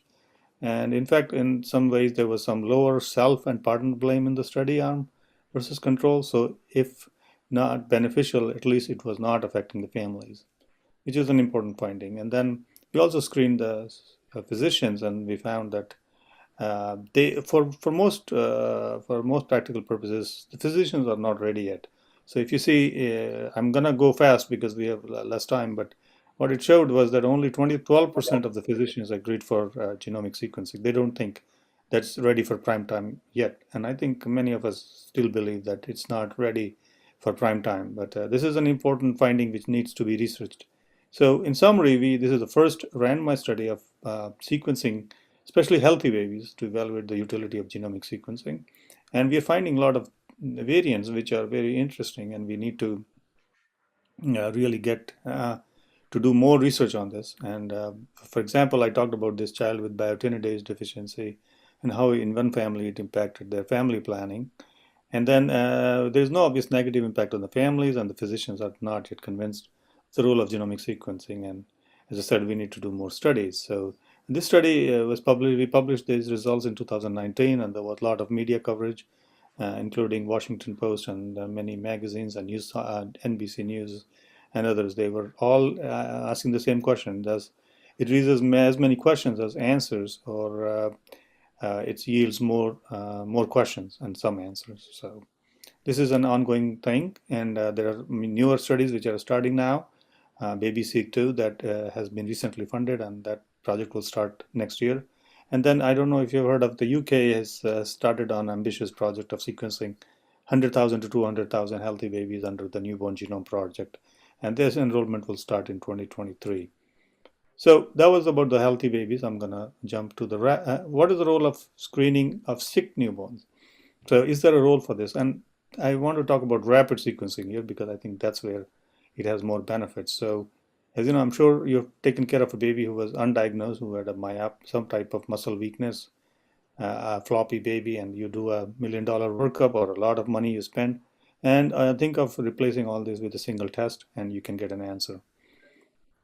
So we did this study to understand the role of rapid sequencing. In our NICU, we did it around 2017 to 2018, and we analyzed the exome within 5 days of enrollment to study the impact of rapid sequencing on diagnostic yield, time to diagnosis, impact on care, and number of diagnostics tests and costs. And we came up with these phenotype-based inclusion criteria, which we are growing now. We think there are more conditions which can benefit from this type of approach. But at that time, we decided to include patients who were born with unexplained hypotonia, seizures, multiple congenital anomalies or metabolic disorders, or interstitial lung disease, interim infancy immunodeficiency, or disorders of sex development. So we started in 2017, finished in October 2018. We approached 57 families, enrolled 52, and 50 of them. And about 60% of them, or 58%, we found a diagnosis, and remaining we are reanalyzing the data. So how did rapid sequencing made a difference? So at least for few cases, we could find a specific drug for that patient, or a child was eligible for a gene therapy trial. And then in addition, we found that we could refer these patients to additional specialists, or it helped the family in reproductive decision making. It could also help in making these long-term decisions. Like some of these babies, the families wanted everything to be done, and this diagnosis helped them to decide for tracheostomy or gastrostomy tubes. And then occasional cases, they decided to go for early comfort care, which means they redirected care to just let the baby die peacefully without heroic measures. So there has been multiple studies that have now shown that rapid sequencing has a major role in the NICU, and they have shown that it can have high rates of molecular diagnosis. It can change the management, and it can also save costs. And these are some of the journals that these papers have come out in.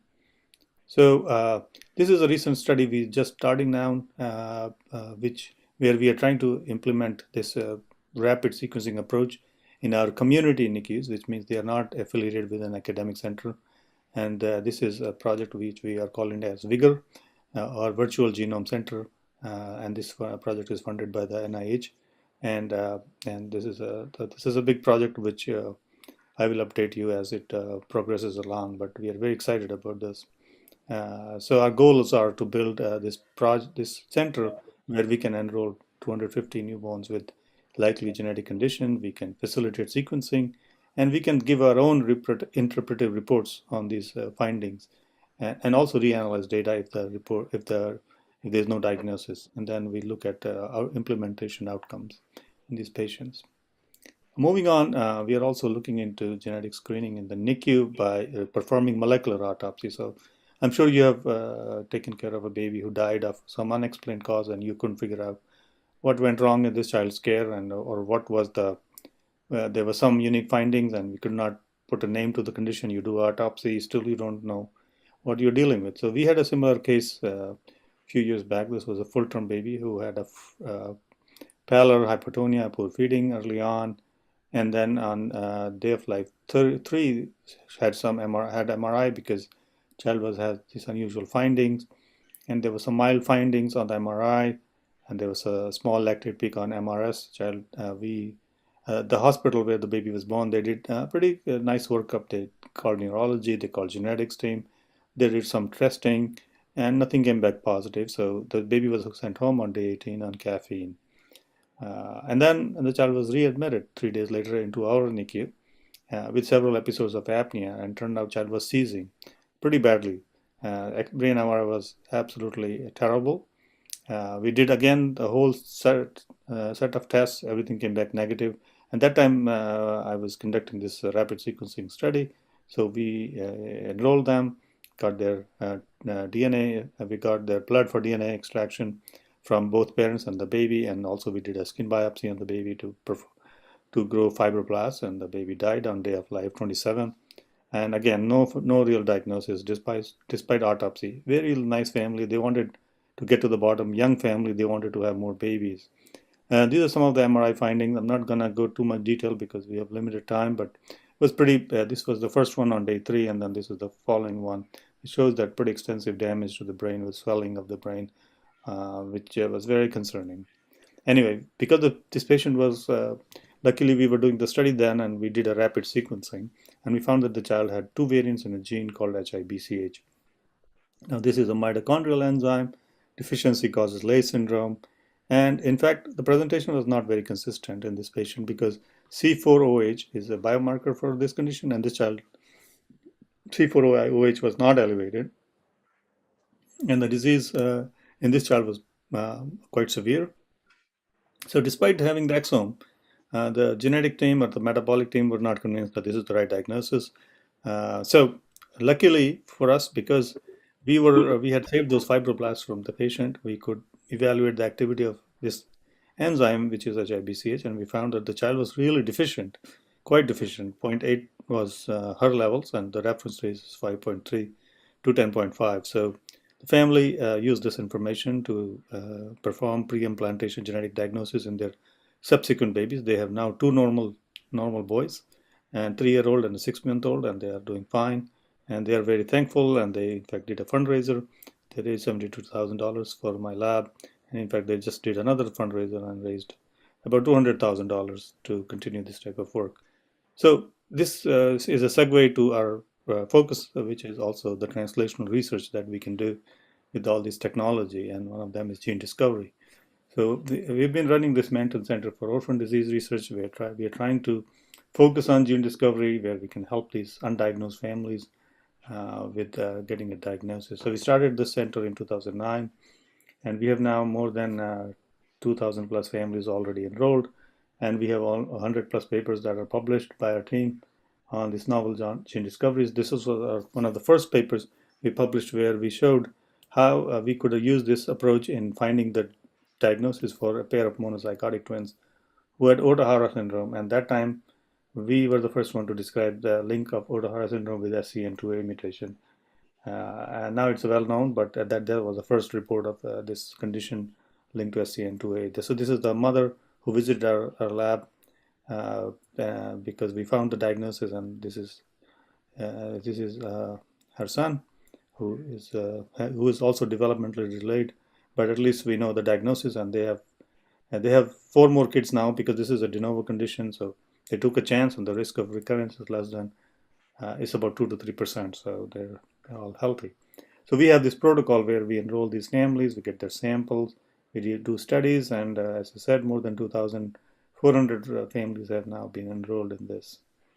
And we are also doing a lot of reanalysis. So as exome sequencing or genome sequencing becomes more available in the community, we are finding that a lot of them still don't have a diagnosis. So what we are trying to do is to enroll them in our study and then get the data to analyze it ourselves. And that's one of our other goals that we are pushing for. And we have found a lot of new genes in explained disease for many patients who were missed by the clinical exome or clinical genome. And then finally, we are also supporting the development of personalized therapy. And this is one of the examples of this approach where Dr. Tim Yu, who had helped and who helped to create this new treatment for this girl. And that was started in our Manton Center. And this was taken to the next level, where a special drug was developed for her. And in fact, that slowed the disease in her. Unfortunately, she died after 2 years of treatment. But this is just an example of where the science is moving towards. And more we are excited about the personalized therapies. So we have built this neonatal genomics program where we are doing this type of approach: rapid exome sequencing, genome sequencing in the NICU, molecular autopsy, sequencing data, reanalysis, integrate with other sequencing technologies, including RNA sequencing and genome sequencing and other multi-omics approaches, functional analysis for novel genes using cellular animal models, integrate with community NICUs and build a NICU biorepository, and then focusing on personalized therapeutics.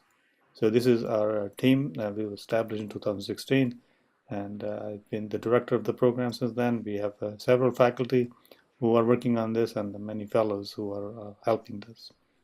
So I think screening healthy newborn is using genomic sequencing is an active area of research, but the utility so far is anecdotal, and it may be accretive to state-mandated newborn screening programs, but I would not push for screening healthy newborns by genomic sequencing yet.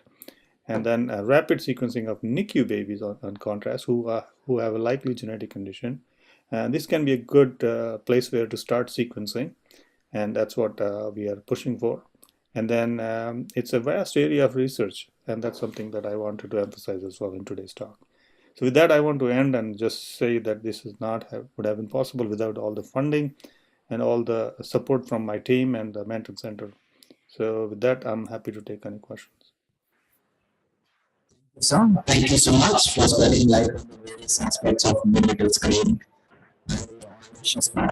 There's 4 questions in the audience. That was an excellent talk. Thank you so much. I have a question. Do you collaborate with overseas? I'm specifically asking if anybody in India has a difficult baby where they think there's an underlying genetic, can they get in touch with you, and how could they? What sort of collaboration is possible? And secondly, this rapid sequencing which you talked about in the NICU, are you aware of any Indian centers which are doing it? Yeah, definitely. We want to push this for, I think it is spreading around the world, but I don't think anyone is doing rapid sequencing in India yet, but I may be wrong. So I've shared my email, so you can always email me if you have a baby like that, and we can help to enroll and help with sequencing. And in terms of collaboration, definitely, that's what we are very open to. We have a large program, and that's our goal, is to help as many families as possible to reach to a bottom of the diagnosis on their child. So yes, we are very, very open to collaboration. Thanks, Pankaj, and it's 4:30 in the morning for you, and I really admire you, and thank you for having taken time off. I think there may be some online audience. I'm just trying to see if they have any questions. Just hang on a minute. Yeah. Thank you, Arvind. Thanks so much for the invitation, and thank you, Kishore, as well. Both of you. Is there any more questions from the virtual participants? We are ready to take any questions to Dr. Pankaj. Sir, can I ask you something? Yeah, sure. You should. Yeah, if at all there is a baby, something we want to get the baby investigated over there in your hospital, how do we send the samples and how do we collaborate with you? Yeah, Shishir, so if you remember that child that you had sent me once, and we did find the diagnosis for that child who had what is the condition? Plastic baby syndrome. Yeah, collodion baby, and we did find the diagnosis, and it's a well-known gene, and so it was for research purposes was not the greatest thing, but it was great to at least know the gene, and for families who want to know what went wrong or why this happened or what can they do for the next pregnancy, it's good to know the answer for their the condition. I'll show you my email. So Shishir, you're breaking up. What did you ask? I said that about the collodion baby, whatever you found out about the gene and all, can you email it to me? I'll just share my email with you.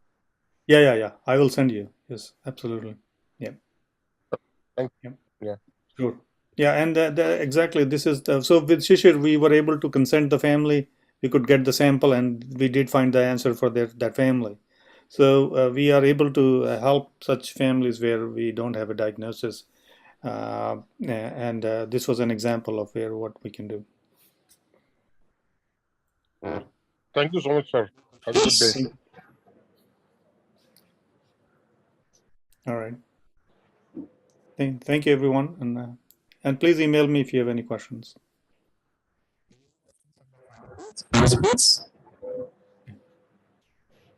I guess that is it, sir. Thank you, sir. Thank you so much for joining us today for the National Game Count 2021. And it's time. Hey, Kishore, sir.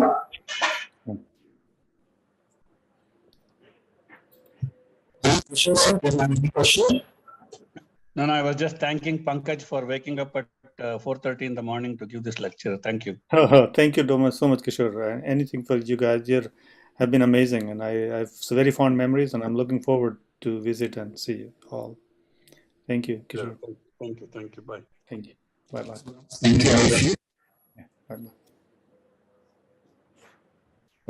So it's time to end this glorious chapter of National Newborn 2021 in a never-ending book of National Neonatology Forum. On behalf of National Newborn Organizing Secretary, I thank all the delegates, faculties, and everyone who gathered here to make this conference a successful and memorable journey. To remind you, a never-ending book, we have to begin our next chapter. We meet again to celebrate this Festival of Knowledge in 2022. Thank you.